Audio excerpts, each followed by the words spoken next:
as well. So let me open my main channel back studio as well, just in case.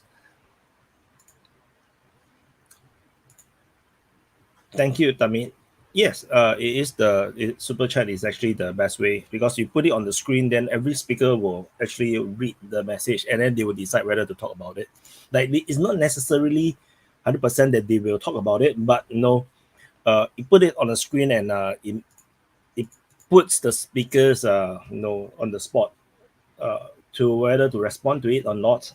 Especially if you ask the question directly to a specific speaker, I'm quite sure they 100% will try to answer it. So,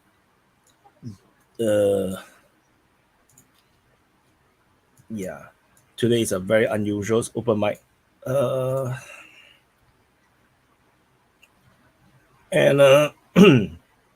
Yeah, so I can see the open mic, the main channel, people suddenly getting excited. They don't even know that open mic is on. So hi Anon, hi Marco. So the open mic is actually happening.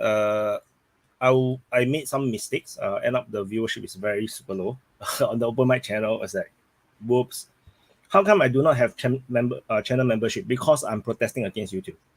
Yeah, they have been they had assigned a manager to me to encourage me to use all these monetization tools, especially the membership, because I think membership is their favorite because it guarantees income.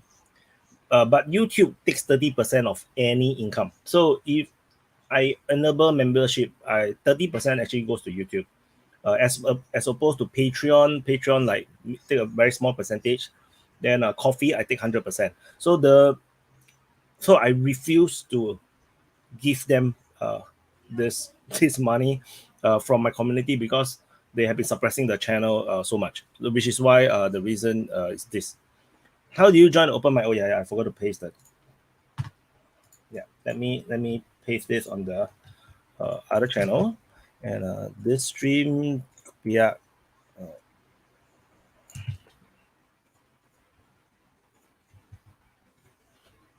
Okay, so yeah, I already pinned the link to the open mic channel for the main channel people.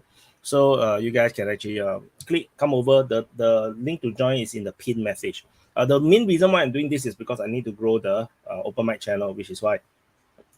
Yeah. So channel membership, I'm probably I can get a lot more money, I guess, because it's more convenient for many of you guys, or at least the viewers, because YouTube viewers is a lot more, and it's very very convenient. Just click one click, especially you already link the payment systems. The problem is I'm getting suppressed by the channel by YouTube, and I feel like it's very it doesn't make sense for me to continue to feed them as if nothing is happening while they are screwing with me. So yeah, that's the reason why the membership is not up. And for subscribe star is really hard to register. I tried before. They don't reply to email. So I use Boosty now. I have Boosty, I have Patreon, Coffee, and Locals.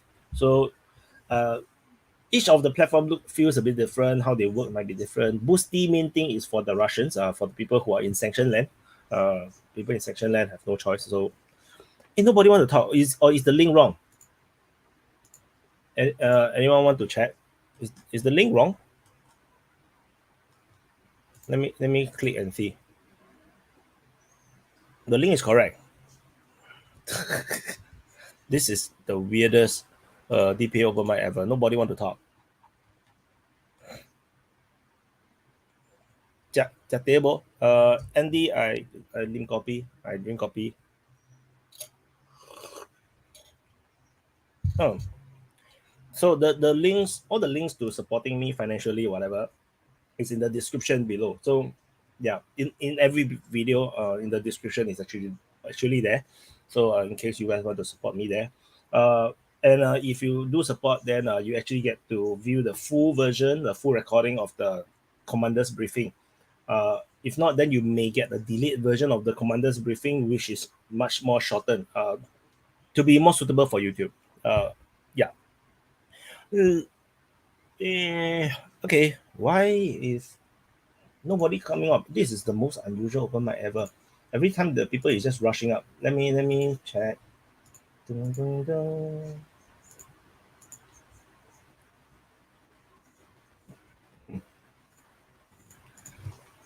Or maybe everybody was waiting for me and then they were so tired and then they all went to sleep.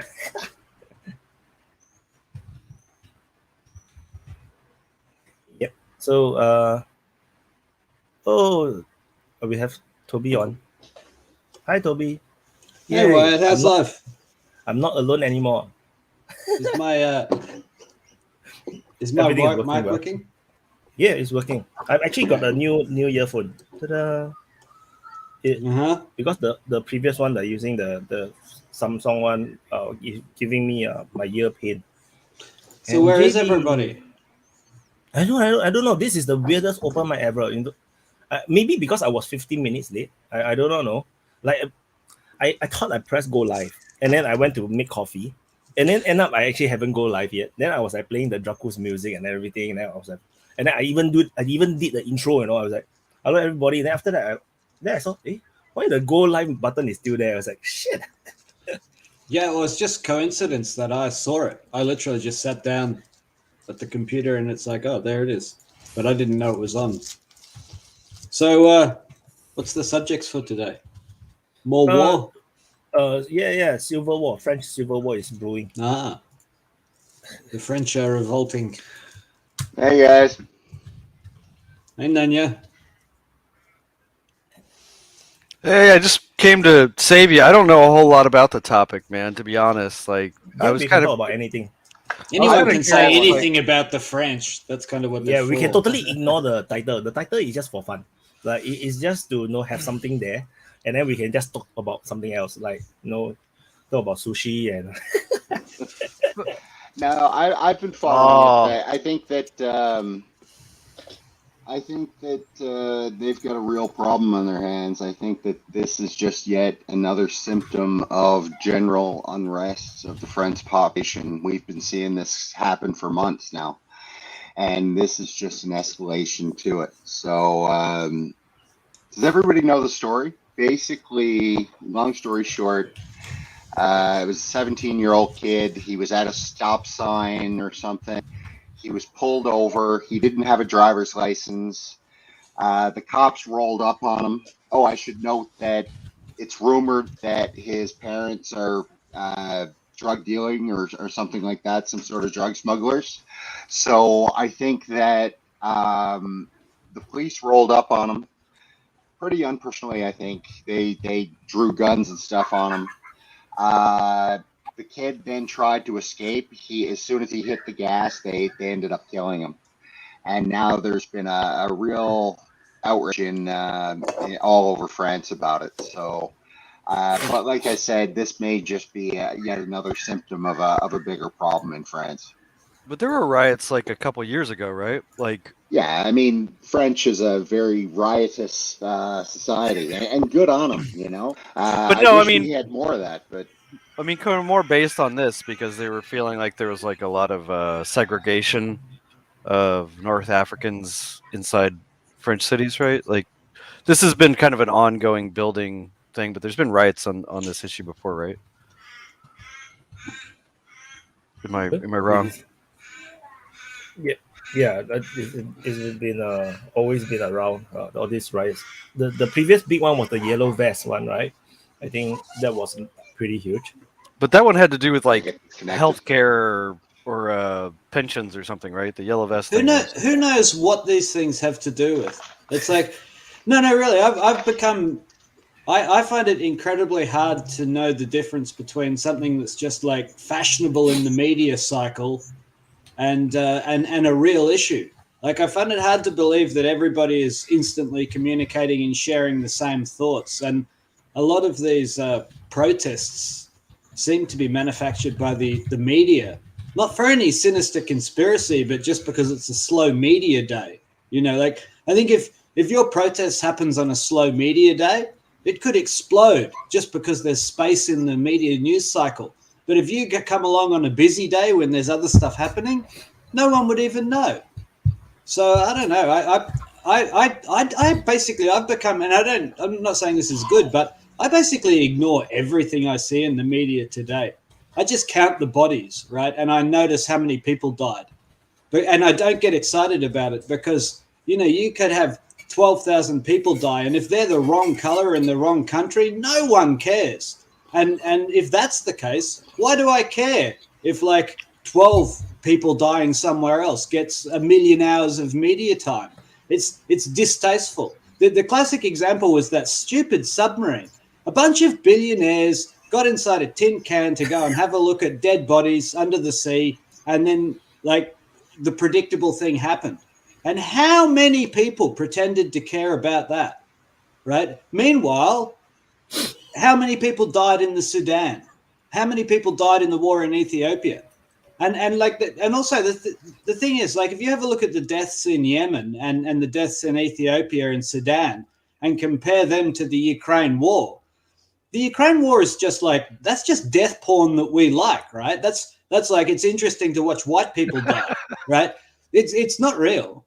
And so I just see the whole thing as like entertainment. And if you choose to be entertained by war and death, it's like, well, okay, you know. That's, Toby, you hit the nail on the head. I think people, you hear about, you know, the constant wars and things and chaos that happens in places like Africa. And I think in the West, we often feel kind of guilty hearing that sort of stuff. And so we tend to like hearing about it. But a bunch of billionaires going down to the Titanic, fuck yeah, we're all over that. Well, the corporate media is. There's I find it kind of an interesting revelation of our values, right? Like, I often describe politics in the West as pick your favorite billionaire. You know, is Trump your favorite billionaire, or is it Elon Musk, or is it Warren Buffett, or it's like, you know, and that's the game, right? You pick your favorite billionaire and you wave their flag because that's what we do. You know, that's what we call Western values and politics. That's democracy, right? And that was revealed by that whole submarine spectacle. It was obscene. Obama talked about this, and I think he was right. You know, it reminds me of, you know, the knights of the, you know, medieval era. So all these billionaires are like the knights and the lords, and then and everybody's just talking about all these famous knights, you know, before they went to joust at each other. It's like it has nothing to do with you. You are just peasants, you know. And Tamir raised a very good point. What I saw about the French riot is that a lot of people, even in the comments on my video, insist that this is actually something to do with race. And I'm not entirely fully sure. It could be because there is a very huge North African ethnic minority within France. And then France also, you know, do have a lot of policies to make sure that they do not segregate or you know, to discriminate all these people. In fact, you know, from the history, we know that in World War I, World War II, France is always, you know, when the black soldiers from US went to France, they feel very welcome. So it's very unusual that, you know, we are still talking about race issues within France to this day. Like, even Zidane won the World Cup for them. You know, Zidane is Algerian. So, hi Dory, you're new, right? Do you want to introduce yourself? Hello. Yeah, I know a thing or two about France. I've followed these protests for years. Starting in 2005. No. Oh, God. Hi, Waka. Hello, how are you? Sorry, yeah, 2005. Yeah. Back then I was still living in Luxembourg. I was finishing my high school. We were shocked about what was going on, and we didn't understand at all. But now, after learning a bit more about French politics and the mechanisms in French society, how immigration was handled over the last 40 years, I feel in a position to explain a little bit about what's going on there. So, what exactly do you need to know? Where are you from? Luxembourg. Luxembourg. Oh, so you I live in Vienna, in Austria.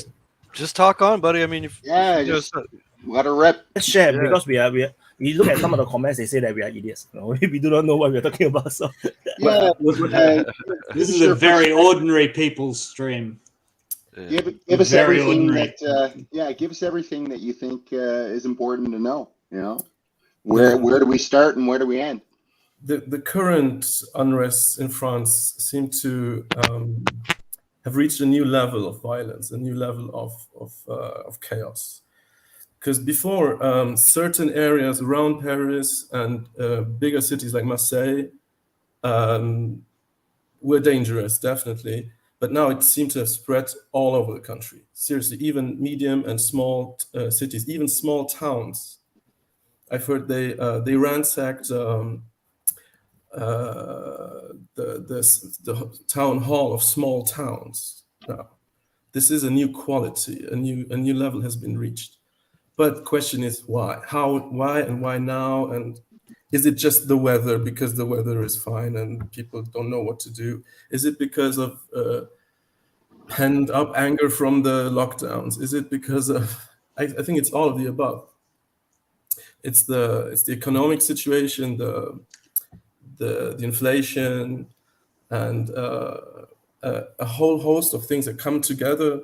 But why exactly now? Why was this one youth killed by police? But then again, we don't know all the details about it, how it actually went down. And there will be an investigation, and there will be some. But politicians, especially on the left, but including fucking Macron, they already explained that, of course, it was unjustified and a bad killing, but we don't actually know all the details. It's still too early to tell, but of course that didn't stop people from going crazy on the first night. And tonight was the fifth night? Fourth or fifth, yeah. So I could go on, but please give me some cues, give me some concrete questions. So my understanding of the first set of riots, like the 2005 that you were describing, was that there was essentially like a feeling of segregation and lack of job opportunities among young North African people in the cities. Is that a correct understanding of how it was pitched, at least? Or yeah, but there we were talking about a tiny minority of, well, the worst kind of youth of these migrant backgrounds. The French, even Sarkozy at that time, coined the term racaille, which means scum. They are the scum of French society. And they were basically burning their neighbors' cars at that point. So it was weird, but it lasted for 3 weeks. And I think the worst point was about 10 days in, they had thousands of arrests and hundreds of cars burned in one night, or the other way around, thousands of cars burned and hundreds of arrests. But they reached this time, they reached the second night, that same level. Oh, and they're shooting too. I mean, they've got weapons out. It's looking really bad in the streets. Which is Did you guys see the zoo animals that they released out in the streets? Yeah. I heard 3 lions and 1 zebra. And lion also. Yeah, a rhino. Wow. Yeah, if you allow, I can come up for the research on this I have done, and then maybe in case well, there's a larger problem than what is visible. If you allow, you can slightly expand the discussion. We should let Mr. Lambo in because he probably also remembers 2005. But you don't need to remember 2005 or something. It's something that already happened for more than 20 years. It's a normal thing that happened in France. Always been like that and going to continue to be like that if they just do nothing about it. It's that I talked to Shadowy about that, and it's like the third time that something big happens in France in that scale. But even if you're celebrating New Year's Eve in Paris, you're going to have riots. It's just a big problem with non-educated kids that are causing all these things. I don't know really how I need to explain that, but it's something that every riot you have, the Gilets jaunes, anti-climate protestings. Every time you have something like that, we have the same in Brussels. We have the same problem in Brussels. If you have people that are processing on the streets, you're going to have these type of guys that coming to do riots because if they find an opportunity to do stupid things. Well, France champion of the World Cup. The news don't going to show that, but you had riots in Champs-Élysées. well, you know, there's that famous French saying, "Let them eat cake," right? Marie Antoinette, when she's told about starving people, let them eat cake. That's a saying for the modern times, because, you know, when people get hungry, when their children aren't eating, and then the corporate media, you know, they're still going to be talking about the LGBT nonsense. They're still going to be talking about the climate change nonsense as if that stuff is important. They're still going to be talking about a couple of billionaires dying in a submarine on a holiday as if that's important. The corporate media is basically screaming, let them eat cake. It's so out of touch. What's actually happening in the Western world is financial crisis, and people are starting to get hungry. Their electricity bills are getting to the point where they are choosing between turning the heater on and feeding their kids.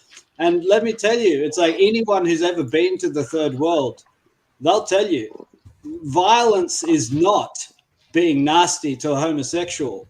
Violence is 10 guys with machetes coming in and butchering a family to take their food, right? That's what violence is. And we are rapidly entering a world where the disconnect between the banking elite, who are talking about nonsense, just stupid things that don't matter, like LGBT and climate change and all this stuff, that's becoming massively disconnected from the real world. And nobody wants to talk about the economic realities. And particularly, no one's really telling the truth about COVID and the way that COVID changed money flows, because like it's a massive, massive, massive transfer of wealth. The debt that was incurred by governments, all that debt, that record level of debt, that all has to be serviced with interest payments to the banks, and that all comes out of taxation, right?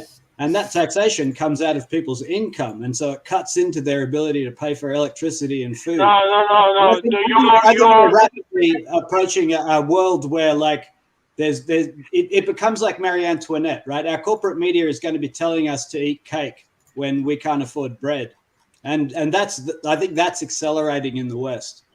Go learn to code. No, it has nothing, just nothing to do. Don't put COVID or something else in that story. But it's happening. So, how you have migration in Europe? It's a big story. It happens in the 60s. Europe needed some workers. So they invited people from Algeria, from Italy, because you have a lot of Italians, native people, original people living in Belgium and the Limburg. But like in France, you have a lot of Algerians, Moroccans, and you can also blame it to the countries they invaded. How do you call that? The correct term? Like old colonies. Yeah, the colonies. Colonized. Yeah. So these people coming also to France. But like situation in Belgium, we invited people to come to work in Belgium, to come to work in the mines. Happened also in France. So you have a lot of Algerians, Moroccans coming to France to working in the mines. Okay. I agree with you, Lambo. I agree with you because... Hey Dan. Well, I'm gonna let you have the mic, but we should just say something because that guy dropped like $20 in the chat asking about that kangaroo. Does anybody know anything about that? Man, let me tell you something. I can't find it. But it's Dan's mic. I'm sorry, he was going next. Look, gonna be honest. If there was a kangaroo in the zoo in France, I hope it got let go for 5 minutes so it can enjoy life and then killed because it's a useless animal coming from like Australia. But I'm agree with Mr. Lambo. This has happened in my Fucking country, like right. in the United States. We've had people of like minorities that come over and then do bad things, get shot, and then you have riots. It's easier for me as a Mexican American immigrant, like my people have rioted all the time in Los Angeles. It just comes easy to us because we see no repercussion. We see no actual we don't believe in the law. When you're coming in as an immigrant, it's just easier to go crazy, and minorities get killed. Maybe it gets blasted on the news. So I think what's happening in France is what's happened in America for so many times, and that's what all I think. No one so cares the about thing- immigrants if they have enough to eat. And as soon as they don't have enough to eat, the immigrants No. Put it. So just to continue my story. So what happens? These people that coming working in the mines have children or getting to have children. These children gonna make also grow up, become adults, and make also children. What happens like in France, all these people they've been put in suburbs and like residential areas with a lot of big apartments, these big buildings with little apartments. And actually, these are like regions that not being seen too much by the government, or they like put them then there in the corner, apartments that are not in good shape. These people starting to living in communities, get bad education, being bored. What are you doing if you're young and you're bored? You're going to do stupid things. But these people also got married and have children. So if generations before you don't have education, how come always going to be the last generation? You need to consider all these guys that you're seeing in the night putting cars on fire. Lot of these are just kids. I mean kids, 14 years old to 18, 20 years old. You have just kids. I had that in Lille, in France. I was working at the metro station. I saw some Algerian kids, 14 years old, put the car on fire at 50 meters on my train, just because they want to put the car on fire. That's the problem you have in France, and they are also criminals in the drug sector and the robbing sector. So they are just guys that are bored, and they are feeling also not. And they have like the mentality of a no-brainer that's thinking that they're allowed to do everything they want to do. So the moment if they are finding an opportunity to do stupid things, they're going to do it. Now what happens? A 17-year-old guy that doesn't have a driver's license was driving in a Mercedes A-Class AMG that he can't pay. So I don't know the story about that. Was stopped by the police. He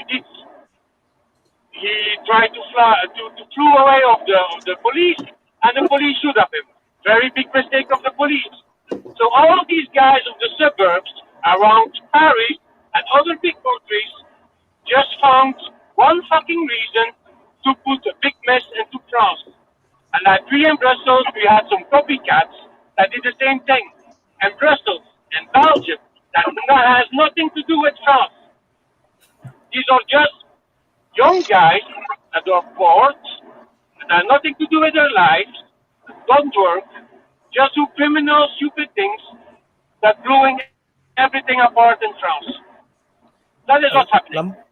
Lambo, do make sure that you drive carefully, yeah? Drive carefully, okay? You muted yourself. Don't worry, I am in my Subaru with cruise control, active camera system, very safe car. No, don't worry. I don't do stupid things. And this stream is brought to you by Subaru. Okay. So why don't you drive a good French car? You know, you're putting those French workers out of work. Never in my life I'm going to drive a French car. Forget that. I driving Japanese because it's quality. Subaru is Japanese. Yes, Subaru is Japanese. Yes, Japanese. What's up, Wakar? You're dying to get in on this. What's that? Yeah. Actually, I know it's a time of really frustration and anger. Actually, done some work on the demographics and the shift which is taking place in West. I've actually written about 5 papers, and one I shared on the forum in case you have. So I would like to talk of fundamentals, and there are 4 or 5 I think basic reasons. So what you see is not really not really the root cause. Is the I would say symptom which is appearing, and the root cause is definitely deep. And I like to actually expand on what Dambo and Dan said on. Basically, there are 3 Ds. Like one is of course demographics, which is I would say the fundamental thing. Then is the disruptive ideologies within West, which are now accentuated. And then is of course disruptive technologies. I think Macron did mention that it was social media, but and you even said video games and all that. So basically, disruptive technologies means where the state becomes helpless and people have more power. And we've experienced in Pakistan for 2 days almost similar fashion, but not very wild, where people assaulted the state. And then you have the color revolution and all that.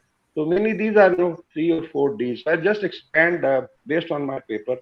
The root cause, as somebody mentioned, Mr. Lambo, is the mass migration which took place in the 60s and the inability of either the immigrants or the Western governments to basically, as you say, it never became a melting pot, Europe and North America.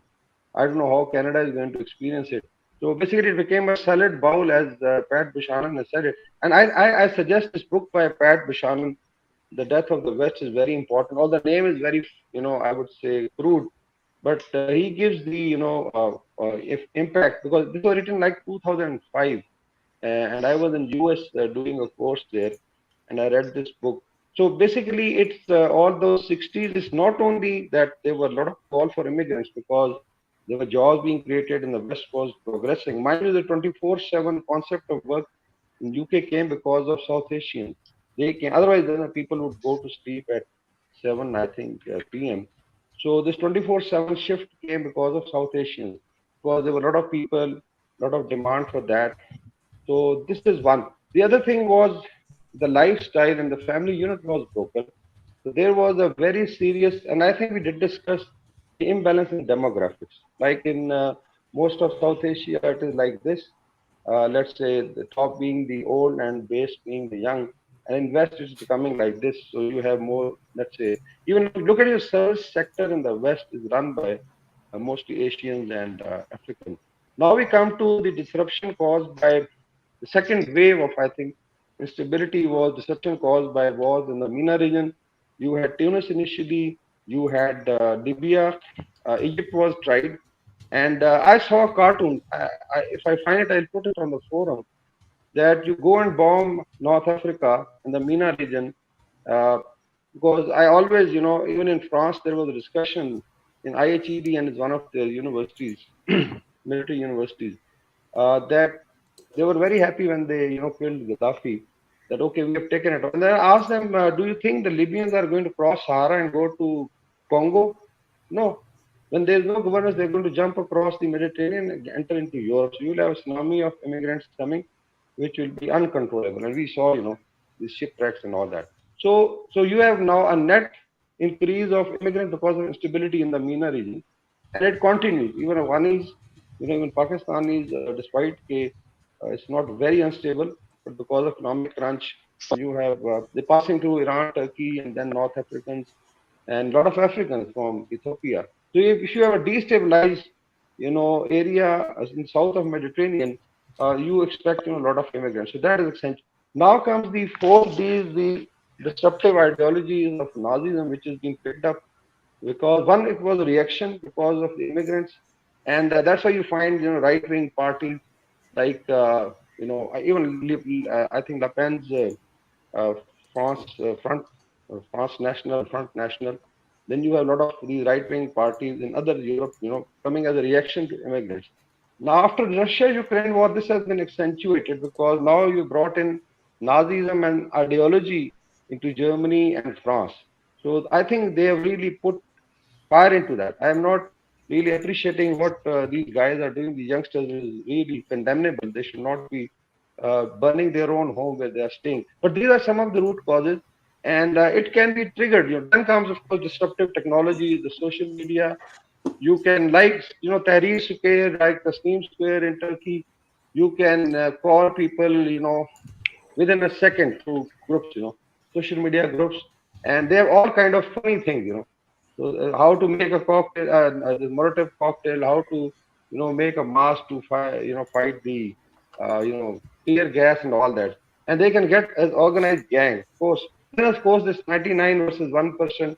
It's everywhere. The elite is policing, the economy, and the rest of the people are suffering, especially the lower middle class and the poor class. So I think all combined is triggered. It's not something we just erupted because of killing of this young guy, but they just were looking for a reason. And I don't know, in France, you have this Gillette Jones. How do they pronounce it? Yellow Vest. They have been, I think, on the street for the last 2 years or so. So I think these are all reasons. And Russia-Ukraine war has accentuated Nazism. And I feel that's going to spread into, some other European countries. So these are the root causes, and we can discuss it. I definitely never condone the acts by these hooligans, because nobody should be burning his home. So this is really very bad.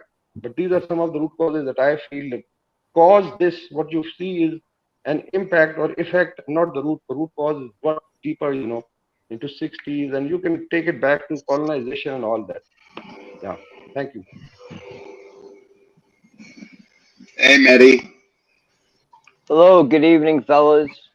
Glad to Hey, see Mehdi. everybody. They're lighting up fireworks outside, so if you hear booms, I am in Maine and nowhere near a front line, nor am I, pretending to be, unless I want to go Napo, and I could probably sell it to a lot of them. But anyway, we won't go there. We were talking about this earlier, and one of the things I feel that's happened is it's a problem of also assimilation, because when you take groups of people and then you try to shove them in a community instead of them trickling into the community, kind of, it like introduces them to the community, and then their relatives flow in and they disperse throughout the community. They become part of the community. But now what happens is that it's groups of people being shoved into these cities. And the reason why they're being shoved into cities is because that's where all the social services are. So they place them there so that at least they can feed them and keep and such like that. But there's no thought to the original communities that live there. They're like an afterthought. And that's the thing, is that it's fine, if you want to be French or whatever. I consider myself Irish American. Okay, we do stupid shit like that. I've never been to Ireland, but yet it's my bloodline. But it isn't like we came over and turned America into Ireland. You know what I mean? We were coming here to build something better than the shit we had. I think you're wrong, Mehdi. I think you're wrong. Right now, the Irish community has assimilated. But if you went back when they originally came, there must have been a little bit of problems between the Irish and the people who had already came before them. I think America is every new wave of immigrants, they don't really assimilate. Like my community, the Mexican community, has no way of assimilation because they're idiots and they wave the Mexican flag whenever they're protesting.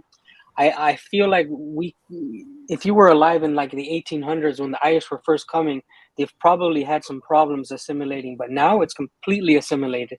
You can't tell if an Irish American has just come off the boat unless he has got an accent.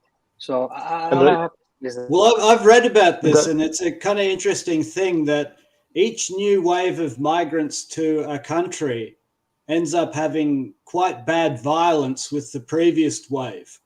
Right? And you can track this through American history because they've had really distinct waves of immigration. And so when the Irish came over, they found themselves in a great deal of conflict with the Scottish, right? Because the Scottish had been the second wave after the English settlers and Puritans.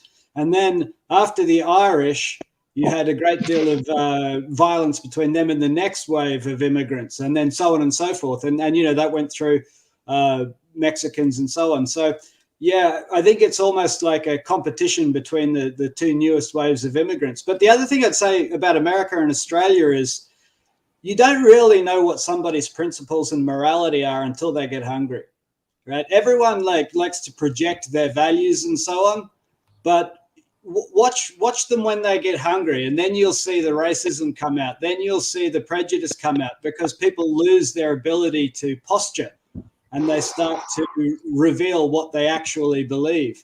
And I think that we're going to see that in the on West. this point, As people struggle financially, I think you're going to see an explosion in all of the nastiness that everybody pretends that they don't buy into. You're going to see explosions of racial conflict because that's what people do when they get hungry, right? They start to compete.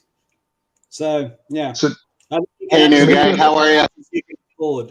I think Maddie still wanted to say to end his narrative, which was coming, and I think it will be also interesting to finish to listen it to the end. Sorry, I didn't realize. I thought it finished. No, okay. It was all right. Dan brought up a good point and such like that, and what I mean is that we are cramming people of different cultures and forcing them in together where they're gonna grind right now, because there's not enough area in the cultures for it to like seep and mesh together. It's being forced forced upon people. And there's where the problem is because anytime you're being forced and your community's under stress, you're gonna push back.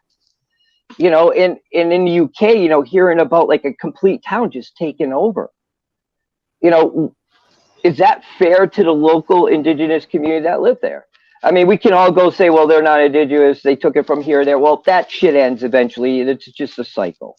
But what I'm saying is that when is that really where the problem is, France, is that people are being forced in and there's no time for it to be absorbed naturally.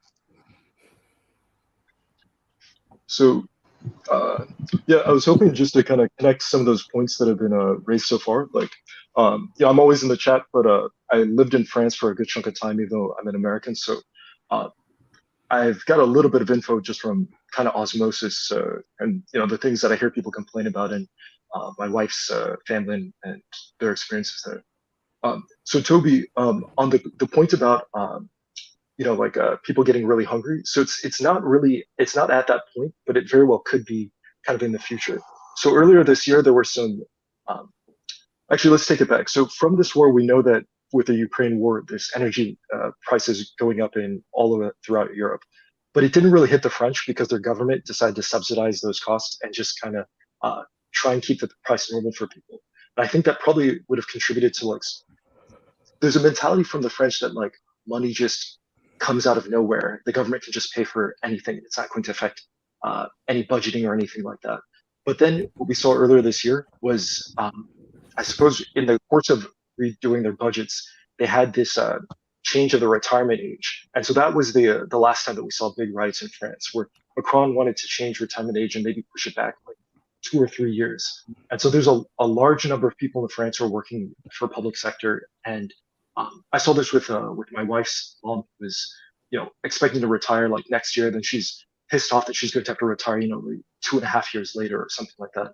And so the weird dynamic in France is that the young people, so you'll have a protest and tons of people packing the street, and it'll be pretty orderly and whatnot throughout the day. And then the night comes and you have young people kind of start to slowly amp it up and add an energy to it that you don't see if it's midday, because you'll see people pretty much insanely regularly. They're always protesting. It's not a joke. They're your train gets delayed because at the train station they decided to go on strike, or hear it there's always something going on. But then when you really hear about it is when young people just start to pick it up like they did this time, and they also did after the retirement protests. So one of the weirdest things about France is we can't necessarily put our the U.S. perspective on race on it necessarily. Mr. Lambo was touching on it, where it's actually kind of a complex thing where they've got the 50 years ago, or I suppose earlier than that, like after the Algerian independence, like, you know, taking back a bunch of people that were fighting for them over there, as well as like bringing on people in order to work, putting them in those sort of they call them a cité, like they're not suburbs like we think of them, but you know, they're kind of basically like housing blocks or something, or like the projects or something all around cities. But then in addition to that, we've got like in the last 15 years, like almost a second wave of migration, which is the general migrant crisis. And that's where you saw people who were showed up for the first time and they're just packed on the streets under like, if you took like Stalingrad metro station, just you imagine a city block, there's 1,000 young men just sitting there on the concrete shouting. I think now that ties into what Mehdi was saying about like integrating people. So not only were they not able to integrate that first wave from like 60 years back or so, where I believe if we look back to the Bataclan attacks in 2015, like some of those people were like homegrown, they weren't like extremists that came from another place and then like snuck into France and then committed the acts, but they were people who actually like grew up and were French citizens, but they felt kind of like disconnected. And so you even have a phenomenon that happens now where if you go in Paris, it's like Paris is France, but if you go into the areas around Paris, a lot of times it changes pretty quickly. You'll go into areas that are very like, basically just a different culture, very like, maybe like a very Muslim, I suppose you could say, North African Muslim influence. And in those places, there are literally like feminist groups who have to, you have a setup where, with any expensive city, people are going to be pushed to live further and further out as the prices go up. So you have college kids and just kind of people in their 20s living out in some of these communities as well. And so I've seen where like, some of my wife's friends living in those places, and they have to like join feminist communities to like advocate for women to be able to enter the bars, because the people in there will literally say, yes, on fait comme ça à Paris, mais on n'est pas à Paris. Like we do like that in Paris, but this isn't Paris. They kind of see this as like those banlieue, or there's like a kind of a suburb kind of project areas as like this is separate, where a different culture is infused. I think that's the dynamic where you basically have like two societies basically living right next to each other. You can see at any time, like even in minor things, like if there's a soccer game, like Algeria wins, it's like they'll celebrate like no other. It's like, and not to say there's anything, but that's particularly negative, but it's like places where people have a strong identification with being not necessarily French, but like just next to French culture, even though this is the only place that they've known. They're maybe like 20 years old and their family's been there for like 50 years or something. So those are kind of, I don't want to like keep rambling on, but that's just kind of to make it a little bit more specific to the themes that we're talking about. Sounds like an immigrant problem to me. I want a point. Yeah. So here's the thing, though. Here's the thing. The riots in France, or what's happening now, is not that unique. It's because if you look at all of the Western European countries, particularly France, Belgium, the Netherlands, the UK, the riots get triggered by a particular event, and then they get blown up by predominantly young immigrants. And if you look at the background of these young immigrants, well, they tend to be out of jobs. They tend to be in criminal circuits. They tend to be easy targets to manipulate and or force them into a direction society doesn't want to be in. Because now France is having this riot. In 2011 or 12, it was the UK who had a similar riot. 2020, the Dutch had a similar riot. Belgium, a few years back, had also very similar phenomena. And it seems to be a very particular group of immigrants, and then predominantly the ones who are young. So within the age of 17 to 25. And it is usually the same. So in France, it's the Algerians. In the Netherlands, it's and Belgium as well. It's mainly the Moroccans. In the UK, there is a bit more diversity, but they are all in the same age category. They all have an immigrant background. Even though they are born in the nation, they are kind of stuck in a gray zone as to where they identify with the country, but not with the culture or the people. So it's like a vicious cycle in predominantly West Europe. So what you see in France now, it hits the news quite big, but it's not that new. It's not a very special event or phenomenon. This has been going on for the last 20 years or so. I would like to point something. First of all, it's very interesting what Trey was saying when he was creating a kind of phenomenon in certain countries of Europe, because I also find it a kind of European phenomenon in a way.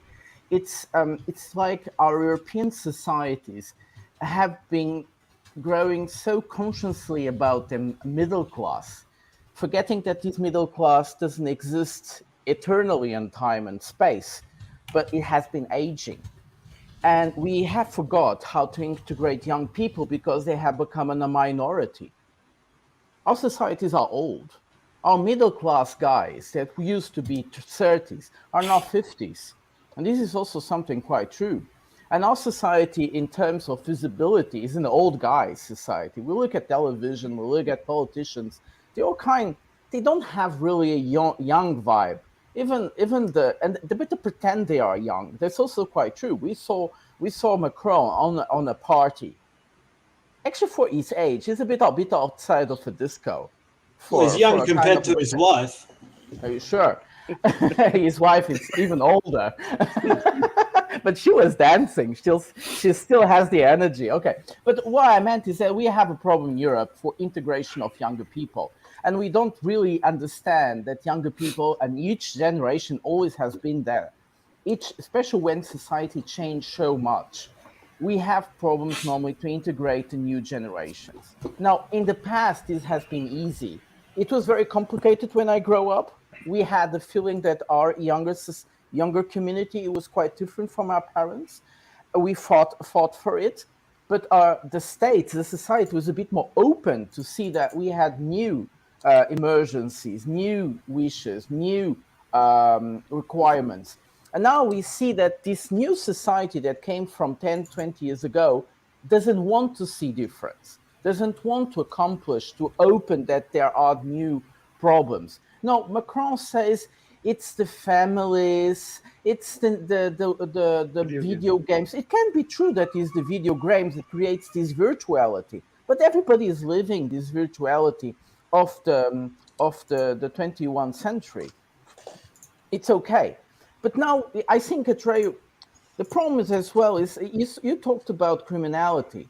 You see, when you have younger people that don't see a future on themselves, that can't figure out how to get out of their parents' house and find and grow and start their own family, that don't have really a future, they don't feel that going further in education will bring something to them, or because they failed. They just failed because the education system is not prepared for them to grow up inside of it.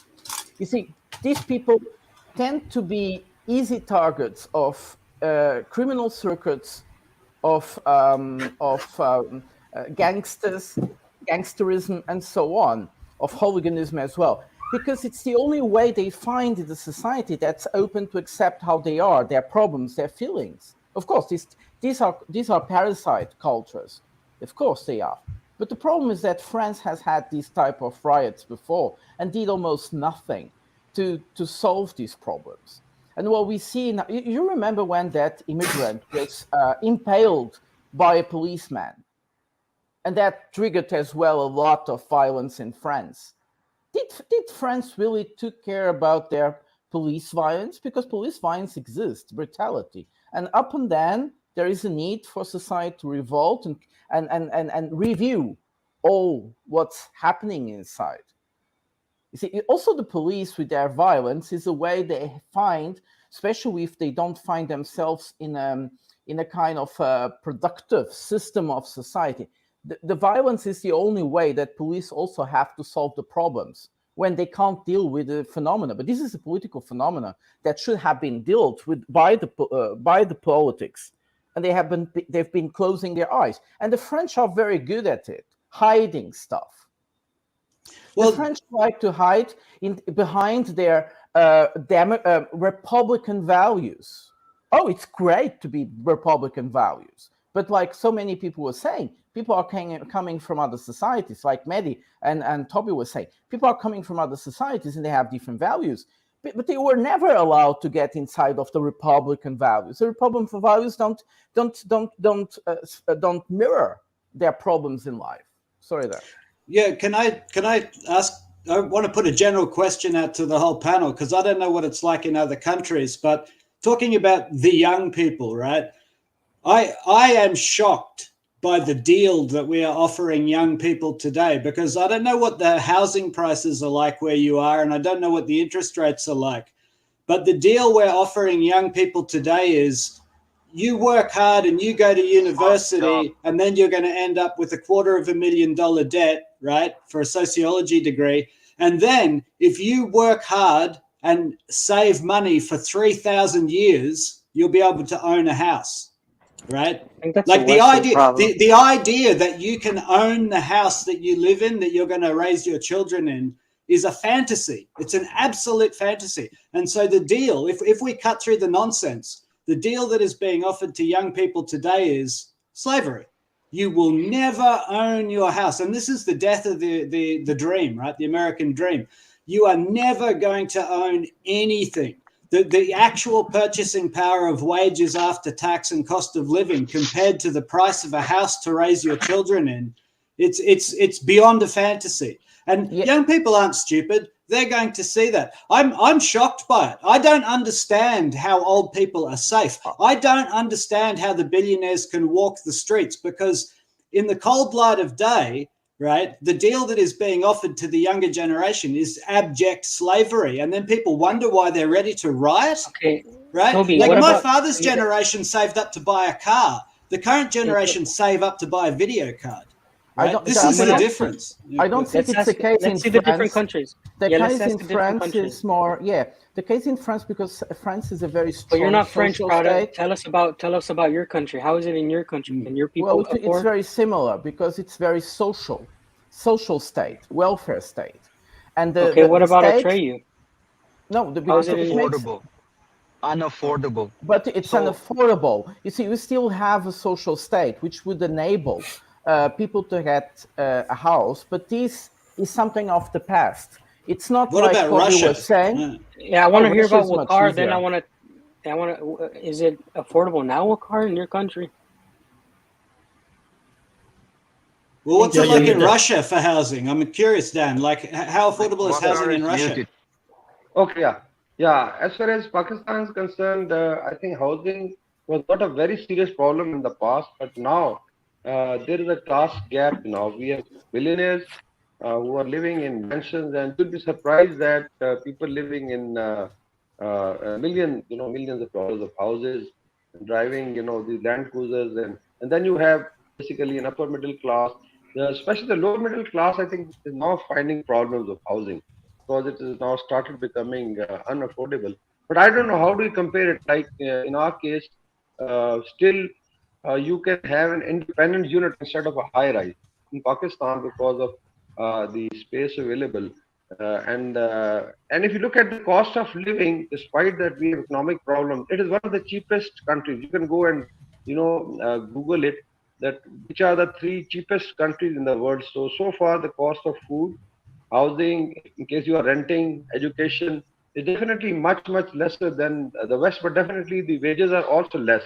So if you compare it, it is still, I would say, manageable, but I don't think so that it's maintainable in future because now the youth feels the elite is, taking a lot of share of, the resources, and that's why you find the reaction also. Similar reaction happened during on 9th of May. It was a political party, but then there was definitely frustration of the youth. I would say that in case we don't address it, there's going to be serious. Like I basically I'm a military officer, but I own a house which is independent. It's a 5-bedroom house, so I can afford it, but not maybe my son.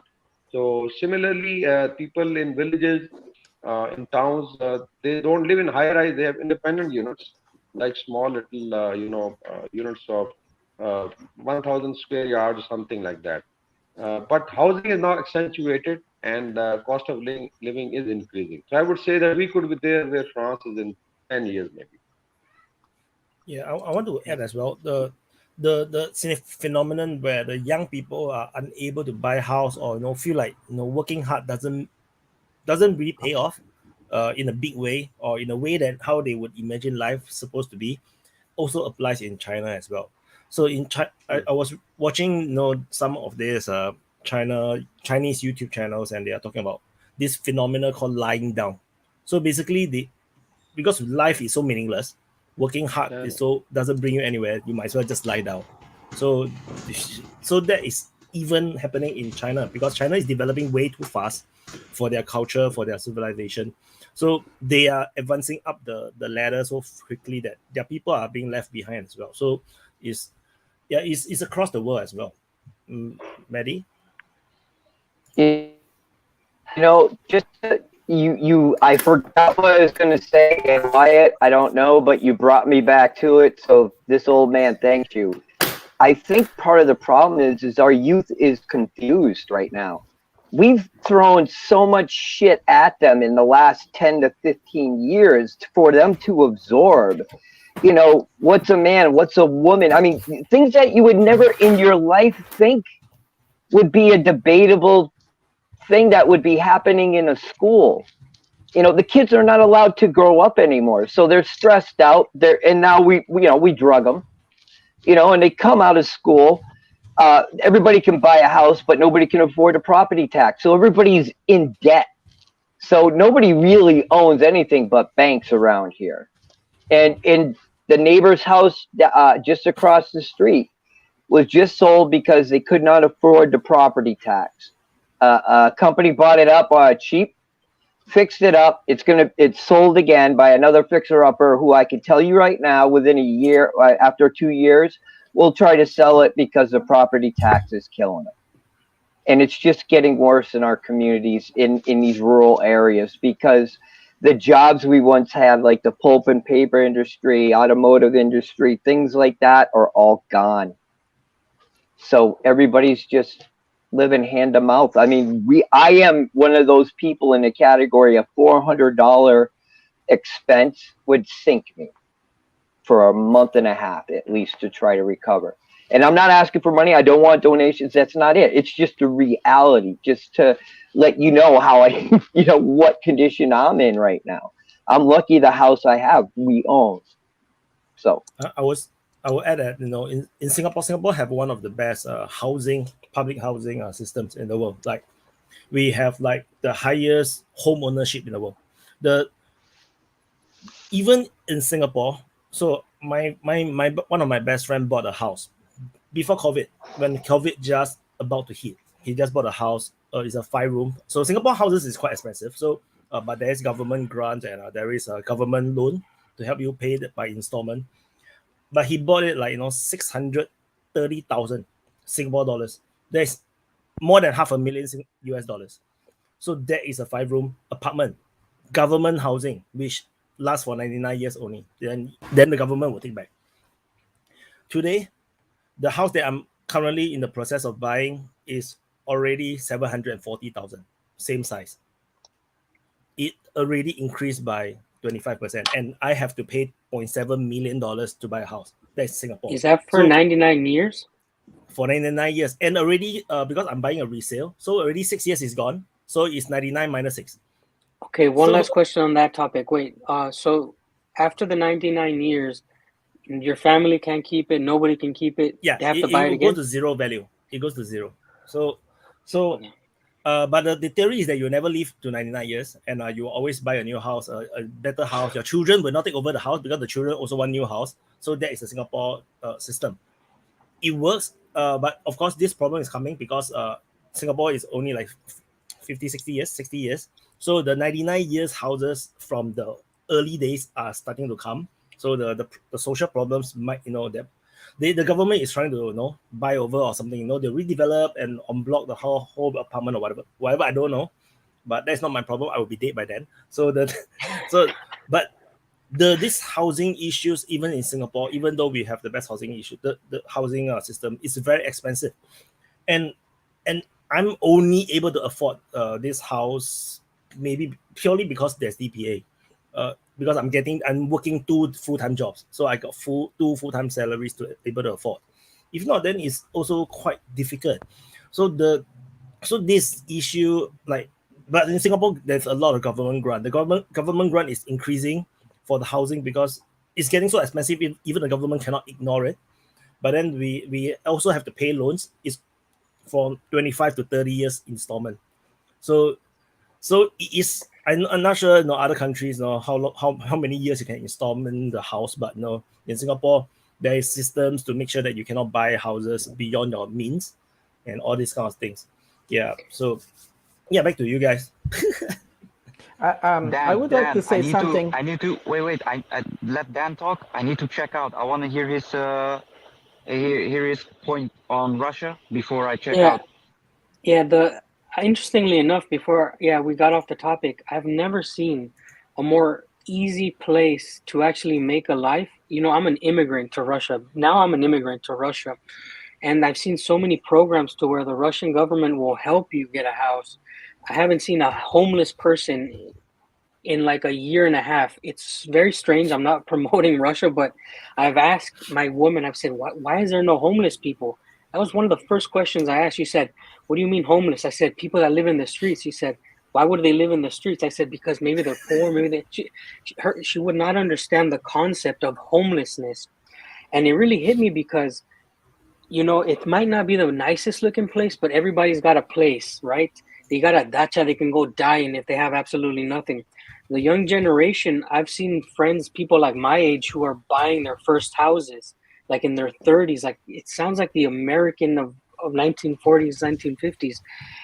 If me and Ksenia have a child, the government will give us 500,000 rubles, which is like a couple $1,000s, which is like almost half the price of a house in my town.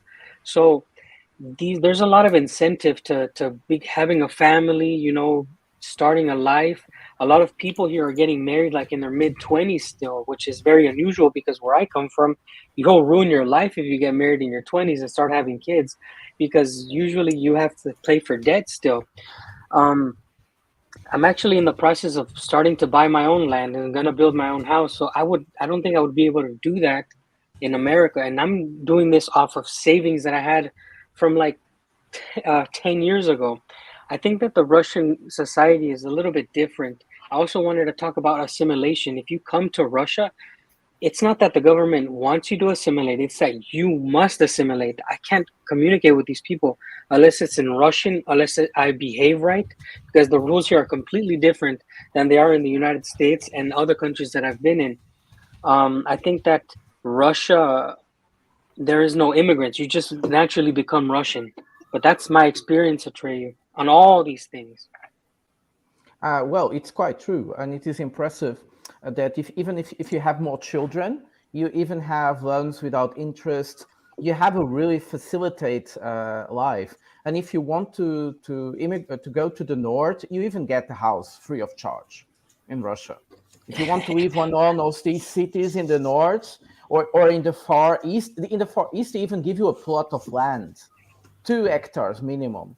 So it's amazing. Well, the Russians have as young people, they have a very facilitate life. That will be a problem as well, because sometimes you have to fight for what you have, and I don't think the Russians are doing it.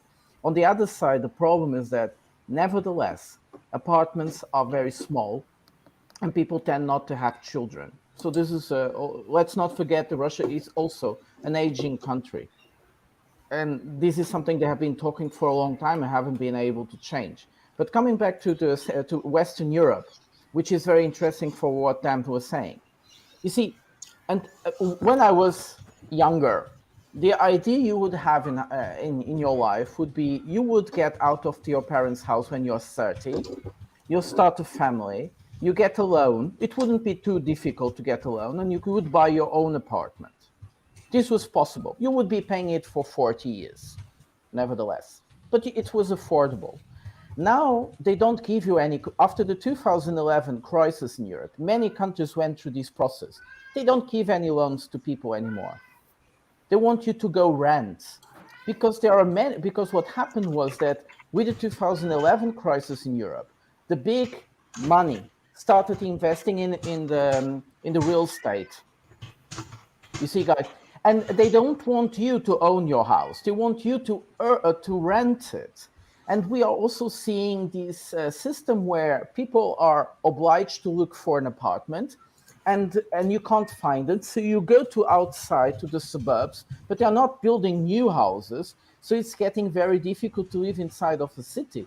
It doesn't mean that you couldn't find a house at a better price on a small city, but it's also the pressure of society to bring more people to the city. And with immigration, that also goes to the big cities. It has been impossible for younger people to really find a better perspective in life. Finding a house, starting a family, those are things of the past. If you look at your parents, if you look at your most nearest generation, like me with 40 now, younger people, they immediately realize this will never be their possibility. This is not in their possibilities. And this is revolting. Of course it is. Yeah, so I want to share also about a bit more about Singapore housing system. Why it's designed this way? Because why is there a cat? Meow. Anyway, the Singapore have this philosophy that everybody must have a stake in the country. That's why you will work hard, and that's why you will defend and protect your country. I think that's what we are seeing, the difference between the all this rioting in European countries, where maybe these people do not have their own house. They don't have something to fight for, and this is why they are willing to burn away other people's cars, burn other people's shops, loot other people's shops, because you have nothing. But in Singapore, it's different. The Singapore government, the poorer you are, the bigger the grant it is. They make sure that everybody can afford their house, as long as you are married. And if you're not married, you have to wait until 35 years old to buy your government your government house. So once you get a house, then you will pay for it over 20-30 years. But you have your own house, you have your own place, and then you have a foundation to build your life on. And then that's probably why you will not go and screw things up unnecessarily to go riot and everything. Like in Singapore, there's no riot. We don't do riots. When riot happen, it's like a super big news. It's like, what? Like, why would Singapore have riots? No, we don't believe in riots. We don't believe in marches and protests and everything. We don't. We just, election time, we just go for election. We just vote against the government. And then once they see the percentage change, they will take the message. And then they will try to do better. But that's Singapore. I know other countries is very, very different. Yeah. But when you come to like the Algerian community in France and whatnot, if they are struggling in life in France, they know that they are not going to be able to afford any housing, then I cannot be surprised that they just like, forget it, man, let's make this life like GTA. This is not a new idea. This comes from the age of revolutions. Like there was an age of revolutions where France, Russia, America, and everywhere was having revolutions. And there was the guillotine chopping off the heads of the billionaires that were called aristocrats back then. They're called oligarchs now if they're in unfriendly countries, and they're called leaders of democracy if they're in the West. But this is not a new idea. The idea was encapsulated by the phrase, if people own a bit of the country, they're less inclined to burn it down, right?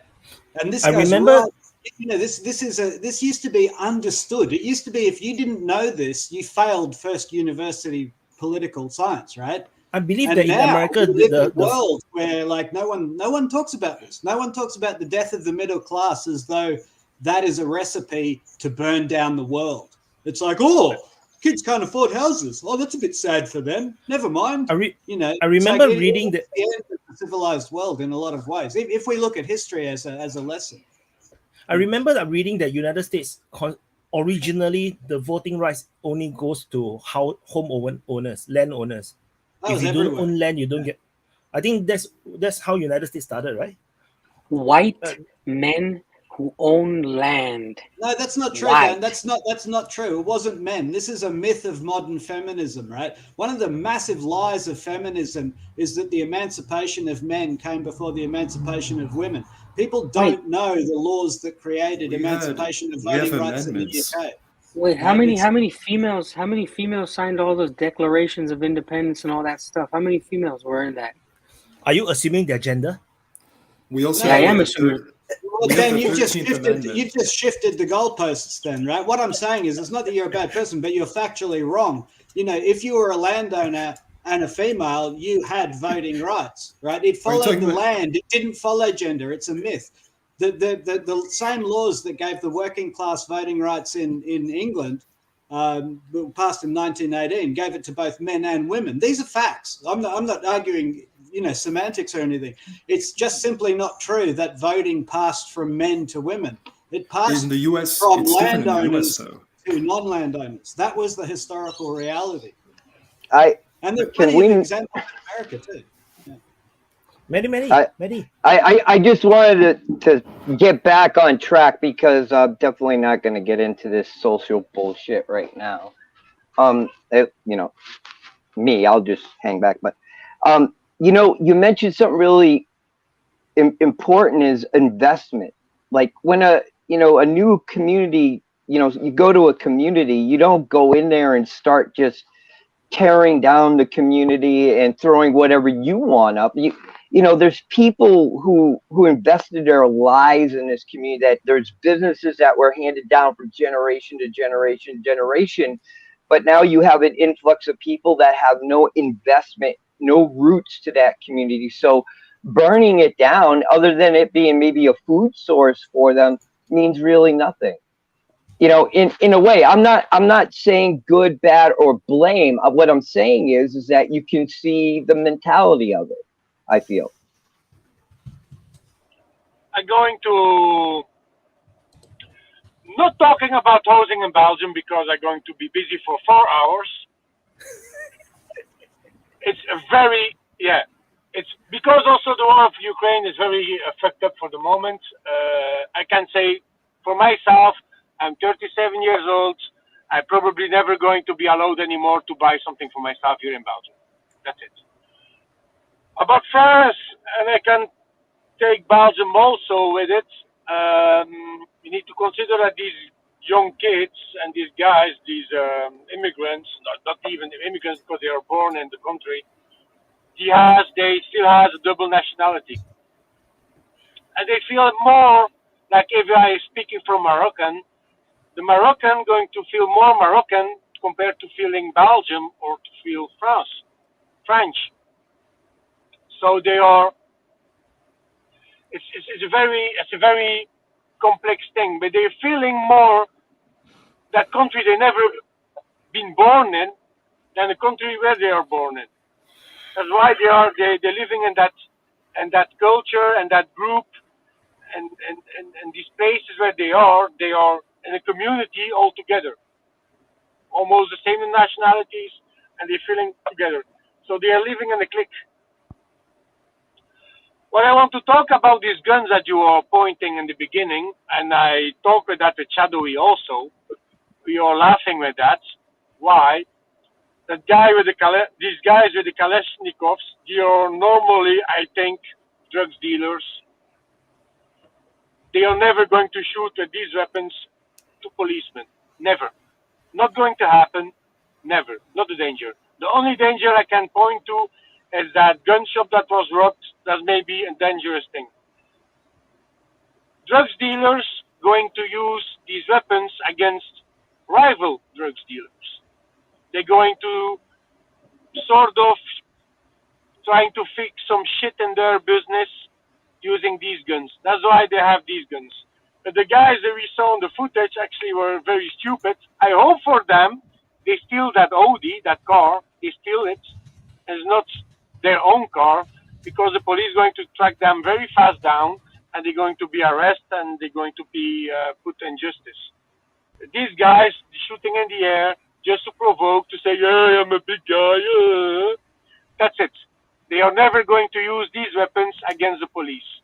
What I can say about the police, the two biggest syndicates of France wrote an open letter, and it was a serious one.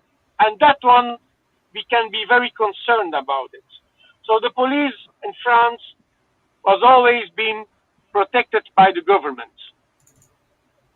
Always. You are protected by the government. It's a normal thing. The police is protected. But these poor guys had a lot of work to do for the moment in France for the couple of past years, and they are fucking sick of it. So they wrote a letter to say, government, we are sick with all these extra work we have. Sick to have all these policemen being wounded. By why? By people that keep continuing rioting, destroying everything, attacking deliberately the police. It's also to know that in the suburbs, the police don't try to enter. If you're even firemen, don't try to enter. If you're an ambulancier, so you're a medic, don't try to enter. They're going to attack you. That's how fucked up these suburbs are in France. I once missed a direction from Google Maps, and I to go to a hotel in Paris, just next to suburb, and I entered with my car in the suburb. I was fucking scared. You see, a completely other type of people walking. It's very scared. But the police say now they give, I think, the government a few options, and the options can be: one, they're going to strike and to say, do it yourself, and two, they're going to acting more severely, more dangerously, more harder against these people. So now they're not even using rubber balls, for instance. They're just using some type of gas bombs to try to put them the way of the area where they are and try to arrest them. But they're going to ask to have more possibilities to be able to acting more harder. So if the government, if Macron decides to do nothing, France is going to be in a big shit with the police and big problems. The moment one of the rioters starting to kill policemen, it's going to be a big problem in France either, because the police don't going to take it anymore, and I think they're going to beginning to act by themselves and harder. So Macron just because the problems of the police is a very big problems for the moment, and I hope he's going to fix that problem. But the problem never is going to be fixed like that. You need to know also the people in France going to vote. It's actually in whole Europe, I think, Belgium is going to be like that. It's already busy. They're going to vote more right, more to the extreme right, to the Le Pen, to the Vlaams Belang in Belgium. They're going to vote these parties because they are hoping that these people of these parties going to fix the problem. I think it's never going to be fixing the problem. The problem you're going to have is like Le Pen's going to go on power, and she's going to act more severely against these rioters, but the rioters going to continue to be more aggressive also. So it can end in a sort of a civil war. That maybe can be a good thing also to wake up the French citizens. But don't forget, Mr. Lambo, one of the supports of Marine Le Pen are Algerians, Portuguese, actually immigrants, which is, it's a contradiction, but it's true. Yeah, but like Eric Zemmour, there's also Eric Zemmour that it's actually going to be, I think, the concurrent of Marine Le Pen in the next elections in 2027. He is Algerian. His family is from Algeria. And he is extreme right. Some say he's a racist. So it's a difficult thing. They need to clean up the suburbs. They need to really clean up the suburbs. But another thing also is that the parents of these guys need to better educated kids also. Never going to happen, but I think it's a problem that's never going to be really solved. Mr. Lambo, yeah, what do you mean by that? By what? Clean up. We kill them. Okay, rid of them. We can't hear you, bro. Yeah. You sound like you're 10 feet away. Yeah. What about now? He was saying, let's kill them, let's get rid of them, which is actually... Yeah, let's kill them. Yeah, yeah. Maybe they can put back the guillotine. Don't forget, France was the last country in Europe that used Mr. Remember Well, when it was they the walked? October Revolution then. Yeah, remember that the guillotine was used by the mob, really. So it's almost a little bit inverted, like chaos is going to arrive in a guillotine Well, rather actually, than that's not the true. The guillotine saving was us. used by the elite against other members of the elite, which is pretty much like this is the reality. If you Yes, have but the the power to elite who overthrow took the control over leaders, the mob, you're right? pretty close And that's to exactly what we saw in the U.S. as well. To say that the mob, this kind of goes back to what you were saying before, where it's is the mob being to some extent led or kind of supported by, like conflict between elites, and one side of elites sides with the mob, empowers them, creates that sort of like anarcho tyranny sort of situation. And so, yeah, we talk about the French Revolution as if it's an uprising of the people against the king, but ultimately you do see that, yeah, there's an elite group that goes against another elite group and doesn't exchange by using the power of the mob. And so some people would ask, why don't they stop the riots and all the craziness that we see right now? And in the US, you could clearly see that people say there's one part of our elites who's very happy to see this happen. And so they use that energy of a mob in order to kind of, revolutionize or like turn over a system. So like the guillotine brings chaos. It's not going to be the symbol of order cutting down the mob. It's going to be used by the mob / elite supported mob in order to continue their chaos towards some sort of eventual place they want to go to. In terms of macro interpretation of what is of these times, you are very correct, Typhoon, and Toby as well. But if we look in terms of micro, which is the people are empowered by a kind of protest capital. They tried once, they realize how it works. The second time they'll do it more professional. The third time there will be professionals. And the fourth time they are full-time activists. And we see that in the French society. We have had protests for a long time. It's almost in their DNA somehow. Anything in France is solved through protest on the streets and with a lot of violence within it. And the way the police solve these problems is also with violence. And it keeps... Don't blame them. Yeah, of course. Well, policing is a violent enterprise, right? That's why they carry guns. It's Quite not like we ask police to go and look after toddlers. Those people are called kindergarten teachers. The police are the people who we say, can you please go and put yourself in harm's way and use violence, right, so that I can enjoy my middle-class existence? So criticizing police violence is a little bit weird. It's almost no, it's not weird, Toby. It's not, because there are police science. What we see happening lately in Europe, it's very strange, because we have had police science for a long time. They know how to avoid these situations. They know how to deal with these situations. And they know how to provoke and make it worse. I'm going to the idea of Typhoon here as well.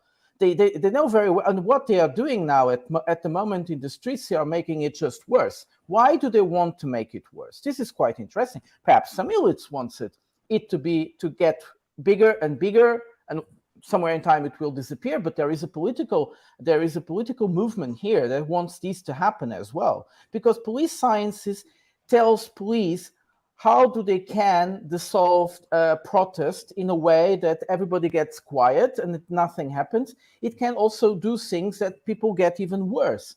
There is thousands of books, and the police knows about it.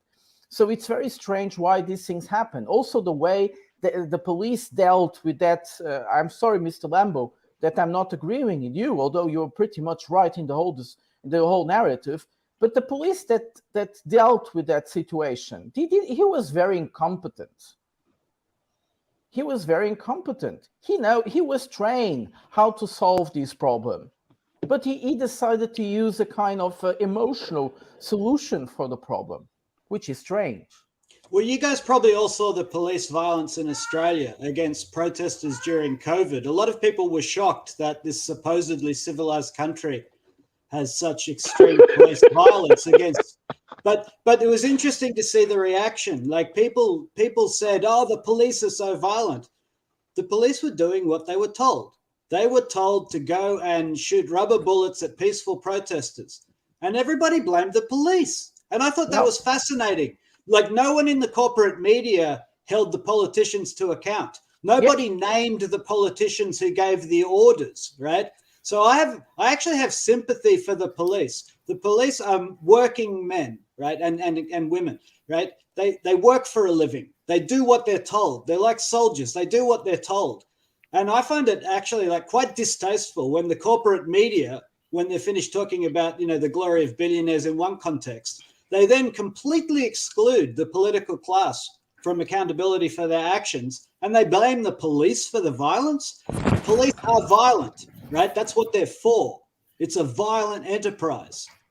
And but in that context, and nobody holds the people accountable who give the police orders, right? So this is why I don't like talking about police violence, because really police violence is political violence, right?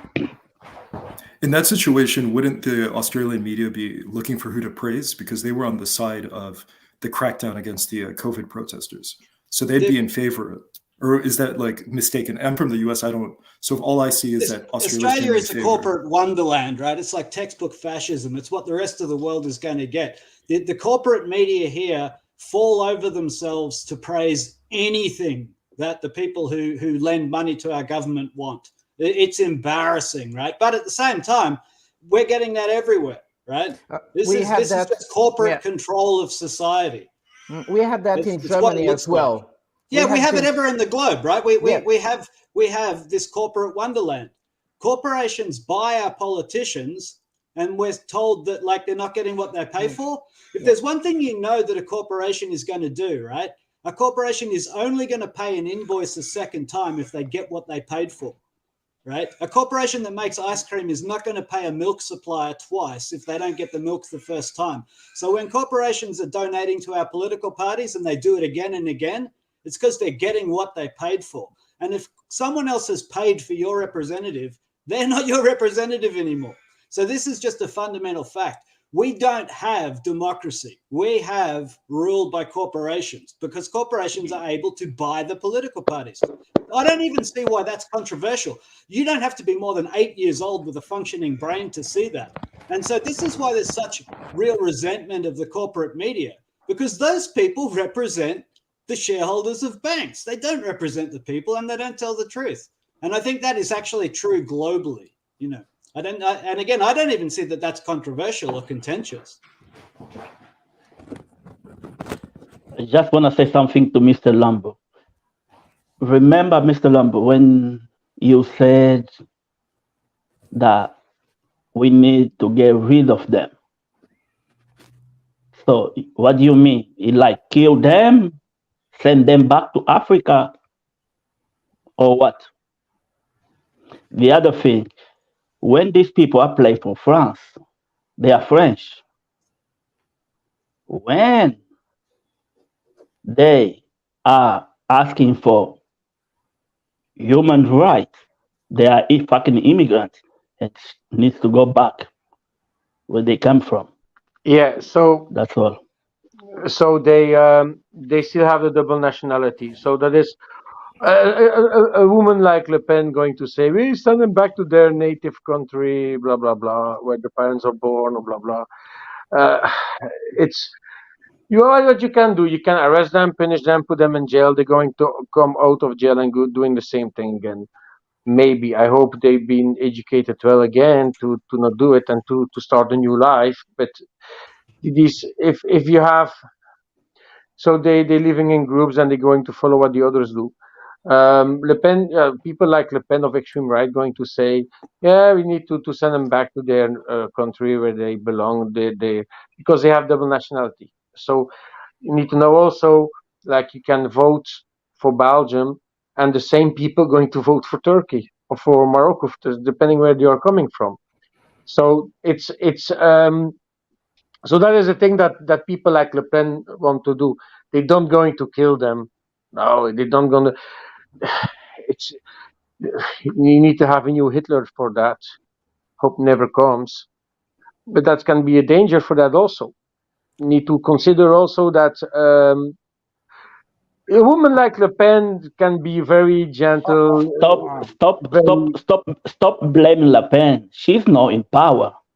She's not in power, but she's going to where be the fuck in is power. Macron? Where the She'll fuck is never be in Macron? power. Be in power. I don't think she'll ever be. Macron does do shit. What does Macron for the moment? He does nothing. Yes, Nothing, exactly, Mr. nothing, Lambo. nothing. You don't address the problem, the social problem that is behind it. You keep No, but I'm having just these addressing at the riots. You people keep that want to have complaining. the. You keep, not you, but in general, people keep complaining about them being double nationality, wanting to be North Africans, whatever. But the problem they have, like we were talking about youth problems, which are very good ones, were very good problems. We managed to discuss a lot, and it explains a lot of what we have here. And also, if you look at the pictures, are they just younger people in the riot when it gets very bad? Yes, but in the protests, because there were many protests, and not all of them are violent, not all of them are riots, and you see there are also normal French people there. It's not just North Africans. No, you not see, the problem is the happening pictures they show in the television. Those pictures are intentionally created to do that. It was the same time when it was the yellow vests problems. They were just showing the riots. They were not showing the normal people protesting for better living conditions. When we had the thing about the 2 years, also in France, increasing 2 years the age of reform, you just saw riots, but that's not true. Most people were quite civilized in the way they were doing it. But that is what the press do. The press just show the bad thing. Exactly. Only exactly. That. Yeah. No. Well, I thought it was pretty funny. On this side of the pond, that they just referred to this kid who got shot like of North African descent. Like they didn't even go through the trouble of figuring out which country he was from, and it didn't matter because it was just like, yeah, of North African descent. It's like, oh god. Yeah, I remember when France. I remember when France won the World Cup in Russia. Everyone will say Africans won the World Cup. The white French people came out now. They are French. Yeah, of course. They but the are problem French. Is, for me, they need to stop the double nationality. For you to be French, you need to do something good for the country. For me, one solution is, for the beginning, like you're born in France and still you can have a double nationality. What the fuck is that? I agree. You're born in France, you're French. Absolutely, 100%. Well, I guess the difficulty with that is it's up to the. I mean, so long as France allows multiple nationalities, I guess it's like I only know about this because I immigrated to the U.S. as a kid, and so ultimately I had to get rid of my old nationality because the old country wouldn't allow it, but the U.S. would allow me to have double nationality, and so I don't see a mechanism where a country can say can ban you or bar you from having another. Like so long as they allow double nationality, like I don't see like an additional mechanism anywhere where they're going to be able to exclude you from having that other one. I mean, they could pass laws for it, but I don't think. I agree. Yeah, I agree. But I also agree with Lambo. I think like as a general global rule, the idea of dual nationality has never really. I've never really understood it. Because how do you be loyal to multiple countries? So I kind of with you there. I think the Chinese have that, right? Another thing that needs to be said. People need to stop blaming the far right for this kind of thing. Because how many countries in the West is ruled by the far right? How many? They're not blaming far rights. They always do. The media always do. What they do now is to say, we need the far right. We need the far right to solve the problem. Because the government now can't do it. And you have people, and that's why I'm referring Le Pen, that's saying, I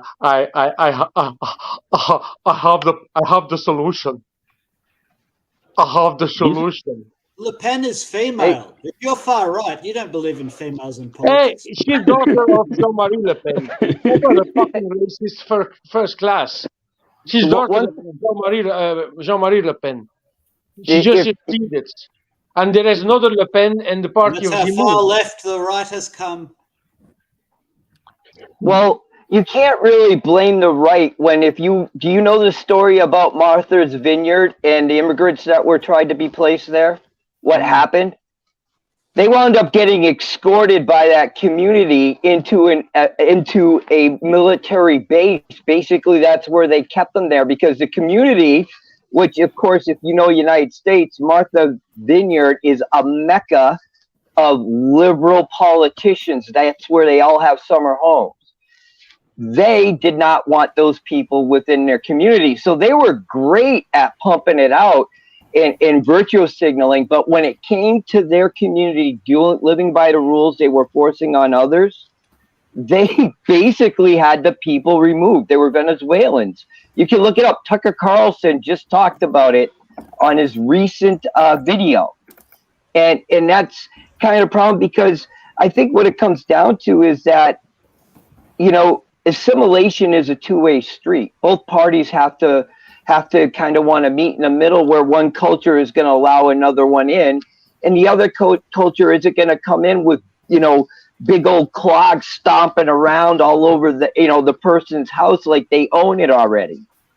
And that's kind of the problem. People are being forced into an issue where this is kind of what's being forced to happen, and it's creating the tension, I believe. And I think this is that's also some earlier people were saying how in each successive generation or something, there's like new immigrant groups that get incorporated, but it's tricky to consider the dynamics of like Mehdi, you were saying like you were in, your family comes from Ireland going far back, like the dynamics of what immigration means at that point versus in the modern day, where the idea of assimilation is something that people see as like, at least if you look at the left politics in the US, assimilation is seen as like some sort of attack on identity that's like a right extremist, like nationalist sort of thing that has to be gotten rid of. And that, I can't speak exactly for maybe Waqar might know, or someone who's done studies product, but that certainly wouldn't have been the case probably like 100 years ago, 150 years ago. Like, so we don't even have a mechanism to integrate people now. In the way that we might have maybe we had, yes, that's quite true. Societies always had mechanisms of integrating new people, and it was always normal to have new people coming in. The thing is that we lost that the moment we tried to make it more sociological, and we tried to talk, and politicians were talking about integration and using integrative mechanism, and the left, or the new left, decided to create what Typhon was saying. That is like an abuse, just to think about integrating, not respecting the other culture's existence. And go on. So in Singapore, I can show you, because Singapore is pretty extreme. Singapore do not allow dual citizenship, which means if you want to become a Singapore citizen, you have to give up whatever, and you need to prove it. So there's just now, Typhon, I think it's Typhon mentioned about, there's no mechanism to stop you from having another one, even though this country don't allow. In Singapore, you have to prove it. You have to have the paper to show that you gave up. If not, they will not give you the citizenship. That means between you giving up and you getting the Singapore citizenship, there will be these few hours you are a stateless person. This is a Singapore system, and it's because Singapore is such a small place. To give up your citizenship to be Singaporean is a huge decision, and they force you into this decision because Singapore is a small place. Because we need people to really commit to the country, and that's how Singapore operates. And in terms of integration, just like for example, the public housing I was talking about earlier, there is actually quotas for the races. So there is, because the majority race is Chinese, so every single apartment block, there is a percentage that is allocated to minorities. So if the quota is not full or something like that, the Chinese cannot buy the minority. They cannot buy any apartment in this particular block. There must be a certain percentage that is minority owned.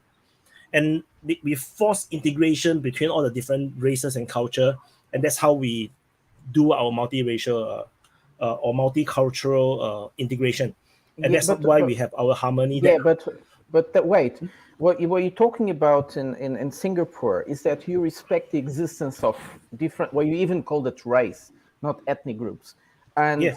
but we were not. What we see in Europe most of the times when we talk about integration is that people like Chinese would have to become French, would have to become Portuguese, they have to become Germans. They have to learn the language perfectly in order to integrate. They have to be extracted of anything, any sign on them that shows that they are Muslim or that I'm not too sure. show they are Muslims, they are Chinese or whatever. I Really? think Do you really do that?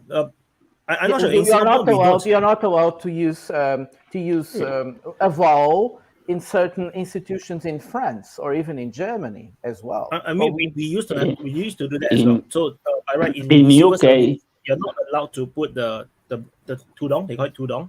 So the Muslim veil is only allowed recently because work culture slowly seeping into Singapore. But in the past, it's also not allowed because it is a uniform. The uniform is a uniform that has a meaning.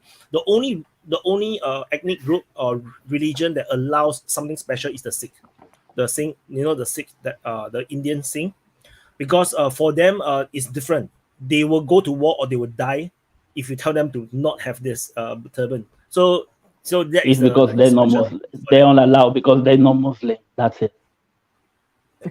They're also not Muslim. So Yeah, it sounds funny, but it's true. No, for Muslims we have in Singapore we allow the Muslim to have 4 wives. So there is special cases. So there is special cases, but of course nuts. Wait, 4 but not 5. No, 4 but not 5. Yeah, correct. But the thing is there is conditions because there is Islamic rules. In UK, you allowed to have more than one nation, more than one Yeah, passport. but guess what? But guess what? Go on, Dan.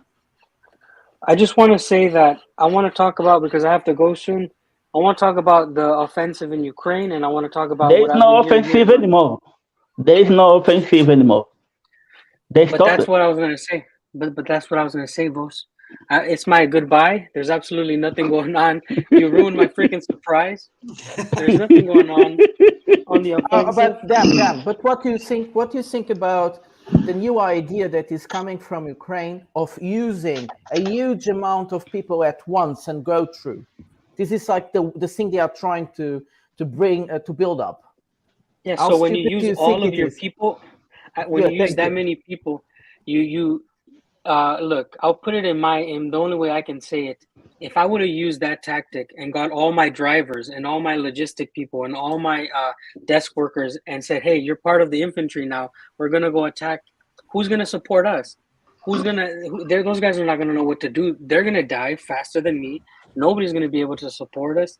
I mean, Ukraine basically has been doing that for the most part. You don't really see them being able to pull anything off. Anyways, all I had to say is that I'm just glad it's almost for the over. Polish to move in, right? They knew that when they stopped that. Yeah, I know. It's horrible. Thank you guys for having an awesome conversation. I'll see you guys next time. Get a row up here. Wakar, you have been with your finger all the time. Go on. Yeah, you're muted, by the way. Just in case. Yeah, talking to his wife. would you want to address the issue of demographics or Ukraine? Because Ukraine came. So I think we can address the issue of immigration. Pakistanis also and South Asian, have a lot of migration toward the west, but there is also migration taking place from the region. You'll be surprised, like we have almost 3 million Afghans because Afghanistan remains unstable. Now we even have Syrians. Some of them are doing very good business. We have Uzbeks, and we have almost 1 million, Bengalis or Biharis, basically, from Bangladesh. So, and when the Iranian Revolution took place, there were Iranians who came and settled there because it was very closer. So I think the mass mobilization or immigration is a universal concept depending on where is the stability, and now there are economic migrants. So that is, and we are handling it. Like Afghan, the time when there is a pressure, people would say, they brought this Kalashnikov culture and smuggling, but they are kind of, assimilated. And now it is their, I think, third generation, which is brought up in Pakistan, and there's a lot of movement across. So there are 3 million Afghans at present in Pakistan. But we also have 10 million Pakistanis working in the West, and in and Middle East.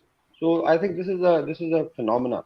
Now the Ukraine war has also triggered migration, mind you. I think millions of people have left, and this is added to Europe's demographics. I want to just highlight the issue of Portugal, in case I think Povo can highlight, because I think 300,000 Pakistanis have applied for, getting Portuguese visa or something, and you have to pay like almost 300,000 euros to get set, because there are a lot of areas where they need, people. So there's a net, requirement in Europe of people to come and work and sustain the system. We went to Greece, in 2005 in a study tour, and we had discussion with the Ministry of External Affairs, and then they said that there were like 100,000 Pakistanis, and it was a problem. Then I asked them that why would you allow the smuggling, the human smuggling into, because there were a lot of Greek rackets and Turkish, boats will come and they would allow it, and they'll make a lot of money, millions of dollars. And then we came to know in 2005 that Europe needed almost 150 million people for next decade. That was 2005, to sustain its economy. So there is, I think, also issue of net immigration requirement. The problem is of definitely assimilation. So some of the cultures, they get integrated very quickly, some don't. And the Americans use the word that instead of becoming a melting pot, it's becoming a salad bowl. And now I think even North America, Canada is also becoming a salad bowl. I don't know whether it becomes a melting pot. So these are international trends, and this migration is, as I discussed, is because of demographics also. I think I mentioned that in UK, 24/7 system of working in the stores, especially in the private sector, came because of South Asians, because South Asians came. And now I think if you look at the political power the immigrant is now getting in some of the countries, this is creating, there's a theory of white shift which has come in Europe. Please study that. Why people are talking of white shift? Because the original, I would say, resident of Europe, which is basically white, and let's not be ashamed of saying that, they feel that they are now scorned by the immigrants. Now, if they look at UK's Prime Minister, uh, is a Pakistani-born Hindu. Mind you, his grandfather was from Pakistan. Basically, he's also of Indian origin. You have a vice president of Indian origin in the United States, and same is, I think, going to happen in most of Western countries because of this phenomena. There's a serious imbalance, and so there are reasons, like immigrants would like to continue with their family system. They will definitely have, especially if they are Muslim, they will have 3 to 4 kids. And if you compare it with the, as somebody mentioned, the aging population of the West, they will not have, because like some of the countries are below replacement level as far as the fertility rate is concerned, and it's a Rubicon. Like some countries have crossed. That's why I refer to Pat Buchanan's book. Came in 2005 because of this demographic. One, there are going to be social problems of assimilation, and then there are going to be political power struggle, because immigrants, second, third generation will be rising, levels, and maybe then they start. Like you have a lot of mayors from Pakistan and India and UK. I don't know about rest of Europe. I know that now in Brussels, in I think in Scandinavian countries, yeah, I don't know about the France, but there are certain political, Pakistanis who have now become, some ministers or something, or Indians or Chinese or whatever. So this is, I think, a constant phenomena which was not addressed in the 60s. There was a demand, the development of Europe at times, entire America was built by, like Canada is being built by the immigrants. And if you go to any Canadian locality, you cannot, I think, identify that this belongs to which community, because there's so many people. So this is the root cause. Now comes, the instability in North Africa. Now, why the West would like to destabilize Libya?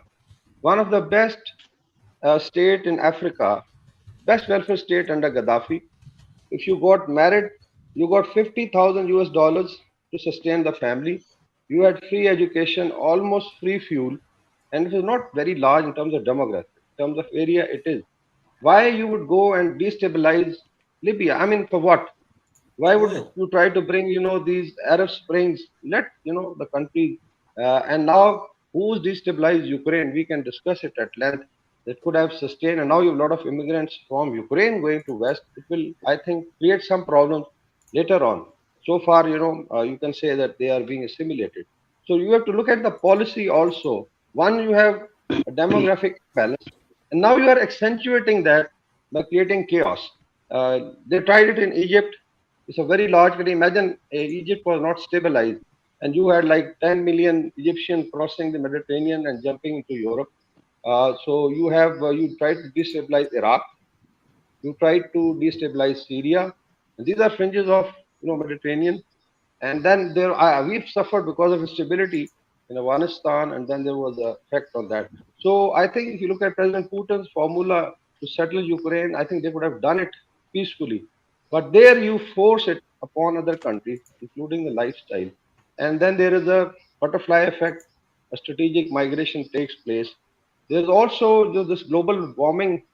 And in the long run, people are saying that the central part, like South Asia or Central Africa, has going to become so hot that people are going to migrate because of environment. And the only sustainable areas will be towards the north, like Russia, like maybe Greenland and Iceland and Canada. So these will be areas attract. So maybe that phenomena comes after 50 years.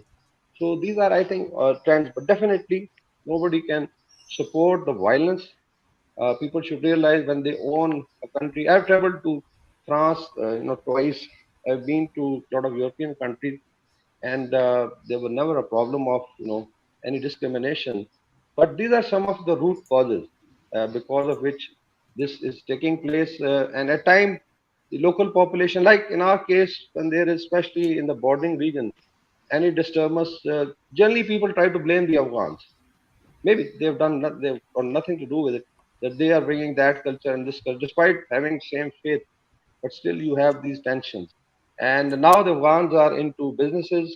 The Afghans are in one of the states, most of the transport is run by Afghan. So they are very hardworking people. And so these are, I think, the underlying reasons.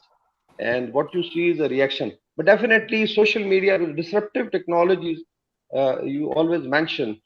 Because when Macron said the parents and all that, I think in the social media is definitely one factor. It happened in Pakistan also. That any wave of protests or action against the state will be because of ability of people to group through digital and social media. You can just give a call. There are WhatsApp groups in India with membership of more than 2 million. You'll be surprised. 2 million people on one WhatsApp group. And same is true in Pakistan. It runs with thousands. You can rally, thousands of people with just one click, and they'll be there, in case you have, let's say, worked on their mindset. Of course, there are economic problems related to 1 versus 99%. This is becoming, I think, universal. Less those states. I would still praise China, Singapore, Middle East. Time I feel that, like even Russia, as I think Dan was mentioning, that you are not allowed to have chaos. Like in Middle East, they have a very practical formula. They don't give you citizenship. You can work there till you are 60. So you can go as a youngster, earn money, but when you're 60, you go back to your country. I don't know. Maybe they allow certain very, very rich businessmen to continue. But otherwise, they will require people to come and even Middle East was built by immigrants. You will be surprised that in UAE, the immigrants, outweigh the local Arab by 1:30. Can you imagine a state where there are 29 immigrants and 1 Arab, and still it's being managed because of laws, stringent control? So these are, I think, some of the means that states have adopted. There's a lot of criticism of Middle East that why don't you allow a guy, spend 30 years in your country? Oh, no, that is the law. But they That's are not an immigrant, outnumbered that's by a slave. 1:30. Yes. So these are, I think, some of the things, the larger question. But definitely what is happening is unfortunate. The other thing is the rise of, I would still call it the Nazi ideology or Nazism rebirth. And now because of Russia-Ukraine war, it's being given a fillip. It's being propagated and it is permeating into right wing. And this is dangerous that on one side you have immigrants supported by the left, like I think this yellow vest were not like Algerian, they were common French. And then you are pitched against the right wing, which is now getting fillip. I think this is going to spread in case it's not controlled into Benelux countries or maybe Germany, because like here we had a heated debate. At time people get flared up, and genuinely so, because you see it happening. But we should look at the underlying reason, and I think states have to address that. I don't know how Portugal addresses when they are now asking for people to come and settle down, because I know in Italy there are a lot of villages which are empty, and maybe Portugal it is the same. There are certain agricultural land they would like.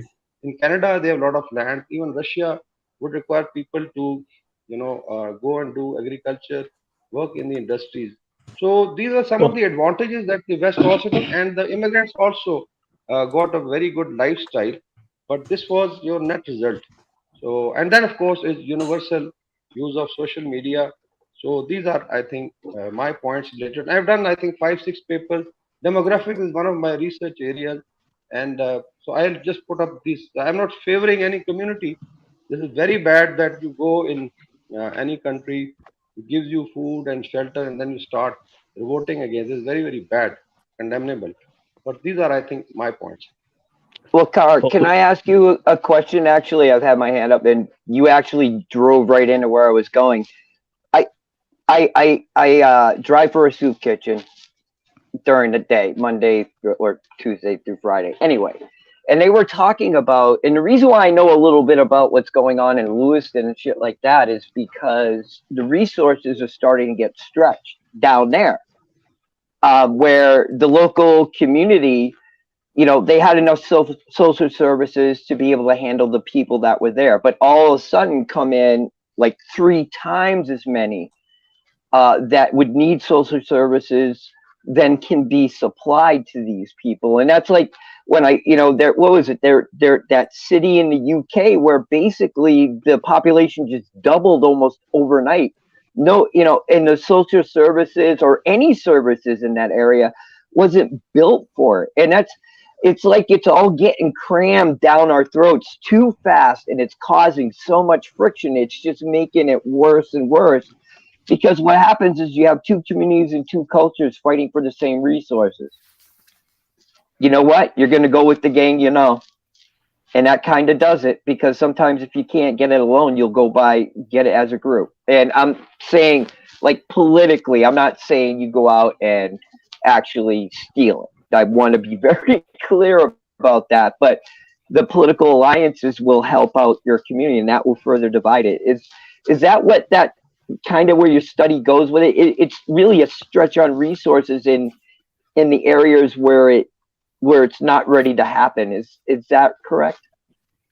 Yeah, exactly. I think all the more reason. That's why you need stability. Somebody said that you cannot build, palaces and castles as an island in an ocean of poverty. You cannot do it, because you cannot survive. So one was, of course, already. Now look at the movement like Brexit, why it was happening, demographics, and then there were other countries. I think there was effort by Greece also, and this call, I think, in France of Brexit. Maybe it is accentuated, used as a political tool. Why? Because one was, I think it has been accentuated in last 2 decades. One was the Arab Spring and North MENA region being destabilized, and immigration getting into Europe through whatever means, illegal means. Then came Russia-Ukraine war. So you are basically creating instability and adding to already a serious problem, demographic problem. So you have net migration, which you cannot stop. Like in Afghanistan, there was instability. And at the peak of Afghan war, there were 5 million Afghanis. 5 million is very big. I think we were the largest importers of immigrants, because we couldn't stop them crossing the border, because then it's matter of humanity and survival. And no army could stop it. The border. You can fence it, you can fire on them. It never happened. but then they will, because it's a migration because of unusual circumstances. The same has happened with Europe. I don't know, somebody's calculated how many Ukrainians are today have migrated to Europe. I don't know. I'm sure they must be. It's almost 1/5 of their population is displaced. So that has added to almost. Yeah, same is true in North Africa. Nobody's calculated how many Libyans, less Iraqis. Then you have Syrians. I think Syria is 1/4 of population is living outside Syria, and like 3 million are in Turkey. But I'm sure 3 million have crossed over to Europe. So these are the kind of thing that what is the policy at global level by the so-called neocons? How do they drive instability and what do you get out of it?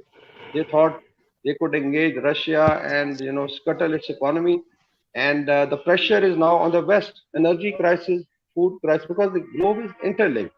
You cannot disrupt the supply chain and all. So I think it's too much complicated. But I still feel that yes, resources will always be less, and there'll be more people. And then even services sector. I'll just elaborate. I've studied the services sector in the West, even in the US. Who runs services sector and why? Mostly it's being run by and manned by Asians, or maybe some, let's say, Middle Eastern countries or Turkey, because of this imbalanced demographic profile.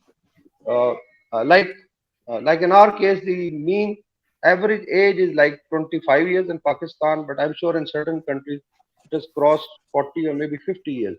So on the top of the pyramid, which is inverted, you have like 25% of population is above, let's say, 75 years. So who's going to look after?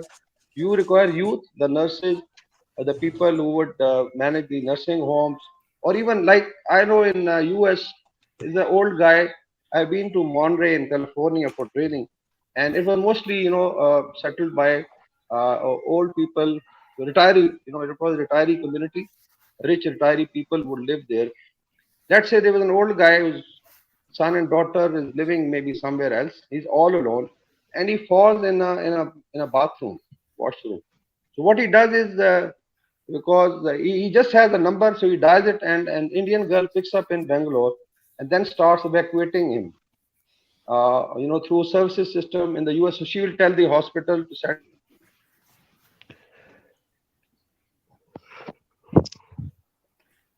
Maybe if I think I think he's frozen. I think he he's got frozen. censored.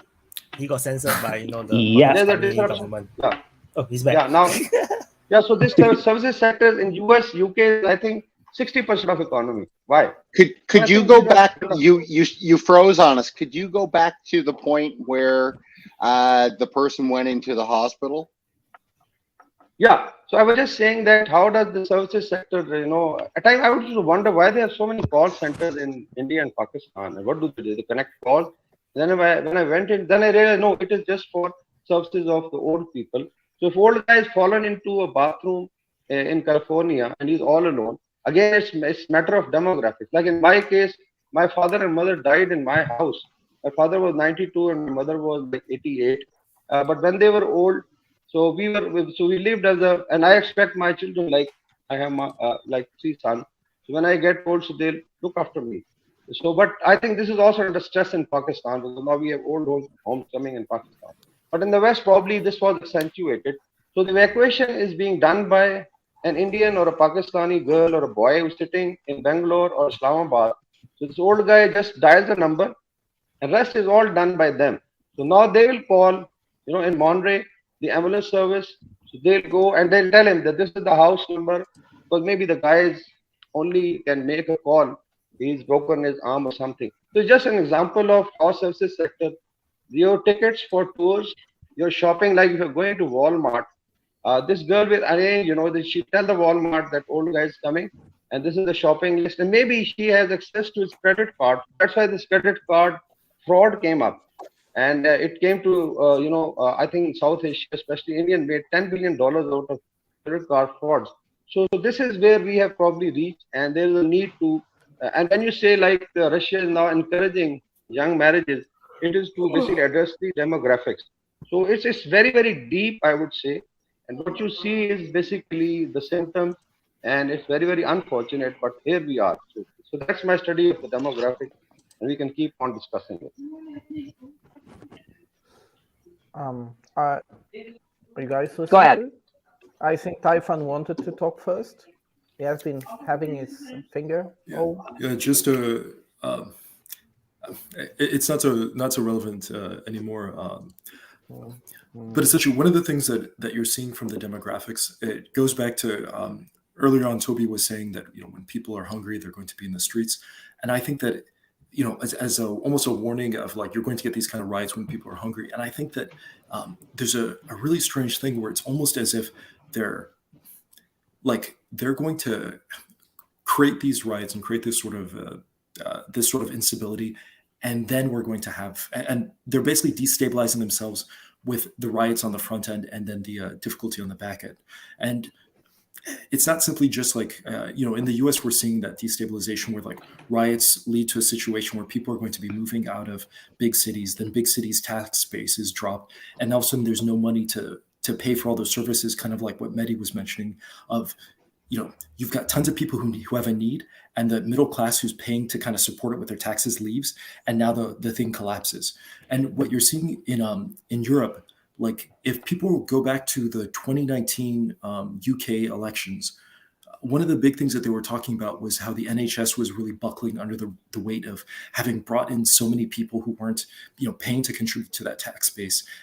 Yet we're demanding resources, or we're needing resources, and they would treat people regardless of their status, just so long as they appeared in the hospitals. And the last time I was in France, it was like my mother-in-law was telling me that she was really lucky to get a dentist appointment, and I asked her why. It sounded kind of strange. Like they're not in a small town. I've heard 5-10 years ago that small towns don't have dentists, but now it's gotten to a point over there where like dentists, doctors, they're so stressed that you can live in like the equivalent of a suburb of Seattle over in France. And like people don't want to take on that job because the government is kind of defining what your pay is based off of the benefits that they have to give out. And ultimately there's so much stress.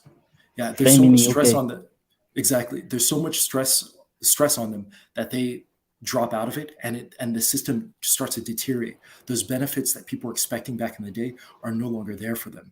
And I think that that's something that's very, very interesting about the point where we are right now, where part of at the beginning, Waqar had mentioned this sort of activity that, say, like neocons or like U.S. Military interest do in other countries and potentially destabilize other regions, have people kind of migrate and leave. End up in Europe, and then the benefit systems end up getting destabilized, and those countries are destabilized.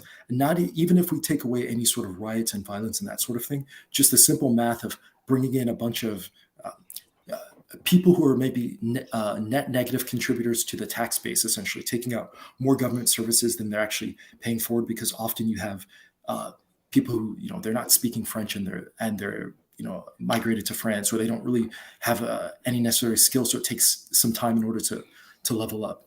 So yeah, ultimately that's all I wanted to jump in and say, that the demographic changes that have been kind of not simply from an aging population, but also from destabilization in other places, people flooding in or taking the opportunity to flood in, and then how that puts a stress on their social benefit systems, and that essentially leads towards that situation that that Toby was mentioning. Like at the very beginning, I'd mentioned that when they're trying to subsidize the energy increases that are a result of like the Ukraine war, then that creates more stress on their accounts. And as I understand it, I imagine that would have been something that went into consideration for the retirement age delay. And then you get protests and riots after that age delay. So all of these things are kind of coming together and destabilizing the system. So I wanted to answer a bit to Waqar, because he mentioned Portugal.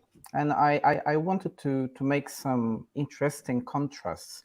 Well, in a way, I think the reasons why immigrants are coming are similar to almost all Western countries are becoming there. But the way that migrants are accepted and integrated, or the society opens the door for them to come in, it's very different from country to country.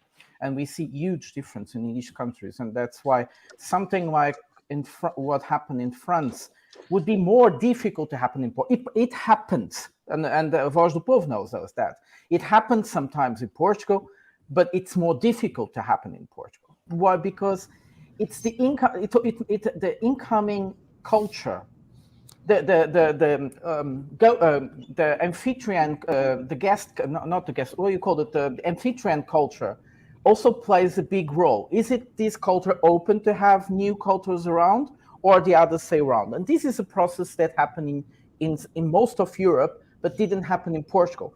Portugal is perhaps the oldest state nation in the world. We are Portuguese almost since the 1143 when the country was created.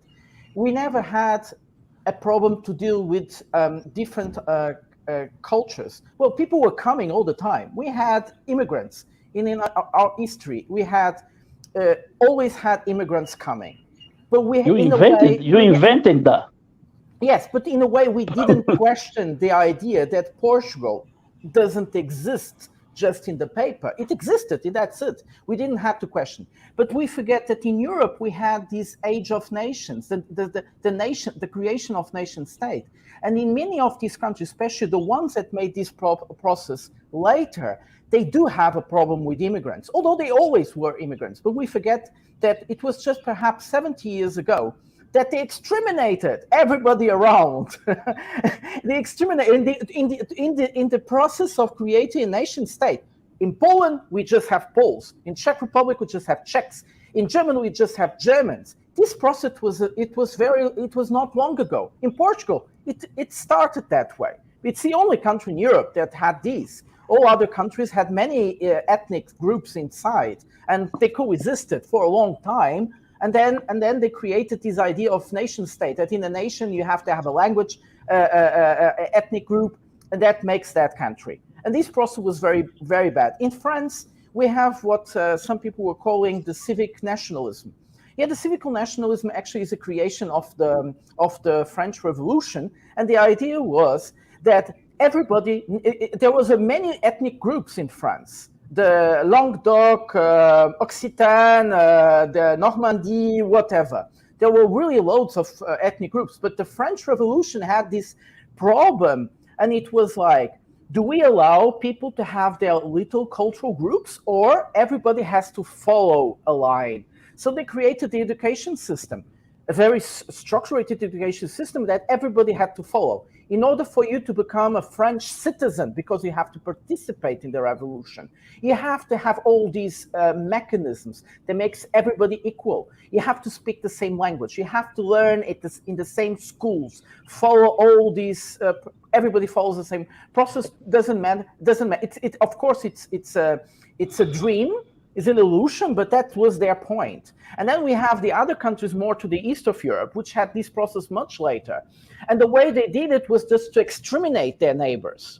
That was the reason they did it. So I think, but this is one of the things I wanted to come, and I will come back. And then we have what Toby was saying, many other people were saying, which is this instability of creating waves of migrants to come to Europe, because we have a problem in Europe, which is demographic, but we have many structural problems everywhere. Somehow our system is falling apart. So we need people for the new modern agriculture, tourism. Local people are not prepared to work for those wages, for those times. So they need immigrants to come and work almost secretly. There are huge waves in Portugal. This has been a scandal. It's like the country didn't know there were so many people being brought to the farms and working in horrible conditions.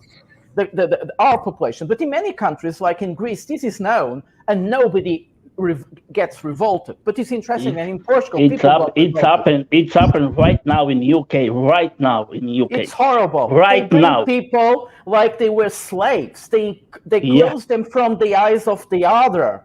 And they work in these in these farms. Then we have the industry. Many heavy industry also can't get people, and they need. That's why North African was needed, because they have a kind of upper education level for everybody. Then we had a problem that someone was talking about, welfare.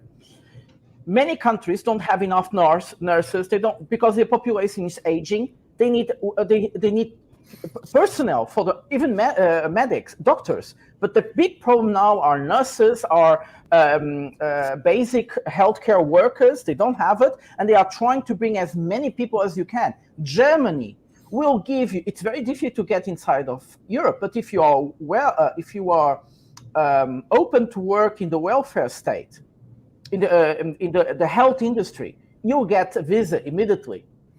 It's impressive. Then we also have the tourism. In many countries, tourism has become a big industry, like Portugal, France, the south of, and they need they don't have it. This industry needs a lot of handwork, and they don't need it. So they bring Portugal actually. The Pakistanis will work most. It's small business, but those businesses are orientated for tourism, for instance. That's where Pakistanis mostly work in Portugal. Unfortunately, the Bangladeshis are the ones in the farms. And now, the very interesting way is like we see this process in all countries in Europe. Almost all countries in Europe need handworking. Why do we see some countries being more against than others? And I was saying about it's in the process, it's in their cultural process they did. For instance, Poland is very anti-immigrants, but they need immigrants like crazy. But in a way, that's why they prefer Ukrainians, because Ukrainians are disguised in the society. They look almost like Poles. So that's also an explanation. Blue eyes. Yes, and they have blue eyes. But the blonde Poles, hair. Yeah, the Poles were doing this on purpose. The Poles integrated these people. They gave them jobs immediately, like nobody else. They wanted these Ukrainians to come. They are, and if you look at who are the biggest supporters of the Ukrainian war, it's the Poles. It makes sense. Well, I don't know. Listen, if I can say a couple of comments here, and then go on. I talk too much. Go on. Okay, so like whenever I enter a discussion about immigration and nationalism, I find it really useful to put myself in the shoes of the Australian Aboriginal or the Apache Indian, right? Because what is Australian nationalist identity and what is Australian culture has been changing so fast, right? That you have to come to the conclusion that there's no such thing. And so we have these absurd situations in Australia where second generation immigrants are saying, stop the boat people, stop the boat people. And then imagine you're an Aboriginal and you see some white dude in Australia saying, stop the boat people, right? You know, like the level of absurdity is off the charts, right? And so I always put myself in the position of the Australian Aboriginal, and I understand that nationalism is nonsense. It's nonsense on stilts.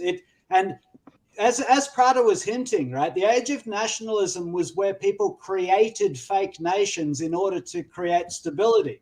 And Ukraine is the perfect example of that in the modern time. Yes, out of space. Right, well, no, but here's the interesting thing about Ukraine. Not only is Ukraine a very recently created nation, it was created by the Soviet Communist Party out of pieces of countries that were being punished after the Second World War. The Soviet communists took a large part of Russia, they took a little bit of Romania, they took a little bit of Hungary, and they took a large part of what used to be the Austro-Hungarian Empire in Poland. Now, Poland is also a fake nation. It was created out of the Austro-Hungarian Don't Empire. say that loud, Toby, for the love of God. Listen, I'm going to offend everybody here because what I'm saying is if you believe in nation, right, if you're a nationalist of any stripe, you're basically like, you know, cross between an insane man and a simpleton, because you don't have to think very hard to understand how stupid nationalism is. In the end, right, people have always migrated. In the beginning, there were nomads and they followed the seasonal food supplies. This idea that there is such a thing as a national identity, this is an artificial construct, right? And what I have seen in Australia, the hypocrisy of it is brutal. And in the end, what you're doing is you're asking people to conform to a fantasy, right? Now, if you can get everybody to do it, then you're going to get a cohesive culture. But it's going to be bloody, it's going to be violent, it's going to be oppressive, right? Because you're silencing everybody's story of their actual origins. And now you can see it very, very clearly in a country like Australia, but also America. And I think that, you know, what Waka said something very interesting before, which was the distinction between a melting pot and a salad bowl, right? And so if you want to create a nation, you have to melt everybody down into the new one thing. But see, that terrifies me, because who gets to say what that new one thing is, right? And what kind of person wants to create a new one thing? That's someone who has no respect for heritage, no interest in the variety of humanity's story. And it's a particularly soulless enterprise, right? It's a bit like treating everybody like they're just a component in the machine that you're putting together, right? It's a very, very aggressive way of treating other human beings. You know, this idea that your godlike vision of what should be the national identity should be forced on other people, because we shouldn't make any mistake. If you want to build a nation, right, it means you are forcing people to conform. Yeah. And so this is why I think, you know, when we talk about immigration and the problems of immigration, I find this pretty distasteful, because if you get 10 nationalists in a room together and ask them to define what is the nation and the culture, you're going to get 10 different answers. In the end, culture is something you scrape off the top of yogurt. And a human being is a human being no matter where they come from. And so I think it's kind of anti-human to embrace nationalism as the answer to humanity's problems. If you ask that question, how you create your fantasy, you know. If you ask a question about asking a question about nationalism in France, so maybe you'll get 10 different answers, but they'll all be in French though. And the scatter or the variation between those answers is going to be existing in a context that, like, you know, incorporates their views of, like, I don't know, Napoleon a couple centuries before and the revolution and what, like, there is a context that people are operating under.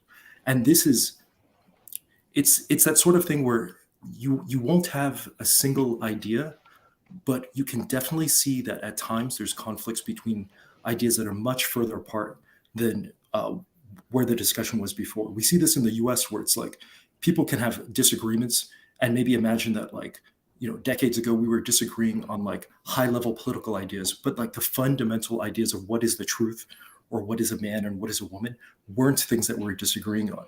So it's that idea that you can have people operating in a shared context and have a lot less discord, because there's even like the disagreement is on some small kernel in the center, and there's so much around it that people just take for granted.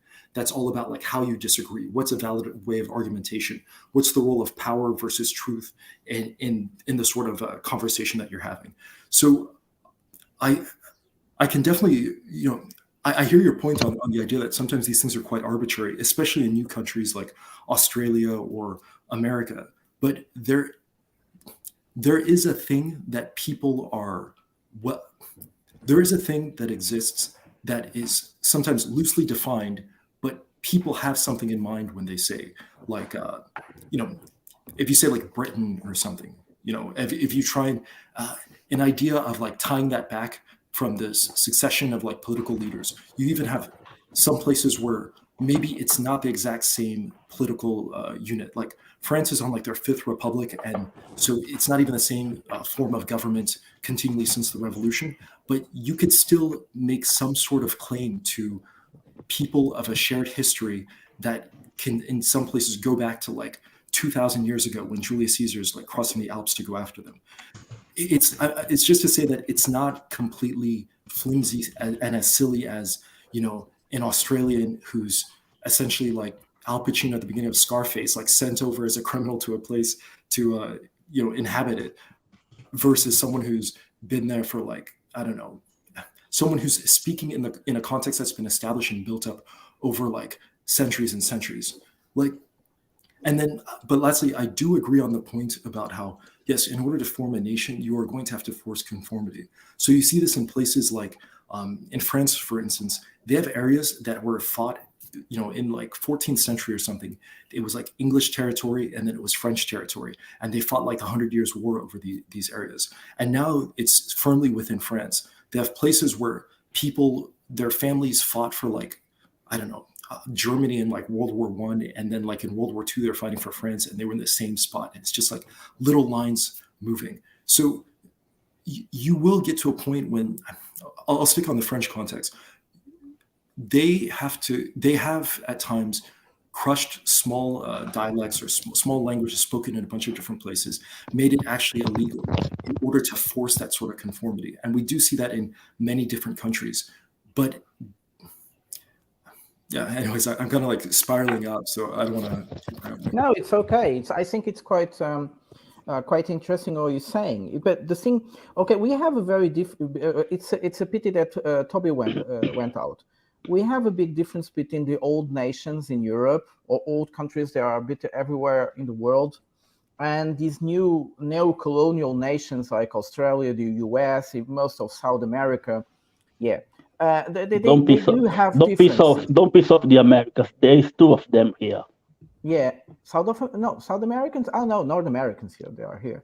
No South Americans, unfortunately. And it's quite interesting. I think you guys will get a bit dispersed by these two words I'm going to say because they are used on the everyday life. I'm going to use them in the academic sense, which are two ways that politicians try to theorize how to create this new idea of societies where many people live together. And they called it cosmopolitanism, but don't forget the word how it's used nowadays. Cosmopolitanism and multiculturalism. So cosmopolitanism is what's happening in France now. You see, you have all these people coming in, and as long as they respect our values, they are welcome. But they have to respect our values. They should not question the way we do things. So we are always superior, but you can't come. Like killing people in the street? Like killing people on the street when they don't conform with the idea, of course.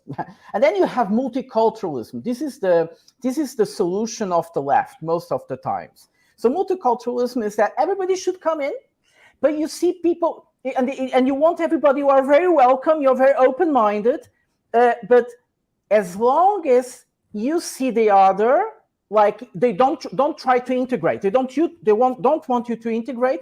They just want to see you like exotic piece of society that you can open the door or your window and see from the other side. Yeah. So they are both as hypocritical. They don't have any intention of being humane. They always see the other either as exotic or so.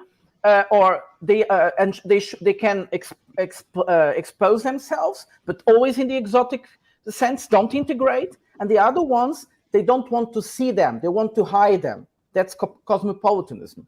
And then we have the Portuguese variants, and Voz do Povo will be very mad at me, which is the Portuguese made sexual violence, and they procreated with everybody. And then there was the Creole. They came mixed people. And they came out and they were speaking both language, and they were great because you lost the problem of diversity. You're part of diversity. You cannibalize diversity. There is something even very interesting in Brazil. They call themselves cultural cannibalizers. They eat the others. Oh, you are interesting? Let's be a part of us. This is a very humane, it's violent as well, but it's a more interesting way of solving the problems throughout sex. And works quite well, actually. It makes beautiful people. Wow. Can you add some scholarship here? Or someone else? Go on, David. Yeah, because identity is extremely complicated, an issue. So, so is nationhood. And, then God forbid you have, you're just bringing up the matter of race or ethnicity related to the identity. But I mean, a few issues related to the immigration and multiculturalism. Like, I'm here in Detroit, in America, and you would think, well, what do you assimilate to? What do you integrate into? And so you have different things like, okay, the language, the legal system, and the culture. So when you come to America, you'll say like there's African American culture, and African Americans dominate most of the major cities along the East Coast. And so when you immigrate to America, you're most likely to immigrate into some form we'll call African American culture. You're most likely to move to a place where whites are already the minority, and what they call whites in American, whatever the group of people that would be included into whites. But no matter where you're coming from, China, Africa, South America, Mexico, you're likely to come to the urban area, and it's already multicultural, and so the demographic change has already changed. It's the same case in many countries in Europe. So like when migrants come, they move to places where it's mostly people that are similar to them, and there is no integration process. But in UK, I mean, you're never going to be a migrant that is going to come to. But David, going to come look, to in UK, they're gonna send you up. In UK, you're gonna send you up north. Yeah, but David, let's see this. Like I when I talked about cosmopolitanism, multiculturalism, I was thinking about when societies in Europe, but also the States, in the 60s and 80s were having a huge economical boom, and they needed people. And how do you deal with after the Second World War, when you exterminate almost your neighbors because they were different? How do you deal with this situation? And now you're telling me all this stuff. It's very interesting, but tell me, how do the politicians deal with the fact that corporations need migrants in order to keep the country working? We know that people are needed on the welfare, on the agricultural business, on the tourism business, and so on. These works that nobody wants to do, but they are very important for the society to keep working, especially in societies that are aging. So you're telling me, okay, integration, but there is a big part of there's society. no integration anymore at this point. No, there is no integration. It doesn't matter. The point is you that come to an urban area that's already multicultural, and most immigrants move to the area where, so to say, their representative place where they come from is the majority, and there's really nothing to integrate into besides for multiculturalism. And then maybe after a period, you might decide to move to a rural place. How do you would like this situation to be solved? How do you see? Do you want these? You need these people. You need these people. You need these people. And how do you place them in your mind? They are very cute people that live there and sell peritos, or they are people that look like they conform. As long as they are there, but you don't see it. How do you prefer? Do you prefer them to be there and you don't see it?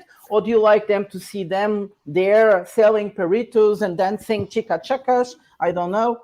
How do you prefer it to be? Well, it doesn't matter what I prefer. In your I'm mind. just trying to add some academic or intellectual background. So, I mean, relatively, you talk about group strategy. There's different ways to manifest group strategy. And, violence is an extremely good strategy. So, in the U.S., you're really, so to say, American blacks, largely through violence, took over American cities decades ago in the 60s. We had the, in Detroit, you call the race riots, but if you're Detroit, you call it the revolution. And to some extent, the revolution, the blacks won. And since then, Detroit has been a black-controlled city. Obviously, there's corporations. It's kind of a weird way to... Well, I mean, there's still different issues at hand, but when you come to America, you move to any of the major cities along the East Coast.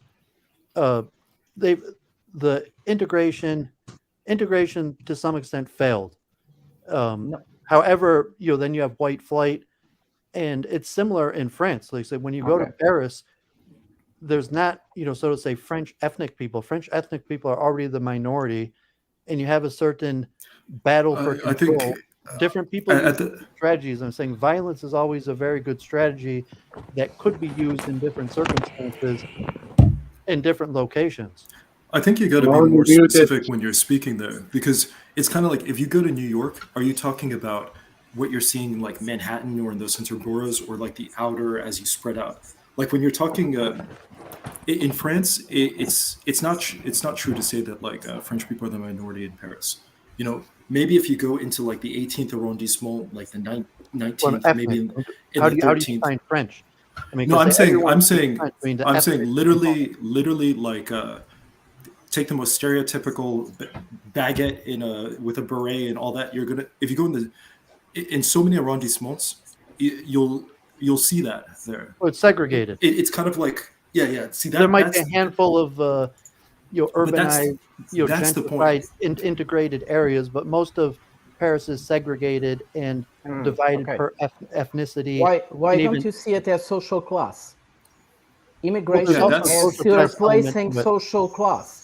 These are poor neighbors. And the ethnic French are not so poor anymore, so the new poor ones are coming from the outside. This is social class. This is not not integration. It used to be wealthy people lived in cities, so generally, like in Paris, and they live in cities. They live in rich neighborhoods. You can't say that in Paris. Paris used to have farms inside. Like if you look at the 15th arrondissement and so many different parts of Paris, like you go back 80 years and these places were empty. Wealthy people lived further out with more space. There's always been an interplay of people coming into cities for the excitement, and then like sometimes moving away to have more space. Sometimes cities are the place where all the poor people live in, like Oliver Twist tenement style or something. And then other times cities are the happening place where the rich people go to play. So I think that that's something that, and especially for France, we're now in a situation where rich people flood into the cities and fill up all these spaces in Paris that weren't, that were quite empty like 80 years ago when you see like photos of it and see like farms just on the outskirts of Paris. Well, just make just to stress the one point. Someone is being accused to be racist. Integrate into multiculturalism, like there's a handful of immigrants that will go to historically what would have been like an ethnic France from hundreds of years ago, but the vast majority of people, when they come, they're already integrating into a form of multiculturalism. They're already moving into a neighborhood that is represented by people like them from where they came. Oh yeah. Oh my. So a fake production. How do you think about this? I wanted to ask a question. But my question, I want to ask my question. I don't want anyone to interrupt me, and you can take turns answering it. How many Europeans are on the panel? 1, 2. That's it. Okay, well, 3. Boz, you're European. You live in the UK. I just live there. I'm not European. I've got the passport. You're my citizenship. You are half European. Your citizenship. I used to live in Europe for a good chunk of time. Yeah, but Borja is almost Portuguese, so he's half European. Boz, you're my black royal. Sorry. Well, it gets to identity. Okay, here's my question for the European guys. With the firearms being used on the street, whether they're gangs or whatever, do you Europeans see that as par for the course, just gangs running wild because they can right now? Do you see it as a new trend in France in some of the protesting? And do you think it'll get worse? Do you think the firearms are a bad sign? A non sequitur doesn't matter. It's just part of the thing, or do you think it's basically an indication of worse things to come? Mr. Lambo should answer first. I told it a few moments ago.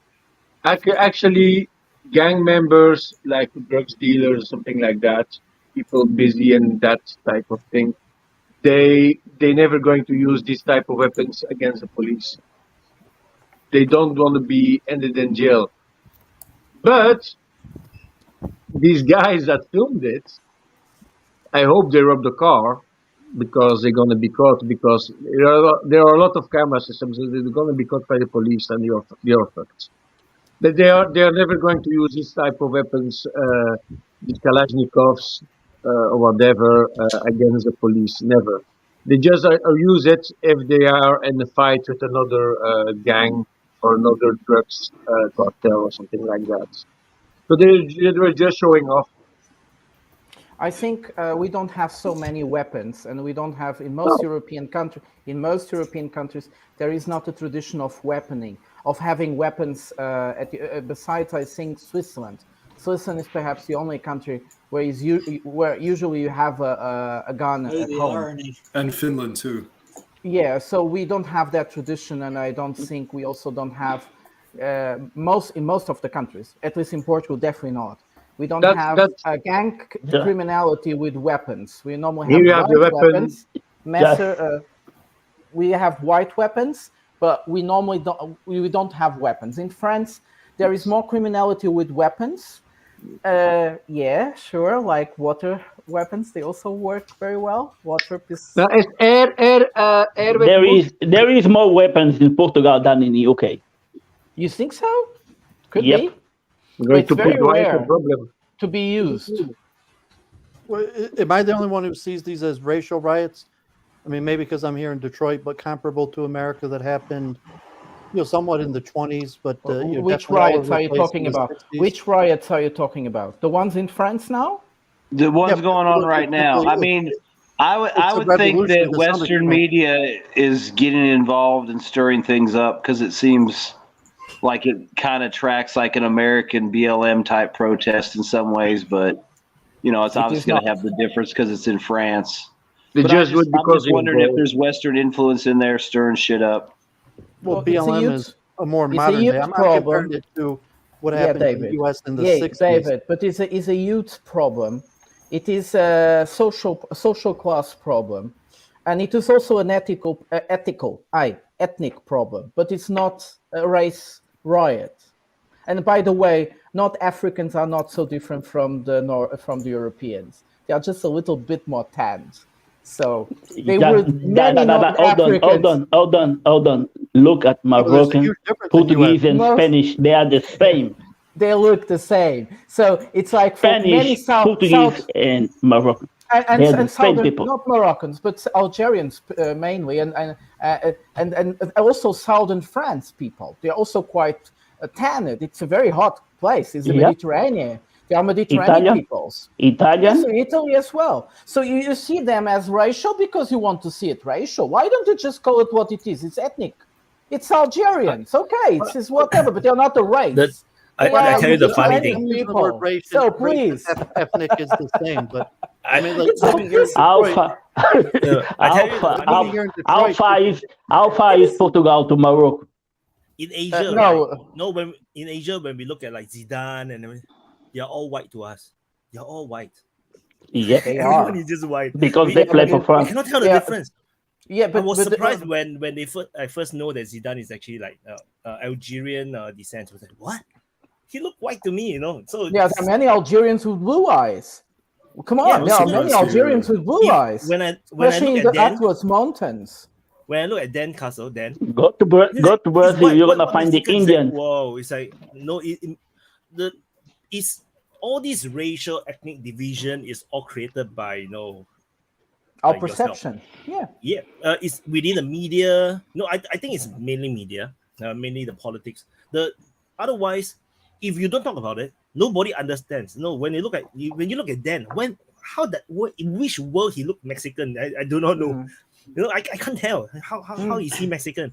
He looks just like if you want to talk about the world, stop and look at Mr. Lambo, look at Prata and David, who looks white. Europeans are supposed to be white.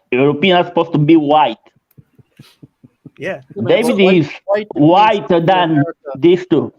White means something in America because it groups together all different types of people, from Arabs to but you were being racist, David. I'm sorry, you were being very racist. It's kind of tedious to talk about. You can't talk about this without talking about race. And you say, like, in America, so to say, the blacks won the urban. But why do you want Europe to be a mirror of the problems of the social thinking of the United States? Who says it's I'm not giving a moral. I'm not putting any morals or ethnics. I just say people operate. Bobby, what were you saying? I didn't understand. I'm saying, like, it's a little bit tedious to just like be a mirror and reflect the corporate media. The corporate media will allow you to describe the world in terms of race. They will allow you to describe the world in terms of climate change and in terms of the global homo LGBT problems in the world, right? But once you start talking about how much of your tax revenue is being used to pay interest on debts to bankers, right, due to COVID, that's it. You can't talk about that. In fact, like, none of you even know. And this is, with all due respect, you're all intelligent, but none of you know what percentage of your government's income in tax revenue that comes out of your family's wages is being used to pay interest on a debt. None of you know for how many decades that debt is going to be around. It's kind of tedious to be a mirror for the corporate media, right? And to some extent, you have to stop and ask yourself, is it real? None of us know. So Like, I'll ask you, how many people have you months? met? Let me finish. How many people have you met in the last 24 hours who are racist? Right? We see it in the movies. We see it everywhere in the media. Apparently, there is a plague of racism getting around. But the reality is, if you're openly racist, right, everybody looks down on you. And so out of pure fear, it's not because of good morality that people aren't racist. People aren't actually racist because to do so would be to destroy yourself. Nevertheless, we are told we live in this really racist world. You know, it's kind of funny. No one follows the money anymore. We follow these red herrings. We Nothing follow fun these about things being that racist. divide us all, right? If we talk about the nationalism, the racism, the sexism, the da-da-da-da-da, but it's all smoke and mirrors. The reality is that you are going to get social insurrection. You're going to get violence when people can't eat. You're going to get violence in every society when people start going hungry. That's when you start seeing the tribalism and the segregation. Are people going hungry right now? Are people going hungry right now? Is that what we're seeing right now? Yeah. No, not yet. No, it's not. It's not People what we're are seeing. choosing between, in the UK and in France, people are choosing between power bills and food. Right? And for the first time in 4 generations. 100% not doing that in France. You're wrong about that. They're 100% not doing that. But Toby is Toby I know touched this something because very you're not interesting. gonna see that thing in the UK. Like he was being euphemistic, but it's very interesting because how much time in a year do you work just to pay taxes? This is an amazing measure, and you can see that, for instance, in Europe, we used to have 7 months. We used to work 7 months just to pay taxes, you see. And now we are on the 8th, 9th month in most European countries after the COVID. This is horrible. And people don't realize because everything keeps going. We pay more taxes, but we don't realize we are doing it. I don't know where in Europe you are. How much in Africa? Here in the UK, how much in Africa do you pay to hold your government? How much in Singapore they pay to hold their government? Well, they still get a little bit from the government, which is not so bad. They still have a good welfare state. But our welfare state is being destroyed. And it's not because of immigrants. It has started long ago. It has started with Maastricht Treaty, where they intentionally started privatizing the welfare state and destroying it from its basis in order to open private clinics, in order to open insurance companies for your pensions and so on, in order to create market.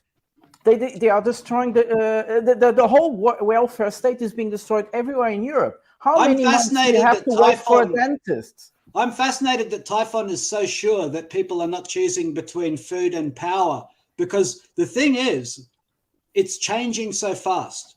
The inflation is so great. Well, I mean, we're talking about food prices in Australia going up 100% in 2 years. Are they rioting in Australia? You're linking it to people getting into the streets and rioting. And we're talking about people rioting. I'm asking Typhon, you. it is coming. Yes, Let me tell you, for the first time in 4 generations, Australians are facing a reality that is common to the third world. People in Australia have never gone hungry. They have never been unable to pay their bills, right? They have never been taxed into the ground, right? Okay, and it's a shock. It is shocking, and it's happening so fast. The inflation is so great. But we're talking about you France. need to make a difference. We keep jumping the context. Guys, let one talk. Well, otherwise, hold on.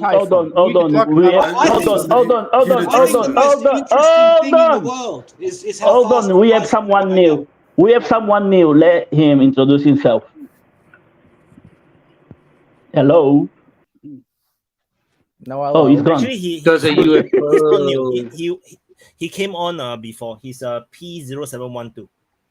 He used to be. So he changed his name. You need to make a difference between demonstration and rioting. Well, am I the only one that thinks that what's happening in France has a racial component to it? Ethnic component. I mean, that's just a word game. No, that's no word game, because there is, again, we try to explain you. These are Mediterranean people. They look pretty much like a Southern French. This is bullshit. They No, just no, look no, different no. because the It's women not only wear veils Algerians. sometimes, Prata, or dress like they dress like why are we groups. arguing about Otherwise, you Prata wouldn't is not recognize only them. I'm using the word Algerians. You are race. using the race Basically just mean to what make you excuses, say please. when you It's mean ethnic and ethnic. So, social class. They I mean, if dress you want to use the differently word because ethnic, modern, they're a bit different because they want to show that they want to create that difference. It's not on the race, it's not on their nose, it's not on their color of eyes, it's not in their color of skin. This yeah, is but you're bullshit. preaching. You're not having a conversation. Oh, come you're on, preaching to come me. on, David. Okay, People maybe we You are. can. You're just don't preaching look to me. different. Okay, I think maybe the point Prada is making is that saying it's social class. We already talked earlier about how when there was a need for labor, a lot of different countries were bringing in people from other places, essentially forming a sort of underclass to fill their the work needs. And now Yeah. you could say that these in many places you're going to see that the underclass is going to be represented by like a different ethnicity, and so you can have a conflation of or an open question as to what extent is this based off of simply like economics and a social class where it's an underclass an underclass movement, or is there a self-identification where people kind of attach a sort of their identity against like the other culture that's next to them. I think that's a fair question, but I think that these things are kind of like very intertwined. So we don't exactly see something like this.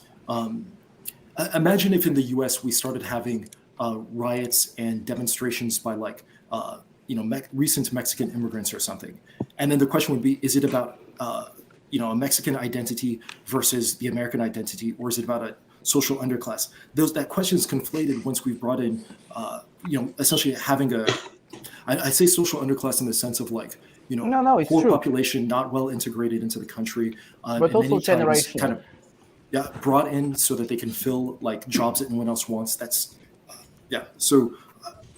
Well, you can give an example. So to David's point, so real quick, I lived David, in New to York. your And you point, had just Jewish to riots. Look, Right, they're so I lived just in New young York. people. You had over police brutality. It was okay. Like relatively, Jews are from the wealthiest of the people, but in cases where there was police brutality against Hasidic Jews, there were Jewish riots, and the police came down and there were protests, and it was just Jews against the police. There was no other ethnic groups involved. But it wasn't economic in nature. It was about the police, Jews living in our ethnic area of New York, and the police coming in and enforcing things that the community didn't that they should have, and then there were riots. And like anyone who knows New York, I mean this doesn't happen often, but New every York few is not years Paris. there's riots between Orthodox Jews and the police, and it's specifically over police brutality and nothing else. And it's purely ethnic because the only people rioting are Jews. Yeah, And, were they all young Jews? It happens in all neighborhoods, and it's only related to the issue of police and control of the area where there's some sort of enforcement of rules that the community doesn't think is being administered fairly or according to their ethnic or racial sympathies. Okay. Did you Can we let just all about, wait. my Can we let first Forrest introduce himself? Forrest is new. Hello, Forrest. Hello. Hello. Can you guys hear me? Yes. Yeah. Hello. Oh, hi. Yep, I'm we can Forrest. hear you. I'm from the U.S. and I've been watching you guys for a while and figured. What about now? Thank you for joining. It's good. Yeah, we can hear you. Well, I think we went through this question I'm from the US about. It's lagging very badly. I think we went through this problem. We saw most of it with this. So I'm a bit impressed that David missed it or even followed the news. We are talking about young people from poorer neighborhoods in Paris, and they tend to have an ethnic ground. So that's it. So now, keeping on this racial stuff, this is not the point. I think this is just it's not your point. Confusion. It's no, not this your is just point. confusion. I mean, it's up just to you. If you want to confusion. please the conversation It's just confusion. and say I'm you can't sorry. frame this as an ethnic And I'm not even putting like a good guy. It's a generation problem. We are seeing young people. You're preaching. You're which have the conversation from But talking David, about race. David, No, the let's example that just you gave, say, David, let's just say No the chance is substance, going to sorry. be, the chance is going to be white people, French, 100% French people is that. Maybe that. You are French. No, And I'm it's just Belgian. Prado who feels like that. Yes, I don't know you why. are French. Why it's relatively, we spoke. Fuck you, I am Flanders. Relatively I am comfortable Flanders. talking about He's race or Flemish. ethnic groups. He doesn't have red hair, but Vlaanderen he's eerst, Flemish. Vlaanderen eerst, Vlaanderen eerst. I say Flemish first, Flemish, like the extreme right say here in Belgium. Flemish first, Flemish first. Cut Because the country in But two. you don't have orange hair. You don't have orange hair. You are not the poor blood. We're talking about group conflict, and then you got to say, who are these groups? So you want to identify these groups according to your politics. And David, then I you're think- preaching to me that like the way you're identifying these groups, that if I don't agree with the way you're identifying these groups. But David, not necessarily the identification. In the example that you gave, I think we're talking about the motivation for the action. Because the example that you gave, we would agree that you said it was Hasidic Jews kind of protesting or demonstrating against police brutality, is what you had said. But I call them think- riots, even. I call them riots. Or even if it was riots. I mean, God forbid like I was a Hasidic murder in Jew. the streets, We destroyed whatever it police might happen cars. to be. We overtook the police station. Let him talk. But I think so. I think we just have like a difference of terms of how we're defining it, because I think we're saying that the motivation for the action, not necessarily the identity of the people who might, by circumstance, be described in whatever way, but are they motivated by like a conflict of group identity? And I think it's possible, but I'm not seeing the evidence for that. Or is it that they're motivated by generation? Okay, if I give the case like the closest that I can give to support your case, it would be that they believe that the police shooting was done because their particular group is going to be targeted or is seen as like less, their lives less valuable. This sort of like BLM narrative that you could essentially put out there, and so we were standing up as a group for our rights. Yeah, but this is our young people. There's a group young of people people standing up for their rights. But David, as a there are group, people outside of that group who is that group and what rights are they standing up for? But this is where you're kind of conflating it. It's a little bit like if you made that same point in the U.S. for the BLM situation, but it wasn't an ethnic breakdown. There were white people on that side as well. I mean, you could. It becomes That's a sort of like BLM. I compared it to David. What I'm saying is in France, it's not. David. It's not all of France versus this. It's like in France, these people that rioting now are just bored, have nothing to do with their lives. They are just bored. No, they're come on, they come on. They just find one solution, one thing. And they're standing up for their rights. Mr. Lambo, someone was killed. A 17 years old it's a was battle. killed. Casualties. Yeah, they don't give a fuck. No. These started. Yeah. These started because the 17 years old was killed. So, Mr. Lambo, this is a story. This existed. Now, yes, you're true that people are doing it because it's boredom, because they have protest capital. Because they're standing up for their rights. Increases a group with protest capital increase the possibility of protest, especially if there are riots. Okay. Yes, but we are also talking about the virtuality. We are also talking about virtuality, like Mr. Lambo was saying, and he's also right. These are people that normally, because they don't have many opportunities in life and they are scared about it, they actually are at home and play video games as well. They are bored. But they also have protest capital, and having it done once, the second time will be easy, the third time will be even more professional, and the fourth time they are like activists. They do it for a living. So we see young people. The intro now of Robert. Robert is new. Let him introduce himself first. Can you hear me? Yeah. Yes. Robert Verlinde, Okay. that sounds Dutch. Yeah, I'm Robert Verlinde. I'm Dutch. And yeah, I've been also watching for a while, so very much appreciated for your work, Wyatt. Thank you.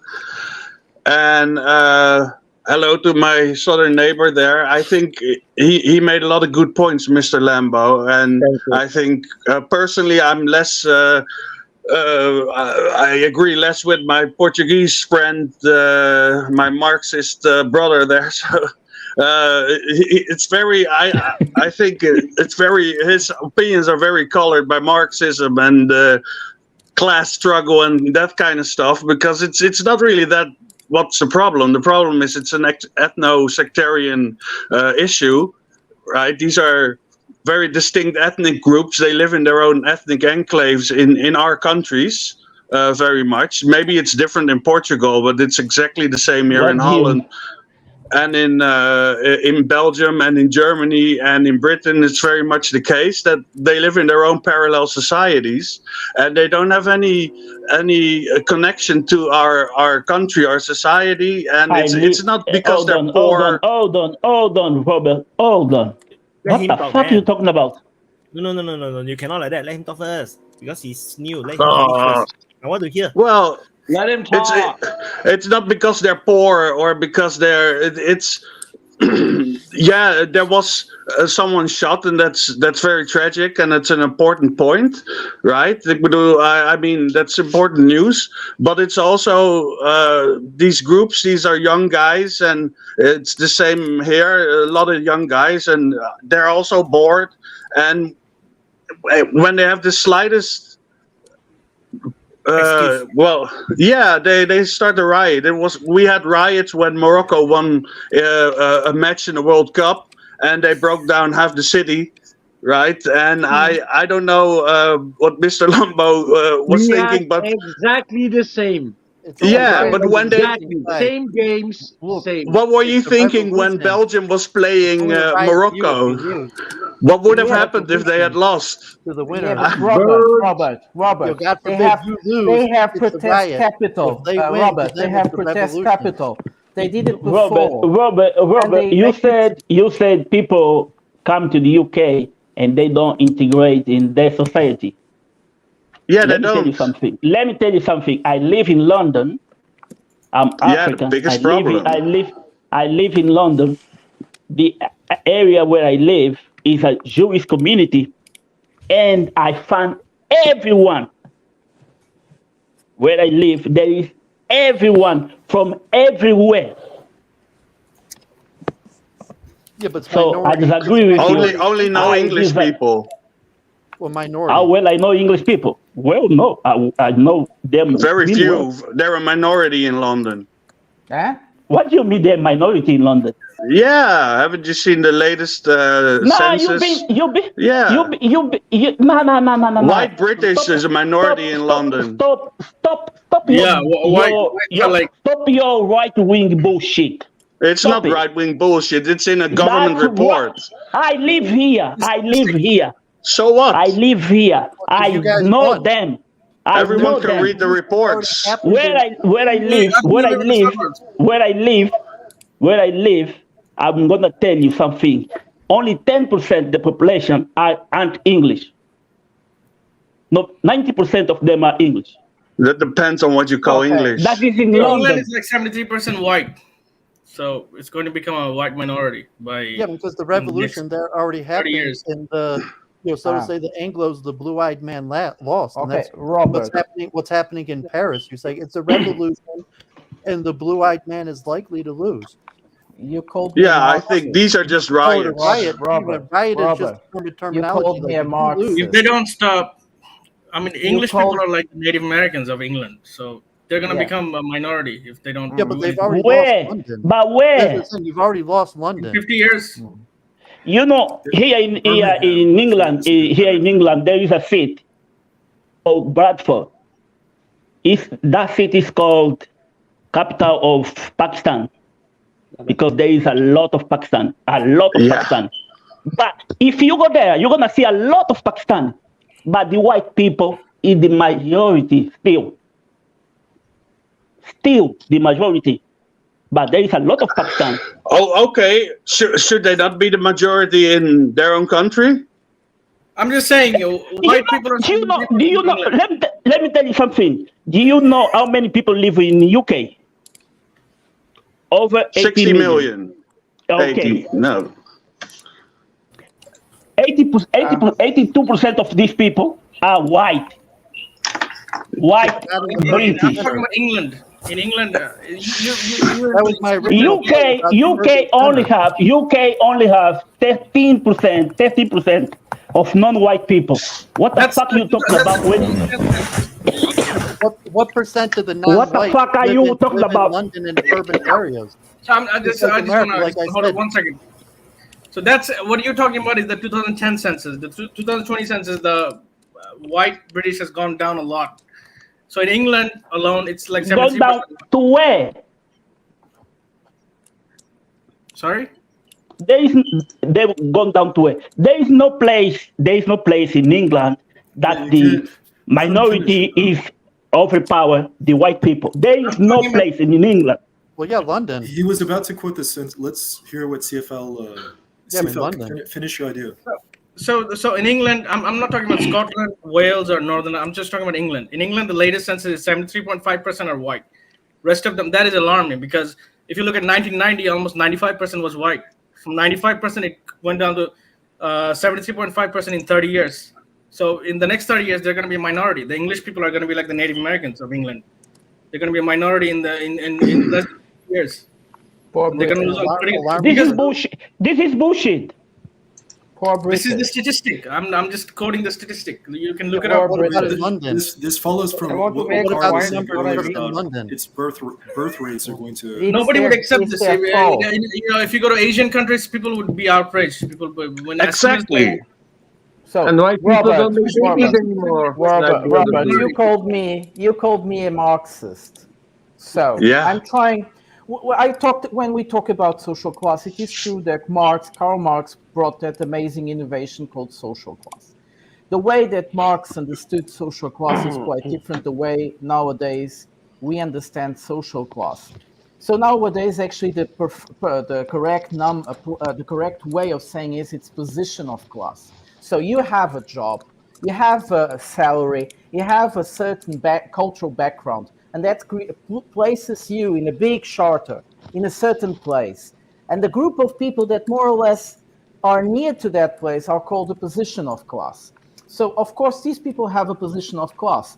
They are young people, they came from a certain area in Paris, and they have a certain health, well, a certain salary, which they don't have. They don't have, most of them don't have a work, or very, very, very badly paid work. They also don't have much of education.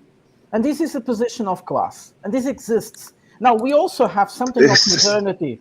We also have something of a modernity. And the modernity is like, nowadays, in a virtual reality, you're able to play your social game in different circuits. Before, some circuits were reserved just for some position of classes. But now it's open to everybody. If you want to play tennis, you can. If you want to play... But you can. The problem is that we start playing tennis with shorts of football, or with playing golf with a hoodie. It doesn't go well in the decoration of the circuit. But this is the actual situation. You play many circle groups at the same time, and this creates something that Anthony Giddens, an amazing sociologist that's still alive, luckily, and he called it promiscuity. This promiscuity between social groups creates a kind of a tension, and a continuous tension that you never really know where you belong to, because you're able to play many places at the same time. And this creates violence. Know all this. Violence is an answer. No, you don't know that. This is all nonsense. Oh, wait. right. Let Waka speak. Waka want to go soon. He want to say something. Okay, I just want to welcome the friends that have joined just now. I think since the last 2 hours, we did discuss the issue of demographics and its history, and I don't want to repeat it. So mainly we've discussed the causes. I just want to touch, solutions, how the Western policymakers should go about it, and are they doing it? So maybe we can divert the discussion onto that. I'll just highlight 2 points. One is, if demographics is now the fundamental challenge, there's got to be, some effort to address that. So basic bottom line should be to actually rebuild the family system. I think that's a very natural process, especially for white communities. Now, are they doing it? That's a question. On one side, there is a call for family and culture in white communities. Even in North America, I think it became a debate in elections, and in Europe also there are calls, even in so many other Western countries. But are you doing it? For instance, the LGBT and all that debate, where are you putting your kids in future? Are they going to move to a family unit or not? So there's one dichotomy. Then you come to, as I mentioned, the creative chaos surrounding Europe, North America, North Africa, MENA region, Ukraine, Middle East, created, this, I think last 2 decades were disrupted by so-called war and terror and later on springs and all that. So that's created a mass migration across the Mediterranean, and now Ukrainians are also there. And then there's a beeline, So if somebody is moving across Mediterranean in boats, you have, Afghanis and Pakistanis and Iranians and so many others, and Bangladesh is also moving. So basically, you are not helping to solve the fundamental issue, and that is demographics. And I think CFL is right. I have done also some study. People call Europe as Eurabia in 2050. So this is because the demographic trends, I said that Asia generally is like this and West is like that. So you can study that. So maybe it appears like they're at 70 or 75%. But if you look at the way the fertility rates in, let's say, non-white communities, definitely it is better. So gradually, and then there's always, a Rubicon, you cross it and then it starts sliding down very fast. In Utopia, Mr. Bavik, what was his name?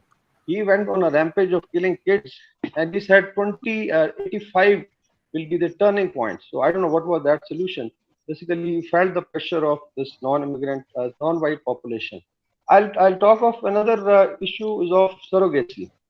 This was again tried, and I don't know, it's still functioning. Surrogacy was tried by a lot of Western countries, and it was very popular in India. And it created its own social problem. For instance, there's a white guy and there is a white lady, and let's say they are beyond 40 years, they want to have kids. They go to India, hire, it was known as renting a womb. And they would hire a lady because there are poor people, and the kid will be born through an egg and a sperm from this couple. And maybe the sperm doesn't belong to that very couple also.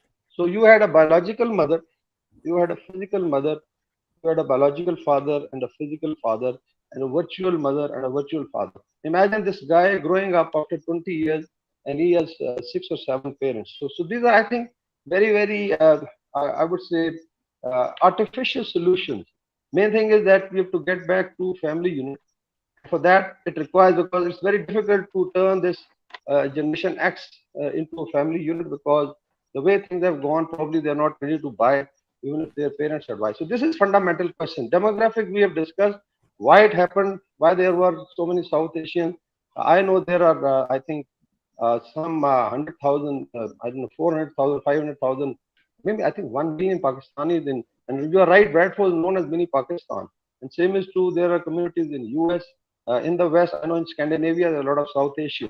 This is not because of, the immigrants wanting it on their own. There was a demand by the corporate West to run their workshops and their agriculture fields. So one was, of course, the natural process in 60s that you had, like 24/7 I mentioned, in UK, there was no concept of 24/7 work in the corporate sector. The South Asia, the Pakistanis, Bangladeshis, and the Indians brought it because you had a lot of kids and you could work for, in 3 shifts. Now comes, the destabilization of area around the Mediterranean. It has physically, why Libya was, let's say, destroyed, why Iraq was destroyed. It would definitely create, more image. So one is that you have a demographic problem and now you are accentuating it. And I think Paul is right, or somebody mentioned that probably the corporate West wants it that way, that this is another way of getting cheap labor. And I don't know how the Ukrainian immigrants are going to be settled in Europe till the war ends. So why couldn't you have more peaceful world instead of, and what have basically these neocons gained out of it? Have they, improved the economy of Europe? Have they improved the issue of migration? Have they improved the issue of demographics, which is now becoming, very, very critical? and I think I'll go with CFL. I think by 2070, I think there is a crossover that you will have definitely more migrants than the whites. Maybe Europe will be like 60% whites. Imagine the political pressure, the social pressure. Like you have a Indian Prime Minister in UK. You may say it is part of democratic system, but definitely this is why I talk of white shift. There's a book on white shift, and there's a lot of debate. I think there's also talk of this cosmopolitan, citizens. I think Povo was mentioned, because now this is how the system can function. So they are a very, very complicated problem. On one side, you have Asia and Middle East and Africa with the bubbling youth. Like Pakistan median age is 25 years, 24 years. India maybe 26, Bangladesh is 25, Middle East is 25. And as Pat Buchanan said, that in next 30 years, the labor, the engineer, the carpenters, the agriculture guys, and maybe the lower cadre will come from Asia, because that's how the states function. So these are, I think, what you see is all symptoms, or I would say the reaction or the result of what has happened. So I think my last point will be address the basic issue of demographics. And that is, I think, like Chinese are trying to do it, despite they are well off, but still they feel that one-child policy is not work. So again, there's a demographic pressure. So now they are lying maybe 2 or 3 kids, so that they can, their future, they can actually run China on their own. And I've given an example of model of Middle East, UAE, 1:30, 1 Arab, 30 immigrants, still they are functioning. There are systems.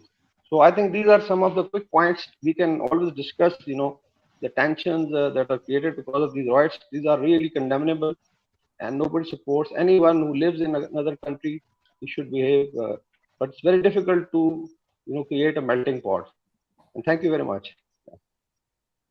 Well said. Wakar, well said. I think there is also one phenomena that we should not forget. You see, in those provisions, which is, what if Europe gets in a really bad depression and is not economically attractive enough to bring more immigrants to this part of the planet? And it will be, for instance, the immigration will go to Asia. I think that, that should be a logical, I think that will be logical. But look at now Southeast Asia, look at, Asia. Gradually now, the people, if you find, Europe is destabilized. So people will, I think, start thinking. There is a lot of scope in Middle East. In Africa, I've lived in Africa for almost 4 years, in Southern Africa. And I know they also have their own demographic issues. There are demographic issues in Southern Africa because of some other reasons. But now there is a lot of, like, African, leadership you have seen openly, now speaking out for Africa. So maybe it starts, the reverse trend starts in case there is instability. But I don't know where it is. But I'm sure as the Asians get better, there'll be, maybe return of some of the manpower. But so far, extremely unlikely. Just because of population density. I just want to say, even the northern parts of the world are the least dense, and the climate change, the increase in climate. So I mean, it's almost certain that the continual pattern of migration will be north. Even if there's going to be the U.S. and Europe. I mean, the parts of like Russia, those northern parts might become. Russia won't let foreigners in like that. But I mean, those lands aren't so amenable anyways. But I'm saying there's already billions of people in, it's just from more dense areas to less dense areas, and those less dense areas are North America and Europe, and the climate from warmer places to cooler places. So I don't think anything that's going to change the direction of migration towards Europe and North America. Even if there's a depression, the standard of living in Europe is going to be higher than standard of living in Asia and Africa. So people are always going to Europe. And the thing is that, look, I know something about Malaysia. Malaysians are very tough on immigration. If you're illegal, they're going to kick you out, because they've kicked out a lot of Bengali people out of Malaysia. I know that. They don't give a fuck. They treat them like shit. They treat them like dogs. They just kick them out. So Europeans don't do that. They're like so kind, so soft, and then you get into a hotel. I'm just telling you, where in Europe? Almost everywhere. England, France, Germany, wherever. So I've looked at 10 different countries, including Finland, Norway. If the immigration goes at this rate, the Europeans are going to be like Native Americans. Okay, I'll have to leave. Thank you. I know I know one thing for sure. Here in the UK, they treat the immigrant really well. You know, they give them whatever the fuck they want, even England, if they right? want. Yeah. I know that for sure. Exactly. They give That's that what I'm saying. whatever the fuck they want, whatever the fuck they want. But one thing for sure, But that can change. the It's immigration. going to be too late by the time it changes. They're going to be a minority. The and then- population could double. So if you look at Europe and North But America, people are going to be people are going to disappear. When well, the just money is population density. over, But money you is know, over. You could have double the population. You It was currently have wrong in what Europe happened to Native and Americans. It's North going to be America. wrong if it happens to Immigration Europeans. trend That's would what still be. Voss haven't finished his point. Voss was trying to finish his sentence. You were saying that the Europe is gonna, the white people is gonna vanish. I'm saying gonna that tell in you something. Western Europe, Yeah, there's not going to be Europeans anymore. It's going Yeah. to be something else. In Russia and maybe in Eastern Europe, there's still going to be a majority, but in Western Europe, they're going to vanish. They're going to be like Native Americans. They're going to be like 10, 15%. Indians, Pakistani, and the Caribbean been living these countries since the 40s, 50s. No, But look, 60s. There were 1% of the Yeah. population. If you look at the 90s census, they came after the Second World War. yeah. If you look at the census of the 90s, they were less than 5% of the population. Now they're almost 25, 30% of the Where? population. Where? In England. Yeah. In England. If you look at the Google census it. in 90s, Google yeah. it. Google it. So CFL. Not even close to 20. Not even close to 15. It's 12 to 13. 12 to 13. So in England, the whites are 73.5% of the CFL, you're talking about the whites, and also David was talking about the whites. But there is something people perhaps don't know. There is an amazing research institution in the Jena University in Germany, which have been studying the genetic composition of the most oldest found humans in Europe. So the first inhabitants of Europe were dark skinned, almost black, and had blue eyes. Almost everything they found in Europe with more than 8,000 years was like that. Around 7,000 years ago, a big wave of immigration came to Europe. They came from the Middle East. They called them Napoleons. They were white skinned. Let me finish. They were white skinned because they were agriculture. They were farmers, and they needed to have lighter skin in order to produce vitamin D. So, somewhere in time, 5 to 4,000 years ago, there was a big invasion from the steppes of Russia and China, and these people, the people of the steppes, created such an immense amount of confusion. Probably they were. We know nowadays. Probably they were running away from diseases. They were killing them in masses. So they all immigrate to the south, and they mix the whole European population. The European population is composed of 3 basic races. We are a mix of all these races. I mean, given like a long history lesson. If we will be keeping mixing. We always were mixing. For 5,000 years, we have learned history that justifies the extinction of Europeans, the current Europeans. Extinction! There will be no extinction, man. What are you talking about? In the last 30 years, Europe has been waging war across the globe. Which By the way, that is a pushed theory. That people is on history. From what we know their from continent. history, from pictures, from paintings, Trust me. we know Europeans.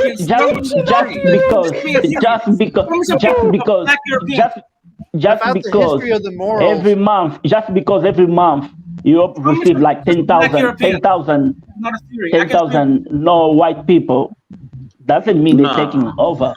Where are they Without coming the from, history of the though? morals, you're saying just the push-pull pressure there. Right, currently there's like over 100 million.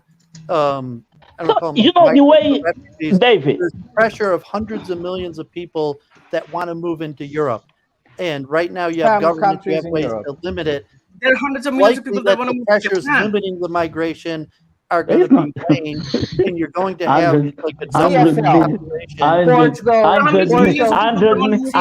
millions of people. 100 million of people want to move Chinese to are gonna Europe. be a minority Where of is these 100 million of people? Where are they?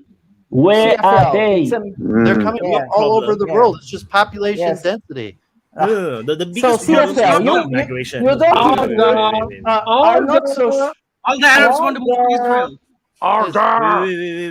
Wait. I just want to say all the Arabs want to move to Israel, but they don't let them. Okay. So the problem is not. Israel's it's one not of the few about places the that shoots migration. people at the border. The main problem is not the migration of the people. The main problem is the control of the border. If you are like Russia, you can try to walk there. You're never going to get in. Same thing. People can't even get into Poland, and Poland is currently laughing at France for all these current riots. If you look at Twitter, they're laughing at France. And they even put up the big banners, like they say Muhammad is not welcome and whatnot. I'm not sure if that's propaganda. I'm just saying that I saw it on Twitter. So the problem is the open border system within the European, the Eurozone is causing all these problems. And the more that you're going to have so many people coming in, the more there's no need for your local population to reproduce. Because you can't the demographic, the economic situation, you just don't need reproduce somehow. So there's not enough space. Like at the moment, Okay. At the moment, UK is having a problem with immigrants, a big problem with immigrants. Why is it a problem? Even they're thinking in sending them to Rwanda. You came here, ask for it. They said, now I'm gonna ask you this: where these people coming from? Everywhere. Go on, everywhere. Fucking Albania. They are fucking Albanian. They are fucking European. They are fucking white people. They are Albanian. They are white people. Yeah. Send them to Albania. But Albania won't take them. You guys know I'm Portuguese. No, they're Albanian. Yeah, but Albania doesn't want them back. You know, guys. They're white. They're white. Okay. They're European. Okay. A CFL was very preoccupied about European race. Okay. So I'm from Portugal. You probably know that Portugal is one of the oldest countries in the world. It has the oldest frontiers in Europe. It's a country that has been existing as a country since 1143.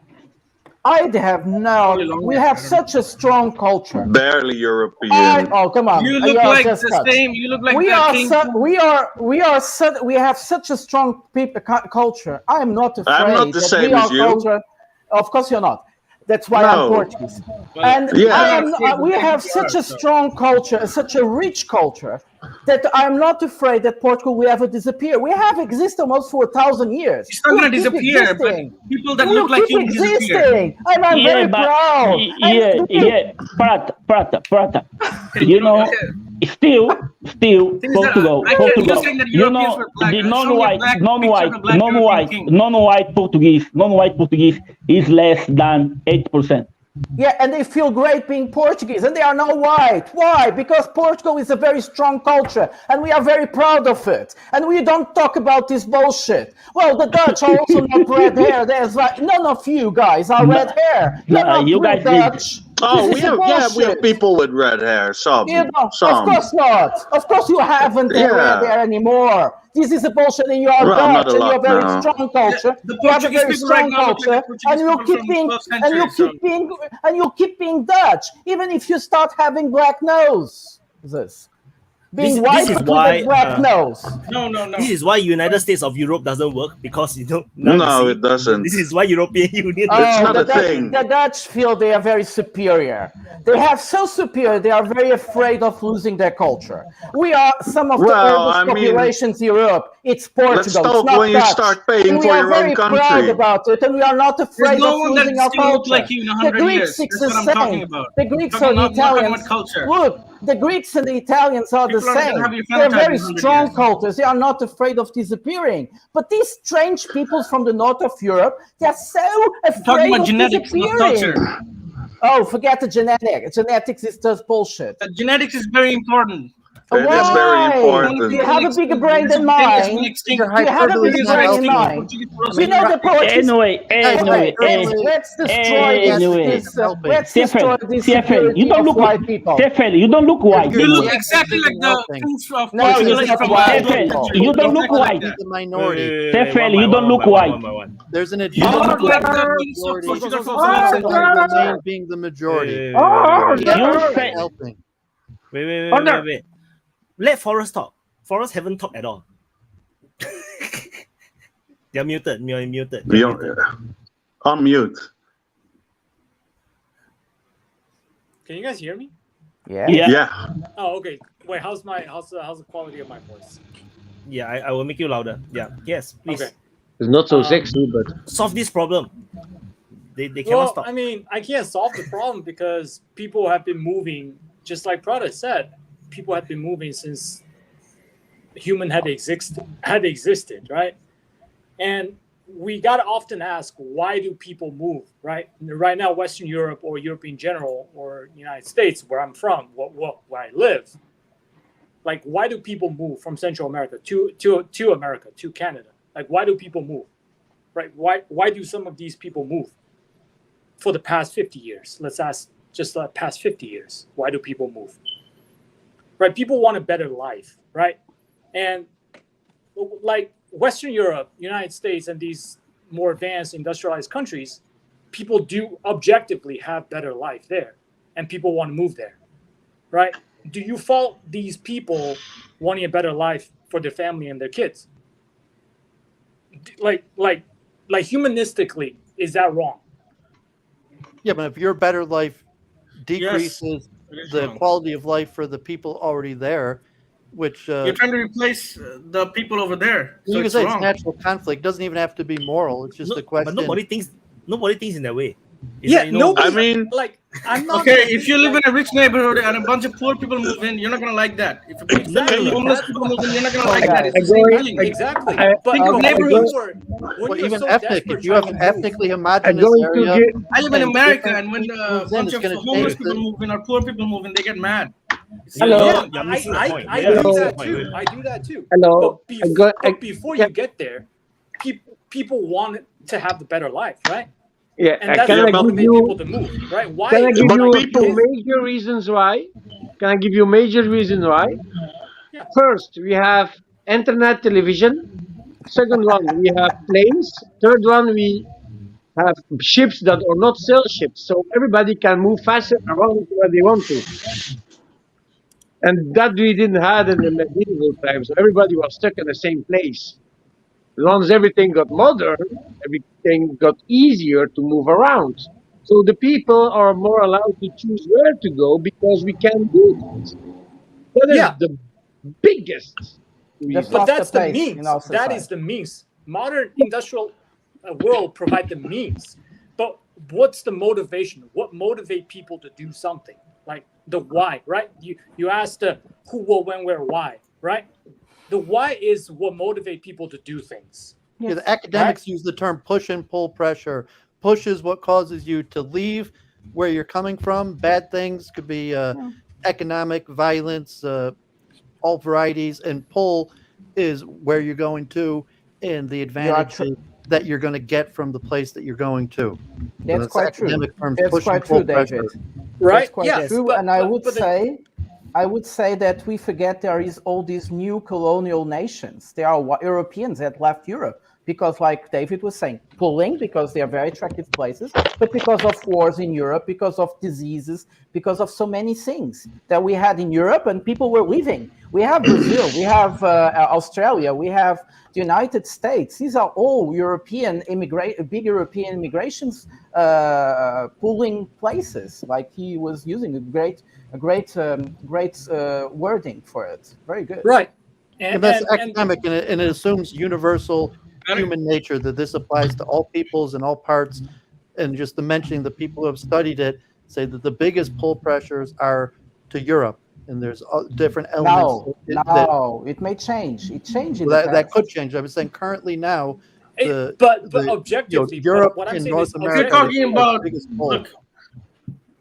if you're talking about Japan, Korea, Taiwan, these places have less crime and higher standard of living, but people can't move there because they stop people from moving there. Yes, Europe because doesn't stop. that's not what they That's preach. different. They Same thing with Singapore. Singapore would be like flooded by migrants because Don't Singapore come is here. the richest No, country in the it's world. too difficult to They learn don't let people Chinese do or that. Japanese. It's too difficult to learn that language. So they That's prefer right. to go No. to. You don't have to Okay. learn. You're just gonna go and work there. Okay, This is Mr. why I go back to my Lambo, point. Mr. Lambo, and It is the Robert, border. please The pull answer this factor. question. Wait. The pull factor comes also with the friction. How much friction is there for you to move in? If there is no friction, like happen in the United States or some of the European countries right now, of course you're going to have a massive pull factor. Everybody's going to come because you make it so easy for everyone to come. You try coming to Singapore. I tell you, African countries it's literally, you almost cannot get a visa to come to Singapore. It's so difficult because they know from experience, so many of the Africans will come here and they not leave, and then they will just arrest them, People and risk their deport life. them. We go back to Who Israel. cares? No, It's my country. you go back to like Israel, where you have a militarized wall where people get shot Exactly at the wall. People I just still wanna- I come. just It wanna add doesn't something. matter. Hold on. It doesn't matter in the situation. If there's enough push or pull, people will go to the wall, even though they have almost a guaranteed chance of getting shot. And so, I mean, it's a factor. The U.S. That's what Trump said. Even in Singapore, if you shoot people at the wall, if there's enough push-pull, they will go to that wall, even if there's almost a guaranteed chance they're going to get shot. Oh, I mean, enough. you disagree with that? Not true. This is You're not true. If disagreeing that's that the there's case, going to be a certain element of disagree. people that will try to make Disagree. it through the wall, Because if even that's the if it's case, likely to cost their life. No, wait. Because you already said that Israel is very attractive to the Arabs. The Arabs want to move there, but then you say that they will shoot the Arabs if they go to the border. And they're And still then that's coming. why we are not They're seeing still the- coming. We're shooting them, and they're still coming. But they are not coming. No, They it's are not. coming. We No. don't have the They're kind not of coming. immigration situation like the Israel United doesn't States. have an immigration problem because they shoot people at the border. No, they still come. Even though we're shooting them, they're still coming. People But afraid. those are Not not like normal. US Even or shooting Europe. them doesn't stop them from coming. That's what It I'm doesn't. trying to express. Like it limits. No. It Yeah, vastly you I just just want limits to the add number. something. But no, thousands, hundreds of people come to the wall every day, even though they get shot. Yeah, but those are very specific people. Yeah, very specific. I mean, Those it's are not people that from the region Israel to Germany that have some France. sort of business there. They're not random people from. It's just like Europe right now. The push-pull is enough that people might take a 50% chance of death to get there. No, Jews no, is, it's okay, not I just so. want to add something. If you You're have open disagreeing borders, that you're not going to have certain Arabs. People take a 50% chance of death. No, but just to get there. The problem is that Well, it's that's obvious. true. People want these immigrants to come into Europe. Some I just wanna countries clarify- like Some people do. Some people do. Your government, Yeah, the Netherlands, and your NGOs government, and stuff. the Yeah. Belgian government No, also the as government well. doesn't want. No, sorry, it's just They here. do. There is a discussion European Commission now, which is about a new migration policy, and some countries, Germany, France, Belgium, the Netherlands, and some others, they want to have a more open policy, immigrant policy. Well, But other those are countries not the want to close. people. Hold on. Can I add Yes, but something? they are your governments. They are your governments. Yeah, but that's the elites. Exactly. Yes, right. But that's And not that's not what we want. Okay, yes, sure. But you agree with me? That's our Of government. course, yeah. just wanna- There's all these NGOs, and it's the same in South America. There's all these NGOs that tell people to come. They're lying about all sorts of stuff and telling them how to lie to get in and stuff. And Well, they're telling them financing to prison, that's all. pay human smugglers and stuff, Right. and they get raped on the way and all that. I mean, it's horrible, and I Yes, want them to Robert. stop. Yes, Robert, you're right. I just want to say, Our governments are not just opening the doors. Our governments are They're asking financing people to it. come. They are Yeah. financing it. It's amazing. Of course, yeah. Yes. And now I wanted to also make some comments about the board. People were really hating me because I'm Portuguese. I'm so sorry for you guys. Yes, Portugal is a very Oh. old country, and we have loads of immigrants. We have loads of immigrants for a long time now. Like Voz do Povo is from Angola. He was in Portugal. We always had a huge community of Angolans. We have a huge community of people from Brazil. We have now, like Wakar was talking, over 100,000, we are talking serious stuff, not joking. 100,000 Pakistanis. we have a lot of people like immigrants. So not going to be any Portuguese anymore. Then that's the point. Oh, come on, shut up. Okay, so just one second. I'm just saying East Asians have a lower birth rate than Europeans. If you have open borders everywhere, the whole world will be just made up of Africans and Arabs. All the other race would disappear. That's not the problem. Because the problem they have no, that's not the problem. The East Asian and Europeans have a lowest birth rate. The problem is our governments. The problem is our governments. The problem is our governments. One, and second, culturally, are these societies able? Are these societies they're receiving these people able to readapt? In the case of Portugal, they are adapting quite well. In some European countries, they are not adapting at all to this new reality. It depends a lot from country to country in Europe. And sorry, Mr. CFF, your genetic bias. I'm not making that. Yes, but your genetic. He's repeating himself. No. About his genetic biases that you're. Let me finish my point. He's not talking about this. He's talking about I'm saying that East Asians and Europeans have the lowest birth rate. So if you have open borders everywhere, the whole world would be just made up of Africans and Arabs because eventually you would be absorbed by them because they have the highest birth rate. It's just logical fact. Yeah, but you're using hyperbole. That's not that you're wrong. speaking inaccurately, and it confuses the conversation. Yeah, inaccurately. You have demographic change. It doesn't mean people are going to disappear.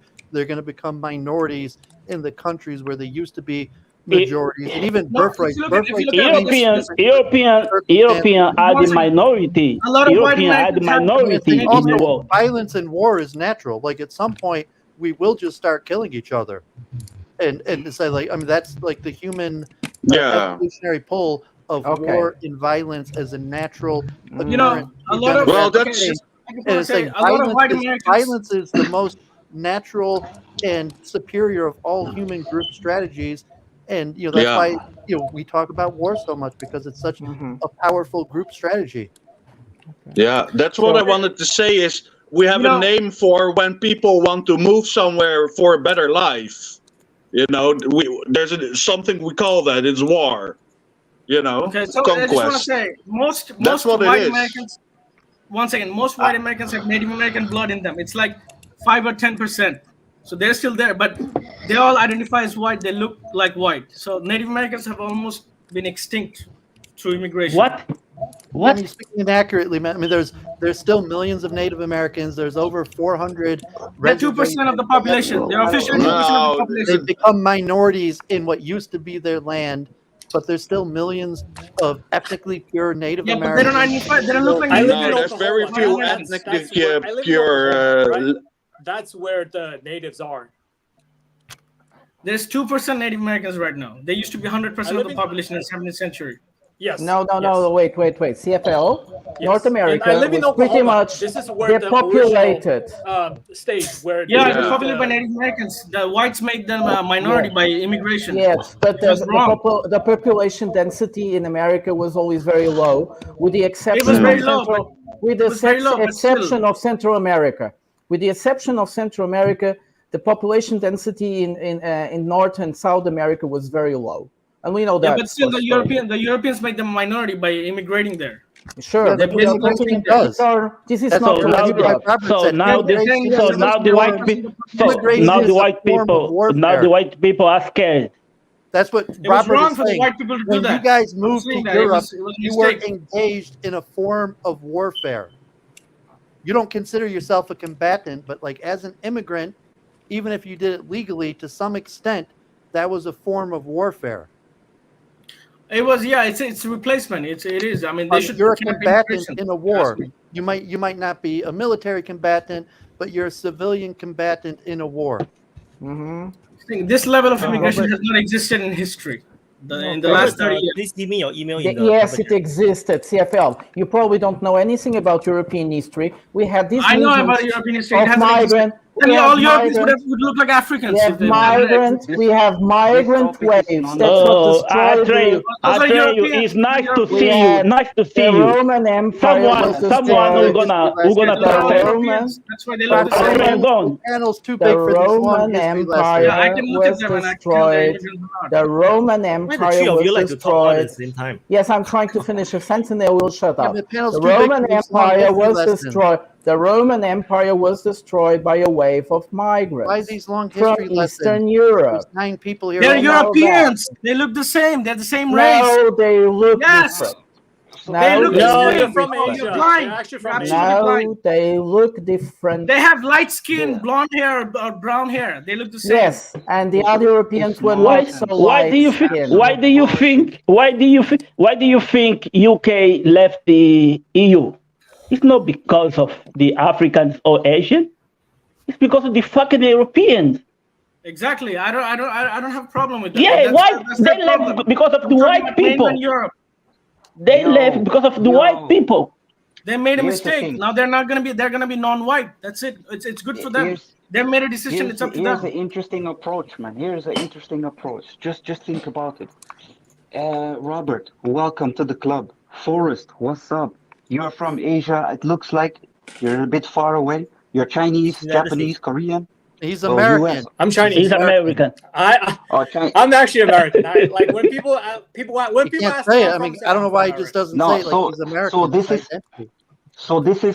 so this is the point though, because this is defense politics Asia, and we would love to do an Asia panel to help people understand the dynamics of predominantly East Asia.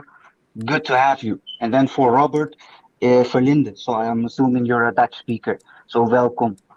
But this whole race topic is nonsense. far Let's right get guy. back to So look at Ukraine. What happened? Prigozhin happened. He's now in Belarus. What's going on?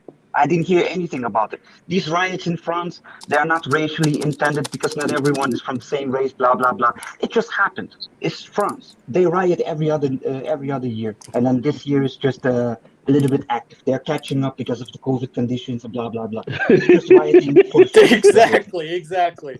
No, I mean, you then, discredit the accomplishments. Like I said, like the racial they accomplished riots, nothing. the racial They riots in accomplished America, nothing.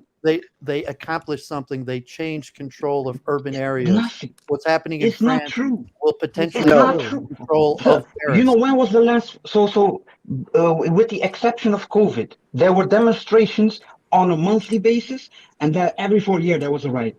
Is that simple? That's Well, France. even And then you more. have Riots can happen for the a whole gaps bunch of between different reasons. the 4 years was the difference that France gave the torch to the Belgians to riot, and then they gave the torch to the Dutch to the riot. Even Sweden does the riots. It's We even played paper rock scissors. So yeah, it's taking turns. The riots riots happen are all the it's time just for a whole normal. bunch of reasons. These ones Blah are blah blah blah blah blah blah. Ukraine. Talk about Ukraine. Can I please do my No, the closing riots don't because happen I'm in going to Serbia or sleep? Poland. Fuck It Ukraine. happens in Fuck France. Ukraine. I'm tired of talking about We this. need to talk about Ukraine. Now No, we can talking I? about this motherfucker every Nothing time, happened you in know? Ukraine. This always Can I? raised, and it's not even relevant. Fuck It's Can I not even please? relevant. We need to talk about the ongoing events. Ukraine has been pushed to the back because of the French riots. It is fun and games and shit, but Ukraine is still at war. People are still dying. There is a counteroffensive that is supposedly ongoing, but it's dying They out. know what to do. They know what to do if they want to stop dying. They know what to do. I'm quite preoccupied about what Trey was only saying because they're losing. they are talking It's like about the riots in France. No. If the protesters are winning, they're not going to stop. And if they win, there's going to be a power shift. Atreya was saying something very interesting. Yeah, I mean, why don't we let Lambo say his piece and go? Yes, no, it's because Ukraine is slowing down its counteroffensive, and they are preparing something really bad, which they're going to make a kind of everything at once, throw everything to the front to try to open a bridge. And stop speculation. Stop speculating. Why don't we let Mr. Lambo say his piece? It's all going to be very bad. Many people will die. It's for me 6:30. I am already awake for 5 in the morning. I went to Spa from Croissant to see the 24 hours, and I need to sleep Yes. because I can see the sun already. Lambo, you want to do your closing? You do your Yes. closing? Yes. So I'm gonna tell you a story. One day, listen very well. Listen me very well. One day, in a little town next to Paris, was a young guy of 17 years old that took a yellow Mercedes A-Class AMG that he never going to be able to pay in his life without a driver's license, and he took a little ride. He went caught by the police, and the police say, "You're a naughty, naughty boy." And the guy say, "Fuck you," and he drove away, and the police shot at him, and he been killed by the police. His friends heard about it, and they went very angry, and they say, "We need to kill the cops. We need to kill the cops." And they called everybody, "Guys, my friend is dead. We need to kill the cops." So they went rioting.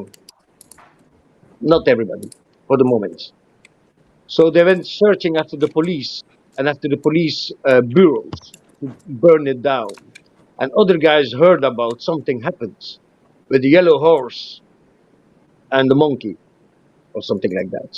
And they say, "We need to riot. We need to riot." So they went rioting. And actually they went shopping. They went entered stores. Other guys say, "We need to make campfires," and they burned cars. And one of these guys came home, like 14 years old, came home at 6 in the morning, and the mother was there drinking her little sugar milk. Say, "What do you do so early in the morning?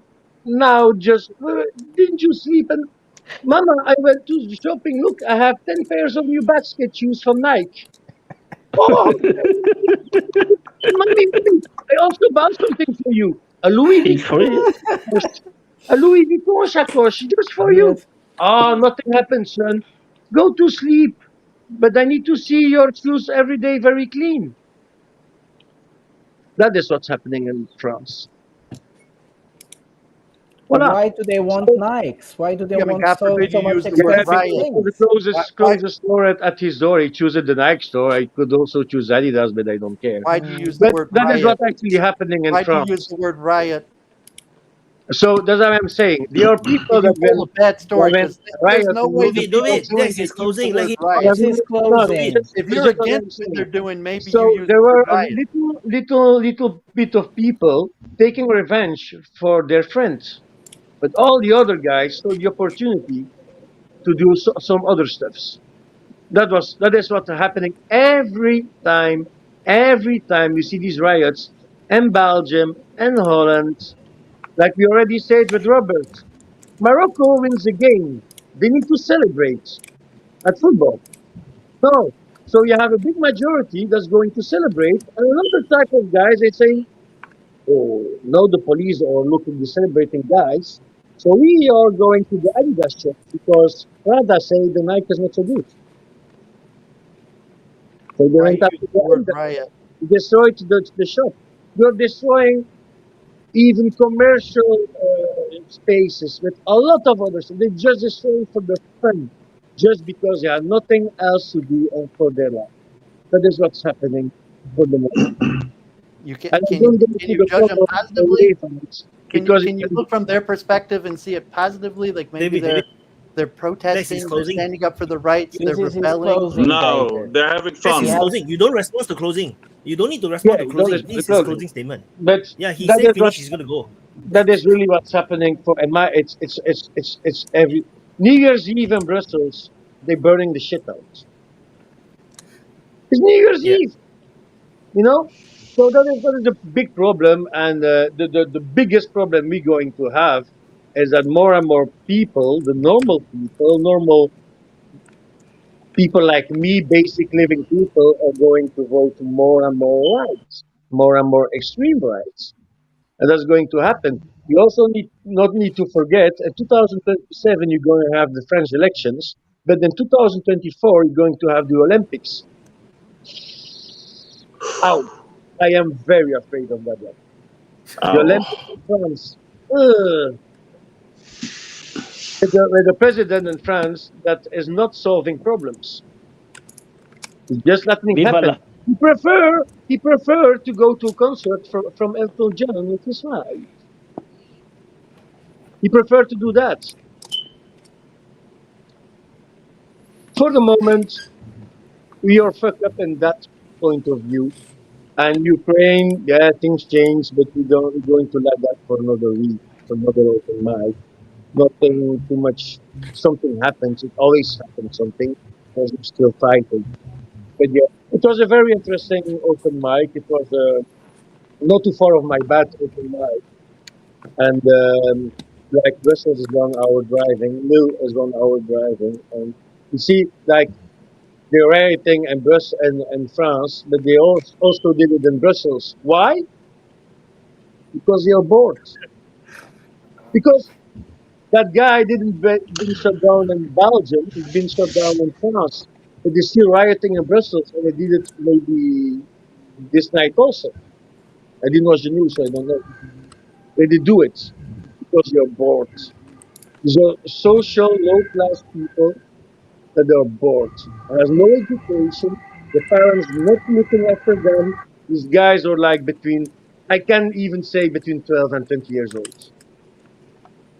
For a lot They're of different fine French citizens standing up for their rights, protesting, fighting for justice. So you're going to have God French forbid people you insult for their their rights, integrity and meanwhile say you they're have just these poor, people rebellious youth. They're going fine to French attack. citizens that are simply standing up for their rights against oppression. No, because the people that are going to protest for like ecological things, they're going to do their protest, and behind them you're going to have the rioters coming and blew the fucking shit up. That's God happening. forbid, sometimes violence is needed to overthrow It injustice. happens no, because these guys that are using violence have nothing to do with the Greta Thunberg protesters. They're just coming along and going enter the shops and destroy everything, burning hundreds of vehicles. That's why that Renault, Citroën, and Peugeot have such good sales numbers. Because every time a car burned out, you need to build a new one. So yeah, no, it's a They special win, open and there's a mic. power It's change. not. It's a special open mic, but you need to look out of the box and look at what is the real situation, and just believe me what I am saying. Like my little story, re-watch it, re-listen it, are you going to see what's really happening? Yeah, I also want to do closing for everyone because it's 4 Yeah. hours plus, So so I'm I want going to to reach leave 5 because now hours. it's 6:38 and I am. You see in my eyes I'm very tired. Thanks, Lambo, for coming. Though. Bye guys. Have a good Bye. closing to you all, and see you on the chat. See you, Robert. There's a private chat on the side. I need you to give me your email. Yeah, you try to send. Yeah, because I do give instruction inside the private chat. So and okay, so David, you want to talk? Can you do your closing so we can finish the open mic? Oh yeah, sure. God bless. Thanks for doing this.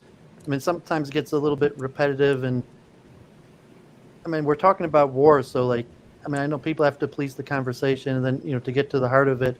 In some of these battles, like it's about violence, and I mean, you could try to be respectful and polite, but I mean, the reason we're talking about violence is because these things have already broken down, and then when you talk about violence, just it's coded in the language, words like riot, as opposed to protest or even violent protest or rebellion, revolution, and even power changes. So generally, I prefer talking about these things in morally neutral terminology because everyone will judge the morals different. And I think it's related to Ukraine that because you have the Ukraine, most people are supporting one side or the other. So you have just violence theory, and then people, well, you believe in just violence, and I just have a different view of morals. So now I'm fighting for what I think is just violence. So, God forbid, I see the situation. I wouldn't be surprised if the violence spreads, and we're going to see what happens in Ukraine. Like, I'm following your channel, appreciate the work. But God forbid you say coming soon to a town near you, and it would not surprise me. And that could be anywhere in the globe. So God bless. Thank you, David. Voss. Okay, just gonna say there is still a lot of white people in Europe. It's gonna take like more than 200 years before they need to start worrying that the Arab and black are coming to take over. Not gonna happen. We're not gonna be alive to see that. Not even your grandkids. White people still the minority in the world, but in Europe they're still the majority, and there is no way we're gonna take over. There is no way. So that's all I want to say. Thank you, Voss. Prata, closing statement. Thank you. So we see some movements in Europe, which is, especially after the COVID, which is a new protest wave. It doesn't matter really which type of why the people are protesting. They just feel they have to protest. Somehow the political system we have in Europe are not answering to people's anxieties. And we see people on the streets, and a lot of people on the streets sometimes for the most common motives, which actually could be dealt with with politics, normal politics, but is not, because politicians are not representing people like they should. We had like Robert talking about how societies get very anxious about so many immigrants, and the governments, our governments, especially in the countries that are most affected by this unintegration, are the ones exactly asking for more immigrants to come, to create more instability, especially after the COVID, when we should have more stability in order to calm down society. But our politicians are really live in a completely new world. They are professional politicians. They never did anything in life. They were socialized inside of a political system, in their political party, in those amazing gatherings they do all the time, and they talk with each other, and they create this illusion. What is real reality? What's the people's problems? They don't understand. They live in a different world. They also live in different quarters of the cities, so they don't even see the problems everyday life. Are my sidewalks being repaired or not? They don't care. They just care about their gatherings where they will look good to the other ones that live in the same bubble. But you see, I do expect, David was saying about this kind of contagious in times of protest, and this is going to happen. We have all types of people coming and wanting to express their revolt. And it doesn't matter about if Mr. Lambert was talking, okay, these guys want to steal. They wish things they will never be able to have, that they can't pay for it. But why do we have this? Why do we have people wishing to have things they can't have when they already live quite well? Because in Europe, we have a great living standard. Because there's something wrong in our societies, and we don't stop to listen to it, to see what is wrong. We just go faster and faster and faster, and we don't care. And nowadays, my neighbor, I don't even know my neighbor. I live in such a virtual world that I create an internet, like me talking to you guys, probably we have more in common than what I have with my neighbor. And this is creating all kinds of frictions, of tensions. I was talking later about we living in all these circles, social constructs, and all the time living in them, and they don't belong together. But we do that, and we create tension, and this tension needs to go out. So I also don't think we should realize certain developments in society like securities, because the human life, the social life is more unpredictable than what we see. There's also always something new coming, and Europeans will not disappear, I'm sure for that. And and Ukraine will also be solved, and many things will change. So sorry guys for talking so long. It was a pleasure to have you at this discussion today. Thank you, Prata. Robert, your closing. Yeah. Well, I mean, I think I agree with Prata in many ways. I think it'll be a very interesting upcoming few years. I hope we all do well, and it's not like I have anything against anyone in particular or whatever, but I think we're all victims of our leading cabal, our oligarchs are doing a bad job in ruling us, basically. But I think I have to go back to what our Pakistani friend was saying, is that, you know, it all begins and ends with the family. I think if we all focus on that, then we would all be in a much better place. So thanks. Thank you, Robert. You see, you can achieve European Union here. Yeah. Okay, Forrest, you need to unmute first. Well, my closing is it's been was my first time, but it's an interesting talk. As a first-gen migrant in the United States myself, I mean, I often think of these things. When I look at what's going on in the world and what happened in the past, I try not to ask why certain things happen, rather just what happened and how it happened. But when it comes to like why people move places, I try to ask the question of why people move. And I think it's a pretty common like human, like it's pretty universal that people want a better life for themselves and for the family, right? And objectively speaking, Western Europe, the so-called in developed states, however you define states or countries, they objectively have better lives, and they have clean water, they have medical systems, the society is better, and it would be natural, almost natural for people wanting to move there, especially when you think of people from Sub-Sahara, Central America, South America. Life is pretty shit, right? I've been to some places and life is shit, and just me saying I have an American passport is almost like envious for them, and they want to be there. And so is Western Europe and UK and some other countries like Singapore.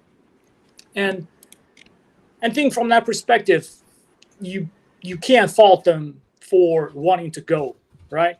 But I also empathize with the people who are already living in those places, like myself, right? Like, it's like the haves, like the people who get there first, they don't want the people has not come to come and take the cake. The cake is only so big, right?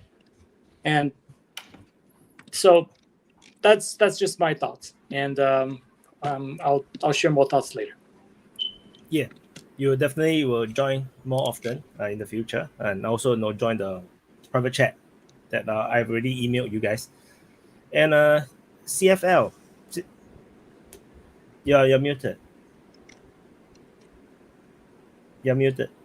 Thank you, Wyatt, for giving us the chance to speak. You're a legend, and I just want to say, North America is a little bit different from Europe, because Europeans have their native population. They have had it for like 4,000 or 5,000 years. So replacing them is it's like a sin. It shouldn't be done. What was done to Native Americans was wrong, because Native American population was absorbed by the European migration, and I think that was wrong. And what's happening to Europe right now is also wrong. I just wanted to make that point, and just want to finish up. I hope, is the riots in France still going on, or it's stopped? I think it's still going on. So it's unfair. What's happening to Europe? Europeans are the Native Americans of Europe, so they shouldn't be replaced.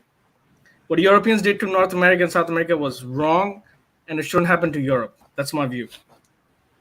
All right. Thank you, CFL. Hold on. What about what the Europeans did in Africa? Is all right? Absolutely not. But you shouldn't punish their grandchildren, great-grandchildren for that. No one is punishing anyone. Oh, Typhoon is here for his closing. Okay. I figure I've been here a couple times, but never around for the closing. Thanks for having me on. I've been, I listen to most of these. I'm a, big fan. I guess I just want to close by saying I think we see a lot of things that kind of basically we have like multiple factors kind of coming together and making it difficult to create assessments and kind of point to one single thing. Multiple people today have kind of pointed out that at different times countries are looking for labor, and sometimes they get that labor from other countries. So, in the US, we're getting a lot of labor coming from the border. In France, they had a lot of labor coming from Algeria in like the 60s, 70s, 80s. And many countries are having that sort of labor shortage and bringing people in. Unfortunately, when they're bringing people in, a lot of times it's going to be kind of for low-paying jobs. It forms a sort of underclass. So we see that issue where, like, even if we're trying to talk about economics or like social class, it's going to be kind of mixed together with identity groups.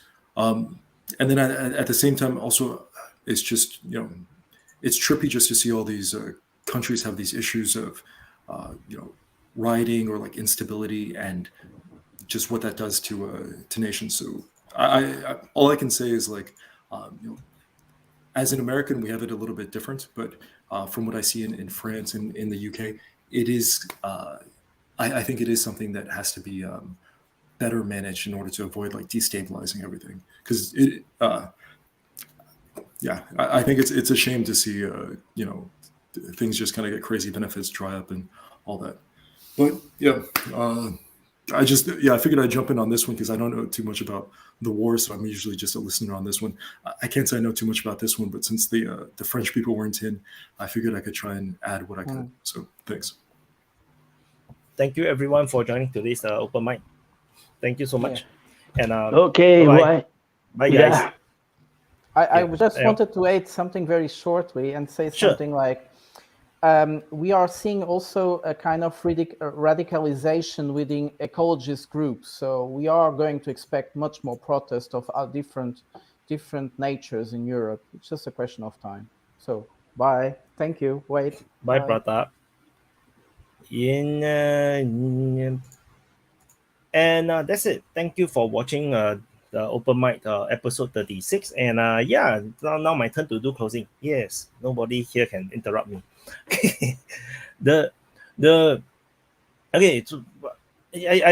felt that today's someone got super chat.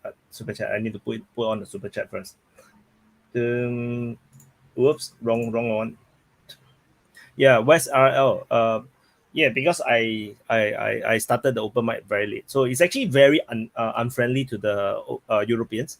So despite we are talking about we are basically flaming France. Flaming France all the way. Not my fault because they burned themselves. So so it's a bit unfriendly for the Europeans. So sorry for the Europeans, but it can't be helped. The earth is round. I feel that the competition today has been going around and round about race and stuff, but it is a reality. It is not racist to talk about race, to be honest, because if you can recognize race, you are racist. Put it that way. So that's how I define racist, and it's not a bad word. It's simply a acknowledgement of the reality. But if you talk bad about a specific race, it's not racist. You're just an asshole. So so I differentiate in that way. You recognizing race, the different racial traits, like the Africans are more athletic. They're more suitable. Their body is very suitable for athletical things, and the Indians are very good at calculations and they do very well in business. The Indians tend to be very successful. We have Google run by Indians as well. Now even the British Prime Minister is Indian. So Chinese are really good at business. We are all very successful in most of Asian countries. That's just reality. You can just see it. It is what it is. But recognizing race is not particularly racist. It's not a negative word. To me, it's not a negative word. Of course, you can find the dictionary and Wikipedia. They will say it's a negative word because they have no better words to use, because they have to be PC about it. Being racist is you just recognize race, you are racist. Even children recognize race. Children, they can tell, hey, he's different from me. He's an Indian. Hey, he's a Malay. Hey, he's a European. He's white. He have golden hair, blue eyes, green eyes. This children can tell the difference. So no, it's not racist. But you don't be an asshole about it. That's the key. No, we don't be an asshole. So that's how I look at it. But unfortunately, the common English have made it a crime to recognize race and try to be race blind. I think it's stupidity, which is what you get in France right now. France, in my understanding, France ID have no race on it. There's no ethnicity. No, it's just a card and say that you're French. And I think it's just trying to ignore the elephant in the room. In Singapore, our race is written on our ID, because you have to recognize that there is race, there is different in culture, there is different in religion. If you try to ignore and blind yourself, then you are just closing your eyes and not looking at reality. And I think this is wrong. To hide yourself, to how to say, to not look at reality and facts, and to try to pretend that it doesn't exist is not the way to solving problem. It's just like if your children is doing a bad thing, maybe he fight in school, maybe he's rude to teachers, they steal your friends his friends or her friends toys, and then you just close your eyes and pretend that it didn't happen. It's bad for your child. The same thing is today. To whatever happened, things that happen in the current affairs.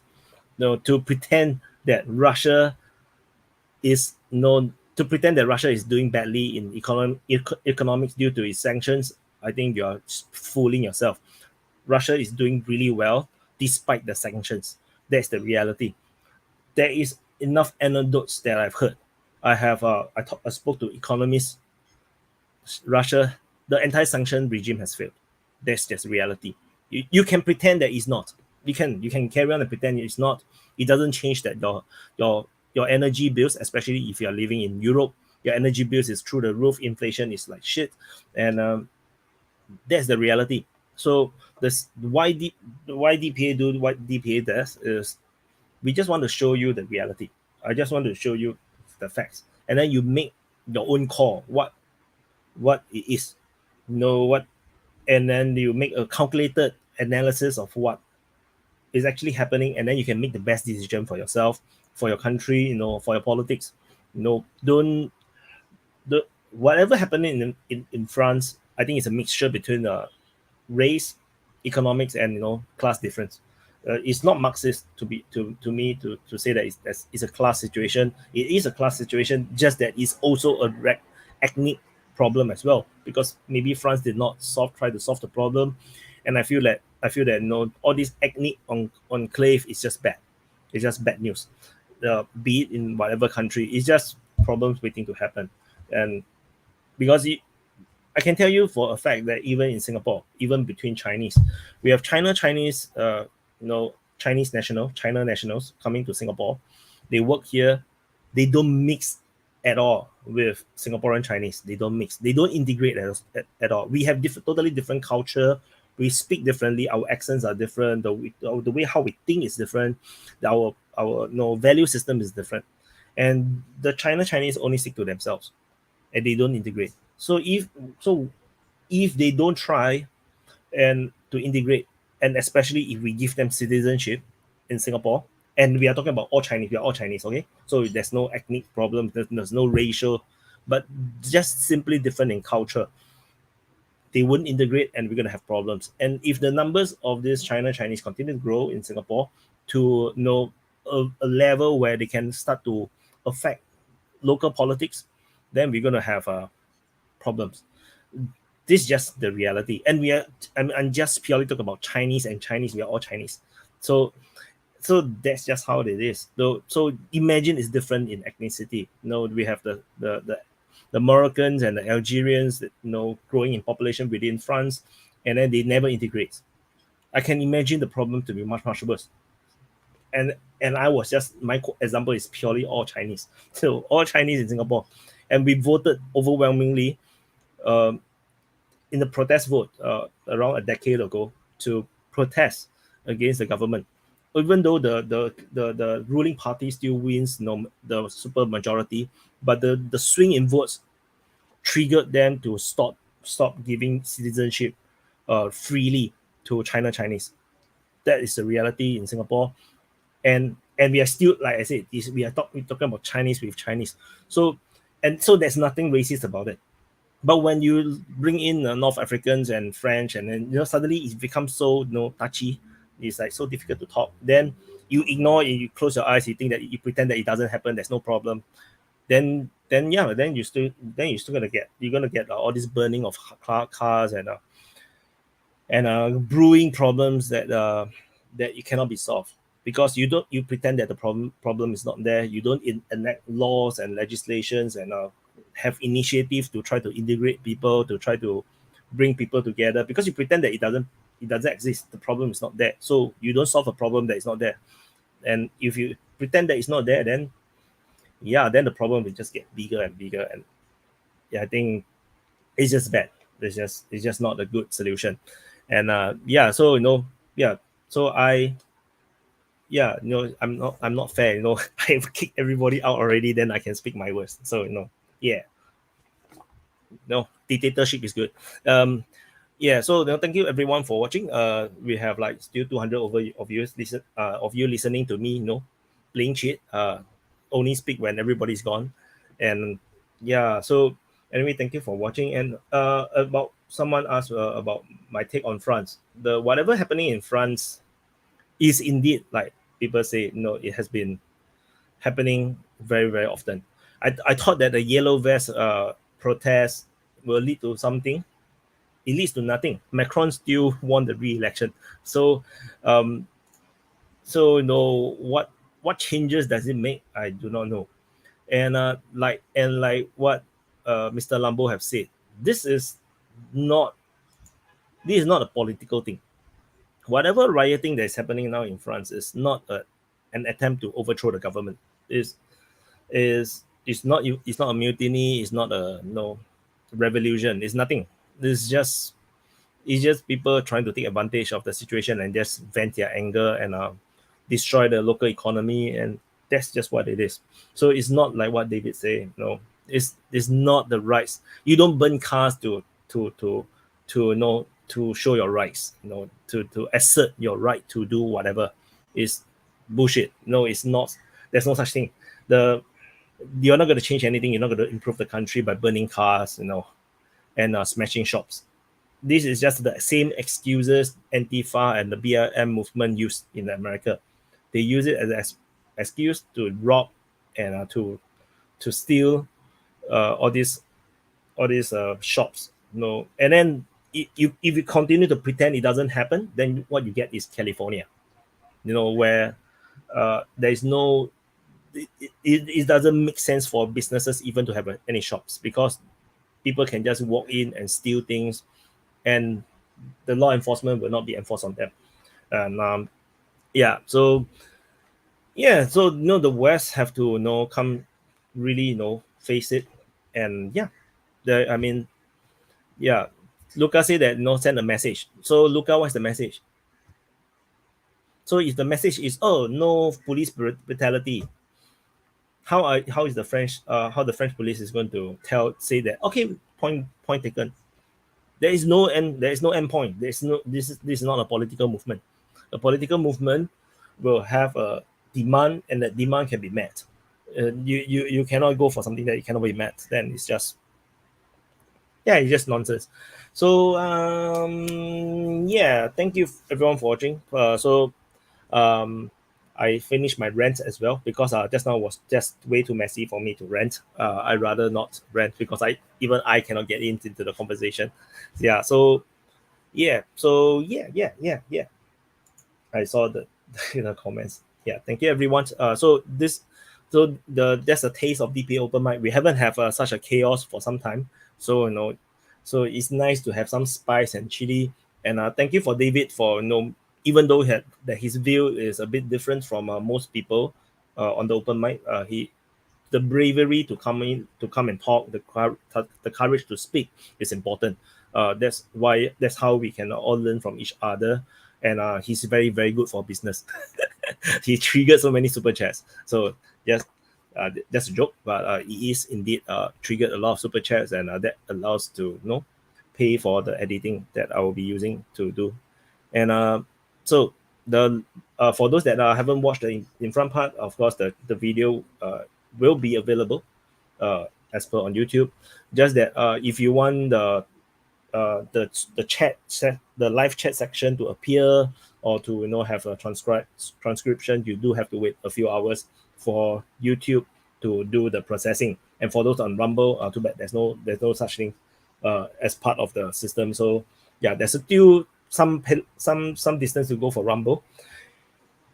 And yeah, so thank you for watching, and I'll do the outro. And sorry for the delay, and sorry for the 15-minute late, because actually it wasn't supposed to be 15-minute late. For those that was not here earlier, I thought I pressed the go live button, but end up I didn't press it. So end up I thought that the stream was already going on, but it didn't. So anyway, yeah, I'm tired. Yeah, and it's lunchtime. It's 1 p.m. for me.